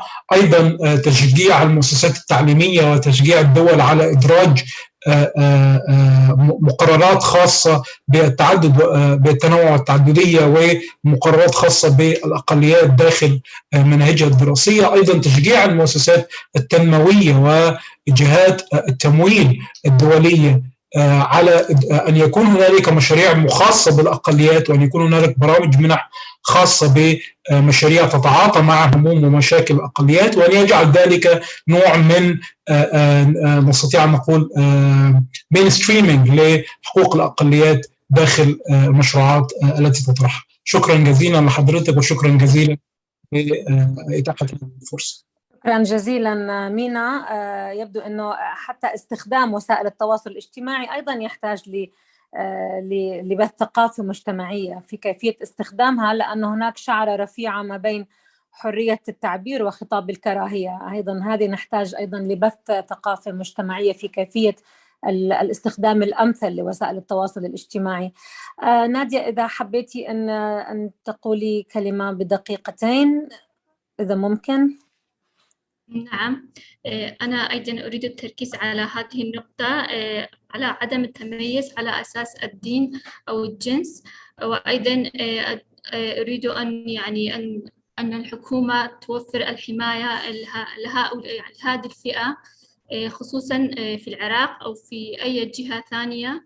لابد من حماية الأقليات، خصوصا أنهم تعرضوا لإبادات كثيرة، فلا بد من أعطائهم ضمانات عدم تكرار ما حدث لهم، حتى يعطوهم ضمان بعدم التكرار هكذا شيء في المستقبل.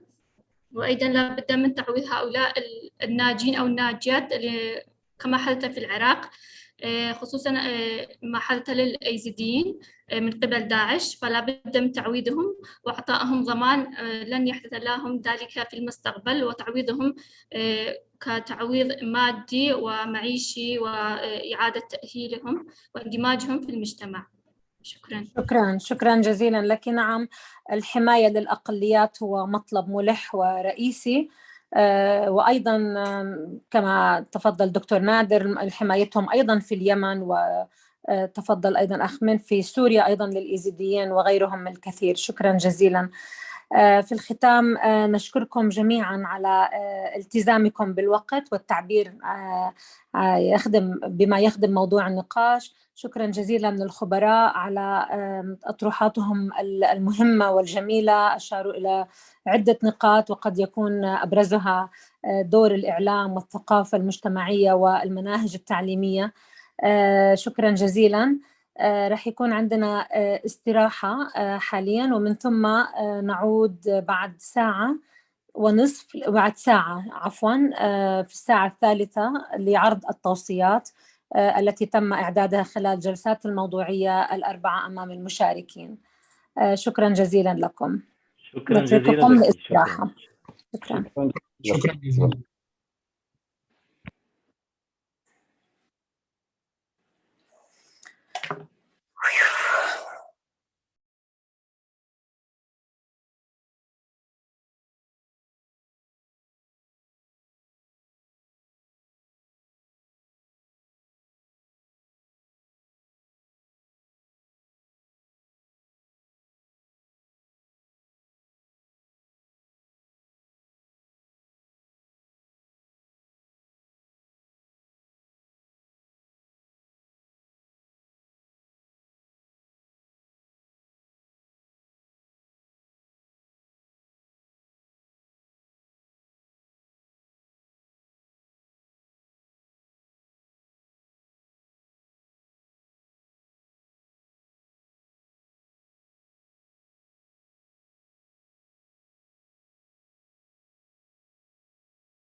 Hello, Marcus. Do you want to test your microphone before we start the final session?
Hi, Marcus, can you hear me? Hi, Sean. Yeah, I can hear you. Okay, great. Yeah, we've got a good picture and your sound's okay as well. Okay, great. Thanks. Yes, yes, Sean, we can hear you. Hello, Anna Maria, and Hi we there. can hear you, and your picture is there as you well. go. So we'll be good to start on time. I'm just talking to Evelyn. Okay. Okay, we'll be back in a minute.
Excellencies, distinguished colleagues, representatives of the civil society, ladies and gentlemen, welcome to the final session of this third Africa-Middle East Regional Forum on Minority Issues. In this session, the list of recommendations that have been proposed and collated over the previous 2 days will be presented. Marcus Oda of the Tom Lantos Institute will present the list of draft recommendations. The list of recommendations will be viewable for all participants. Participants that wish to comment on a specific recommendation should use the chat function to send their comment, referring to the specific recommendation number. There will not be an opportunity for further interventions to be made during this session. All submitted comments will be collated and submitted to the Special Rapporteur, who will consider these and finalize the recommendations following the Regional Forum. These will then be made publicly available on the organizer's website, the webpage of the UN Forum on Minority Issues, and on www.minorityforum.info, following the regional forum. Before I ask my colleague to read the draft recommendations, I would like to remind you how these recommendations were collated, what are their sources. These are experts, moderators, interventions, and written submissions of recommendation made prior to and during the regional forum. So we received all these recommendations from you and we collated them. We eliminated duplications. We would like to remind you that the Special Rapporteur will have the final say on the set of recommendations. I can see Fernand de Varenne. Hello, Fernand. Would you like to say a few words before Marcus reads up the draft recommendations? No, thank you very much, Ana Maria. I will save my comments, all of them, including in relation to the recommendations, once you've finished this exercise. Thank you. Yes. Okay, then we will proceed by asking Marcus to read up the set of recommendations. They are very strong. We were impressed while collating them. And I would like to remind you to make your comments, if any, based on the number of the recommendation in the chat function. The floor is yours, Marcus. Thank you, Ana Maria. I'll just begin by sharing my screen so everyone can see the recommendations. Hopefully it's visible now. So I'll begin presenting the draft set of recommendations from the 2022 Africa Middle East Regional Forum. The first block of recommendations were all made under the session on the normative framework. And these first recommendations are targeting the global and regional levels. Recommendation 1, the role of minority rights as a means to prevent conflict and protect democracy should be recognized in the region. Number 2, the current normative framework for the protection of minorities remains insufficient, and efforts must continue to adopt a legally binding treaty on minority rights. Such a treaty must address the serious omissions in the UN Declaration on the Rights of Persons Belonging to National or Ethnic, Religious, and Linguistic Minorities in relation to addressing the disproportionate impact of human rights violations on minority women and girls, and should explicitly require the prohibition of gender-based discrimination targeting minority women. The scope of intersectionality in the UNDM should be expanded to explicitly include sexual minorities belonging to minority groups who are struggling for the recognition of their rights in many countries. Number 3, a definition of minorities applicable to all states is needed with spaces for negotiation of the definition within national contexts, which will help states to go beyond the historical colonial connotations given to the term to enable constructive engagement with the rights and demands of their peoples and minorities. Number 4, both the individual and collective rights of minorities should be recognized with appropriate levels of self-determination and land rights. Number 5, there should be global reparations legislation relevant to minority situations to create accountability mechanisms. Number 6, the international humanitarian law framework should be revised to ensure special protection for minority communities and individuals in war and conflict zones, special protections for the cultural heritage of minorities, and a commitment to their recovery in post-conflict situations. Number 7, the region should develop practical guidelines for states and minorities on ensuring the protection of the human rights of minorities, their effective participation in public life, and the prevention of conflicts, similar to the OSCE High Commissioner on National Minorities Lund recommendations on the effective participation of national minorities in public life, and the Ljubljana recommendations on integration of diverse societies. Number 8, a more comprehensive intersectional approach is needed in relation to legally binding treaties against discrimination, such as ICERD and CEDAW. Treaty body committees, special rapporteurs, and other human rights experts, as well as charter and treaty bodies, should fully integrate in intersectional analysis and address the distinct experiences and needs of minority women and all women with intersectional identities. The following recommendations are made under the normative framework at the state level. Number 9, states should sign, ratify, and implement all international human rights treaties. Number 10, states should have an inclusive definition of citizenship that grants the protection of minority rights and the participation of minorities. Number 11, states should conduct a comprehensive review of their constitutions and domestic legislation with a view to repealing or amending existing legislation that has the purpose or effect of discriminating against minorities based on ethnicity, language, or religion. If states can protect minority communities from discrimination and racism, they can encourage minority communities to participate in public life by opening avenues to public participation that were previously closed by discriminatory policies and unequal treatment.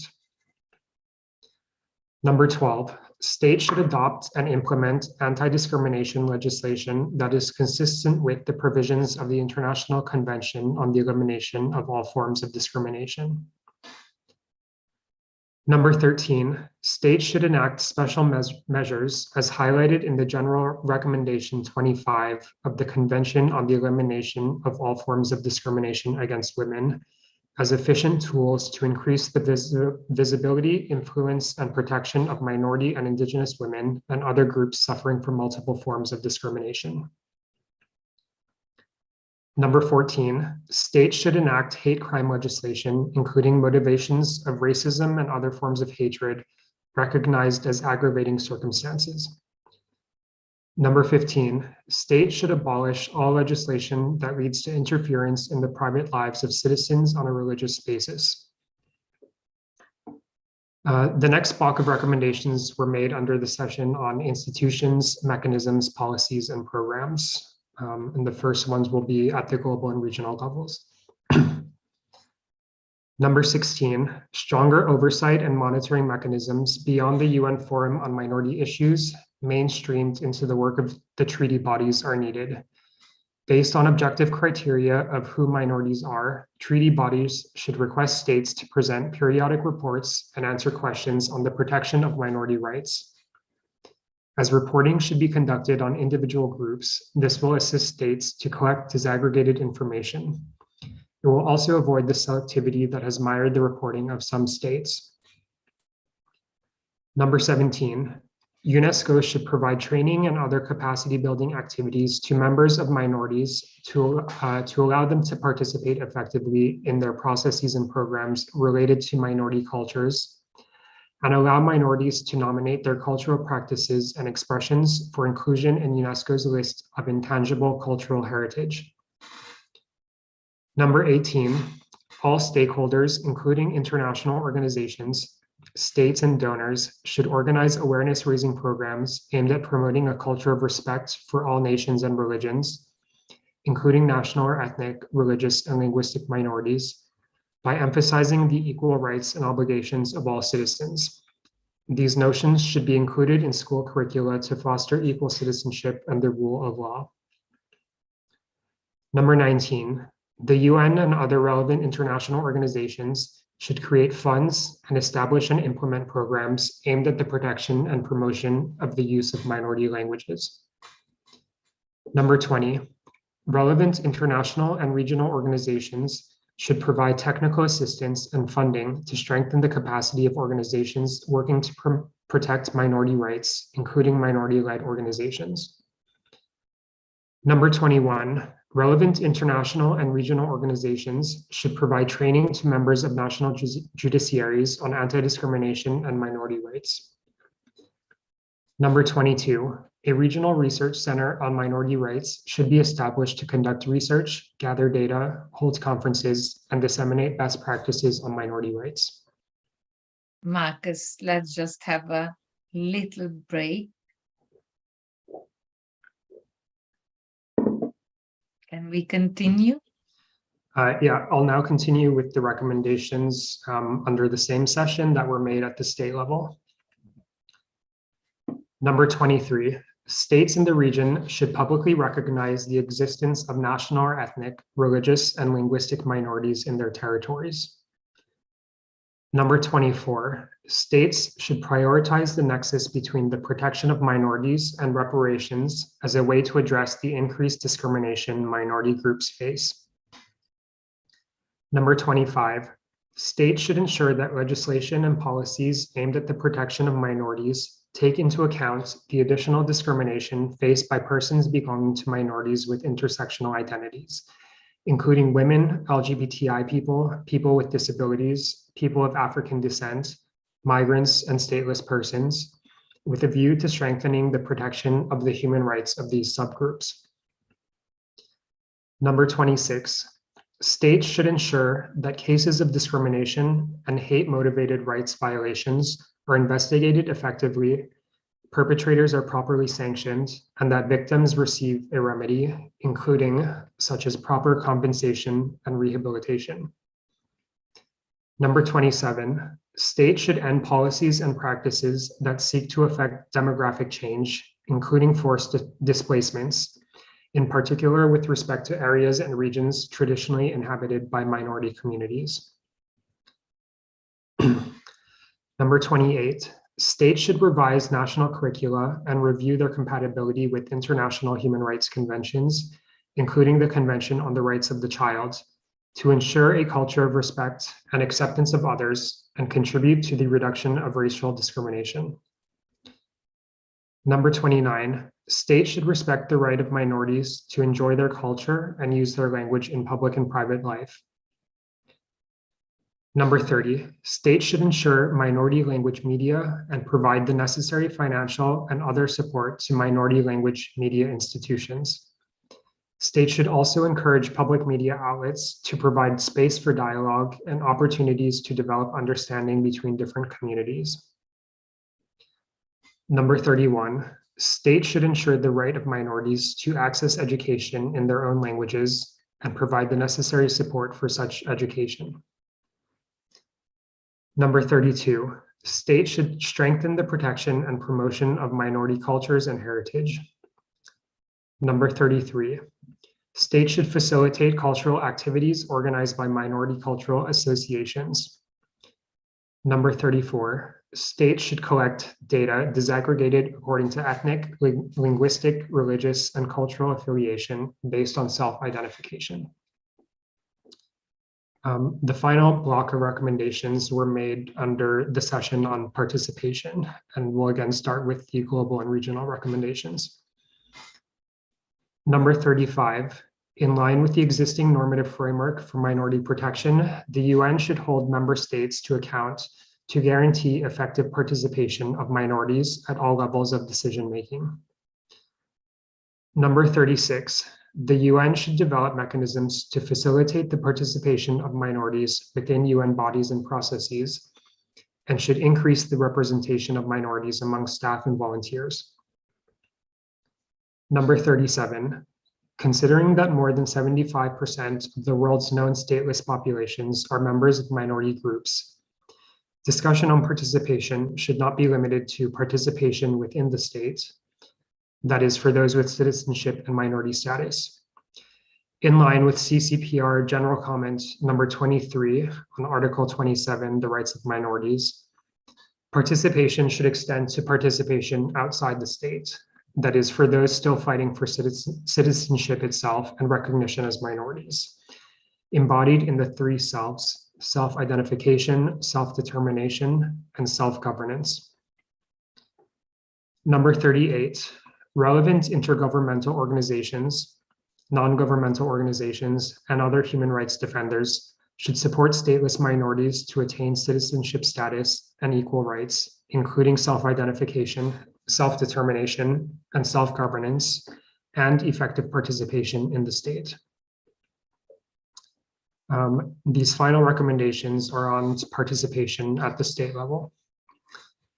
Number 39, states should initiate legislative, constitutional, and political programs that enable the participation of minorities in order to create societies free of all forms of discrimination.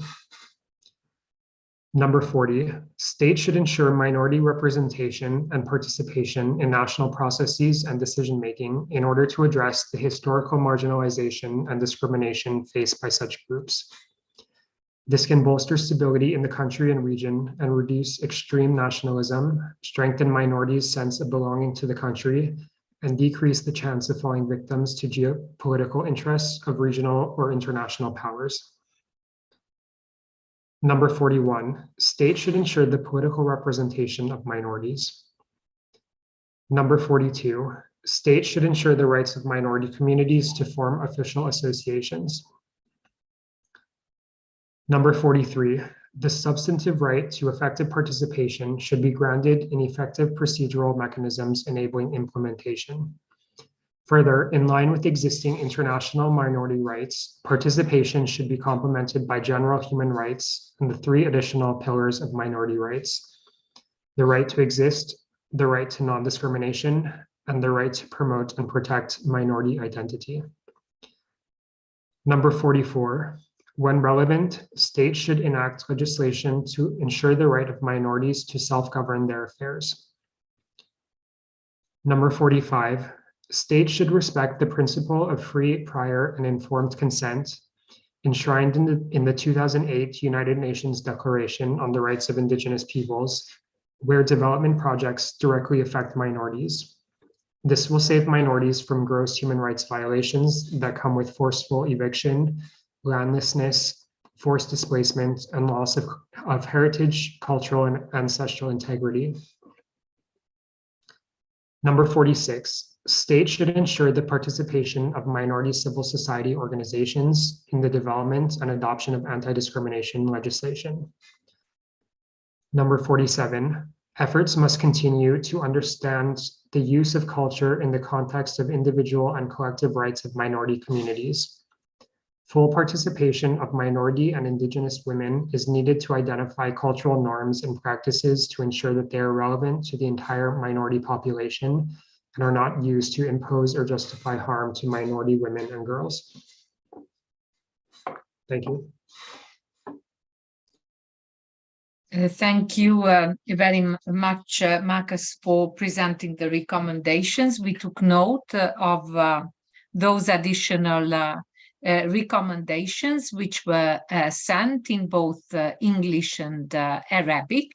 I have to admit that I did a quick Google translation to see what the recommendations were about, and they are good and strong. Thank you very much for all these additional comments.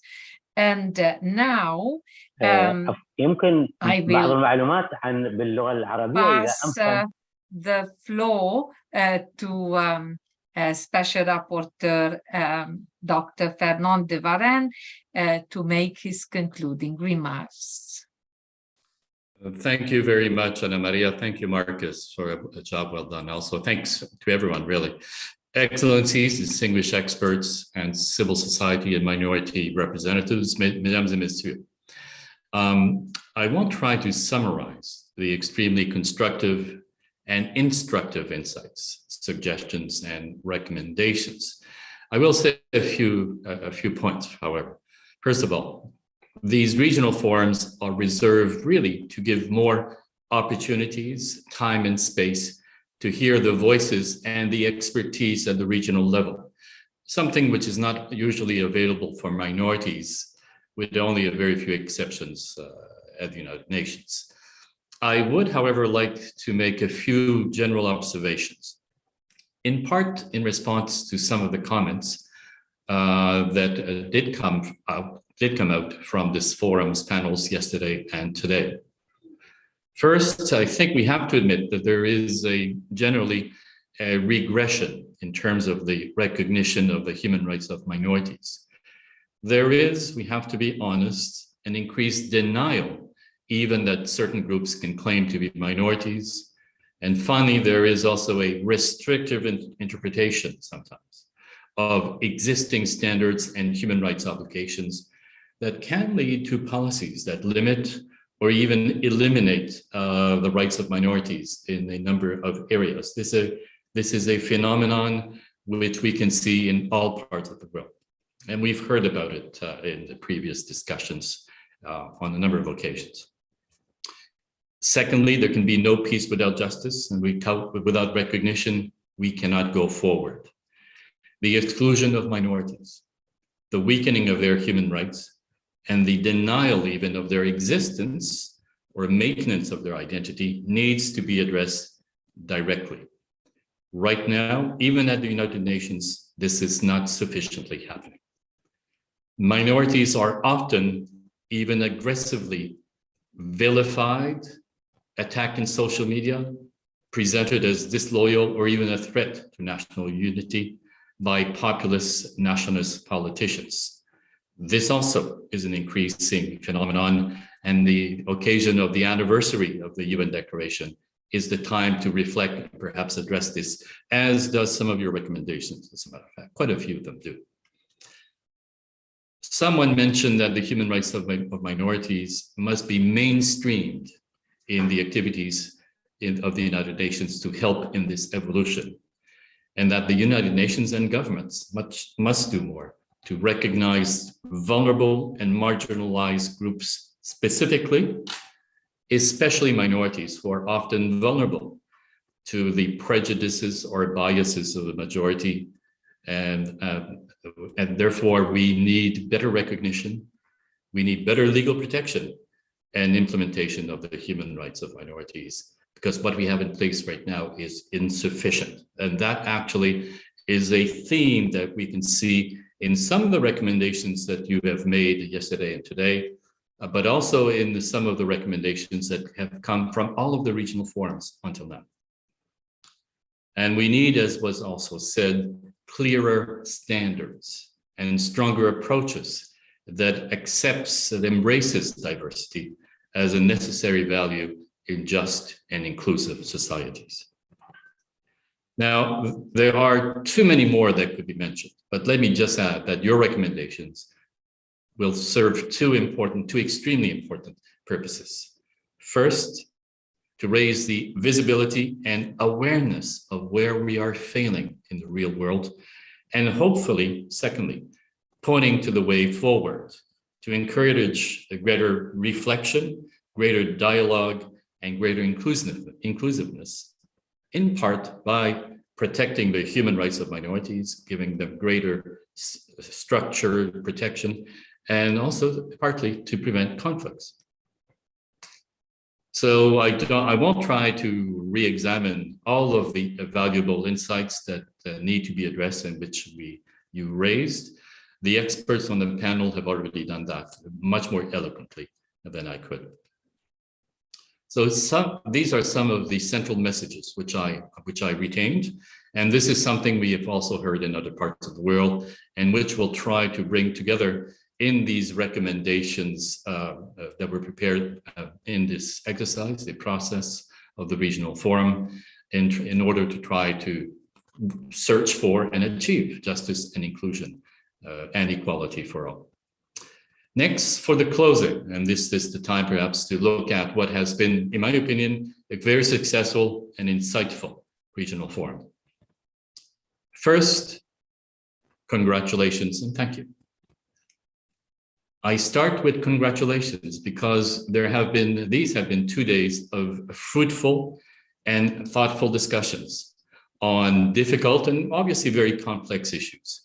It's been also an exercise of sharing of expertise and of course of drafting recommendations. They've been noted and we'll continue working on them, as you've heard, in light of your comments and additional suggestions. You have in many ways exceeded our hopes and expectations in these pandemic times in an online format, which was challenging. We had a few difficulties, as you all know. But I think the regional forum has been one of the most well-organized, despite a few minor technical challenges, and I congratulate all of you for making this happen. The caliber of the contributions of the expert panelists and the high level of engagement, of involvement from participants is very noticeable. We also had a very solid number of participants. I think we had more than 200 at least registered participants, experts, and others. So to all of you for helping making this possible and moving forward so smoothly, despite a few problems, and by respecting the requested measures to keep this working efficiently, bravo. Let me say again that this is just one part of a process with many steps. The recommendations will be worked on, as you heard, and be used at various stages, including being available for participants at the upcoming UN Forum on Minority Issues in Geneva, which will be in person in December this year. And hopefully we'll begin also a process to review, rethink, and reform what it seems everyone agrees is an unfinished story in order to fully recognize, protect, and implement the human rights of minorities. As we'll be doing also around the world, the United Nations and national governments must not only pay lip service to the rights of minorities, but they also have to focus their attention and efforts on those whose human rights are most at risk. And as we've seen yesterday and today, these tend to be, in too many cases, certain minorities. Each region produces their own specific recommendations. And I'm told that a number of the ones from this forum are unique. And this is in fact one of the objectives that we have with the regional forums. In Africa and the Middle East, you have your own unique contexts and challenges, including the complex mosaics of your populations and even colonial legacies. Obviously, the best way to identify and understand these complexities is to have people in the region, having you discuss and explore these complex issues, even though doing this online is always quite a challenge, as you know. So congratulations to all of you for your participation, for your contributions, and especially for your recommendations. And especially since I've just used the magic word, congratulations, let me continue with other deep felt appreciation. First, the organization of this regional forum for Africa and the Middle East would not have been possible without the dedication, enthusiasm, and even sacrifice of many people who have made this forum a reality. Many regional partners and organizations which supported and contributed to the smooth operations and success of the event have to be recognized.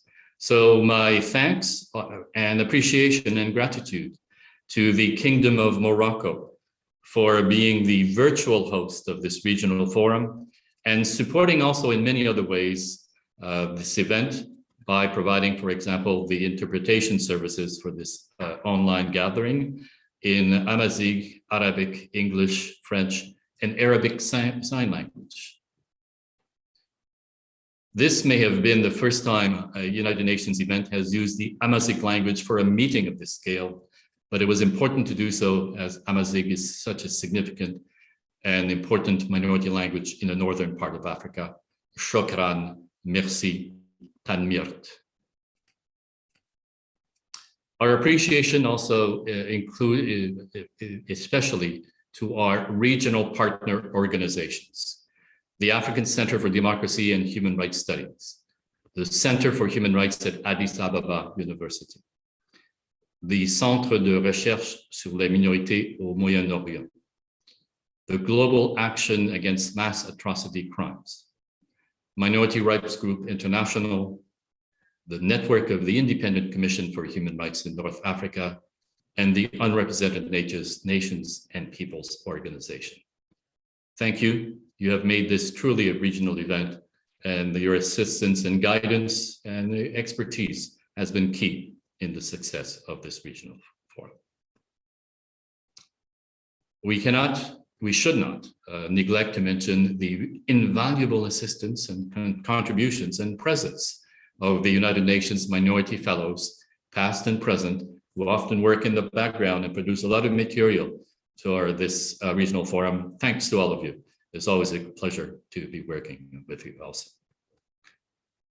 I must additionally express my gratitude to the indispensable advice of the Consultation Group on Regional Forums for the preparation of the 4 events, the 4 regional forums that we are holding this year on minority issues, the one for Europe, the one for Asia Pacific, and this one, of course, which we've just finished, and the next one, which will be for the Americas and will occur next month. Merci beaucoup. My thanks also to all of the national representatives and state officials, and especially the people from various minority organizations, and particularly those who have given voice and space for minority communities who may not often be seen or heard at the international level. Your presence, your voices are extremely important so that we can actually better understand the situation of minorities in this region.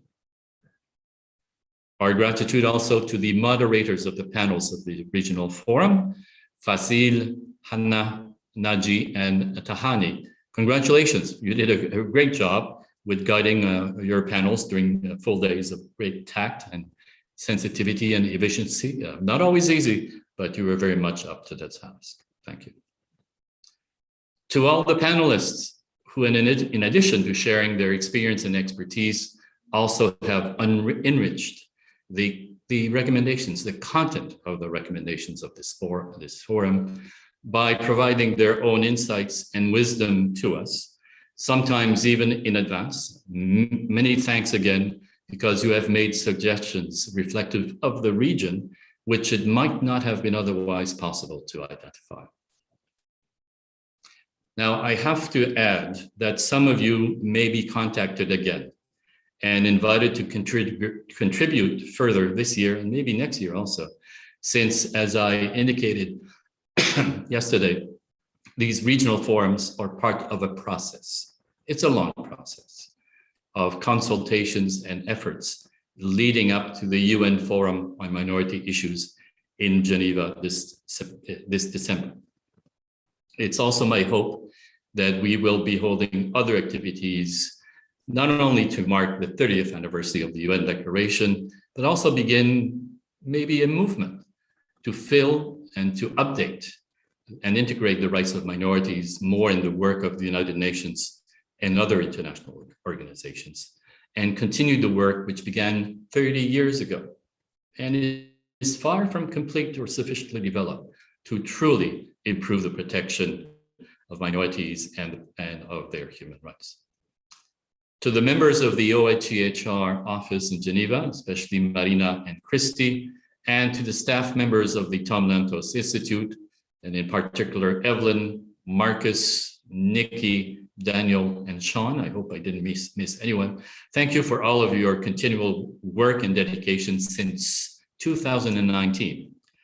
My hat and gratitude to you, since without you, there would be no regional forum. It's especially to you, Ana Maria, the director of the Tom Lantos Institute, who in 2018 volunteered bravely to support my mandate in this regional approach to minority issues. Thank you. It's your vision and leadership which has led to 4 years of widely successful and recognized regional forums.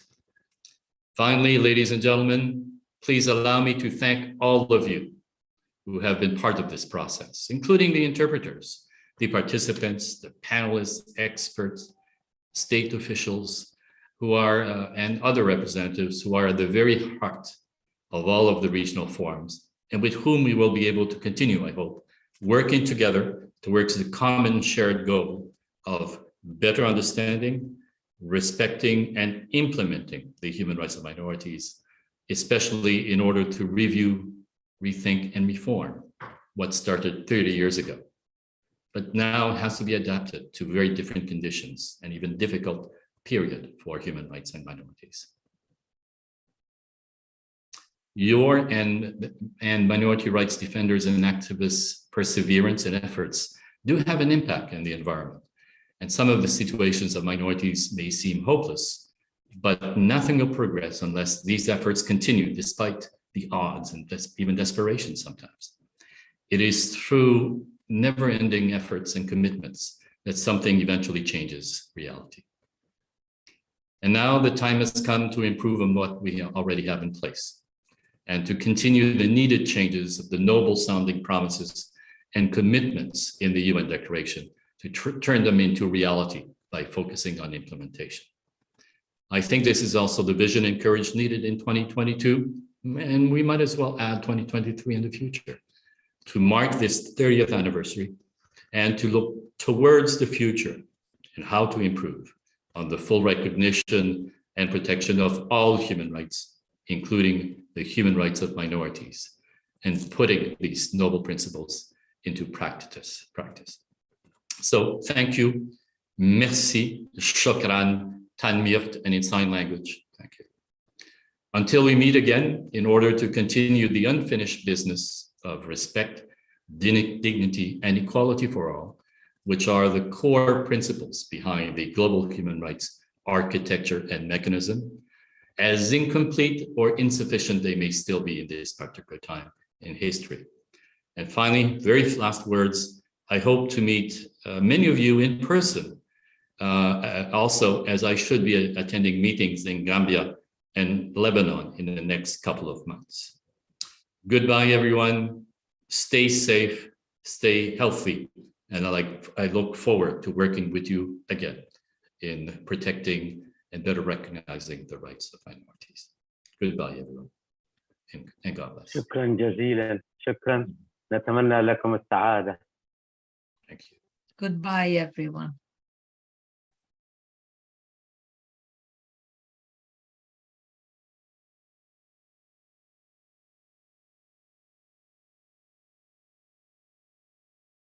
شكرا لكل المشاركين، ونتمنى لكم دوما خدمة حقوق الأقل.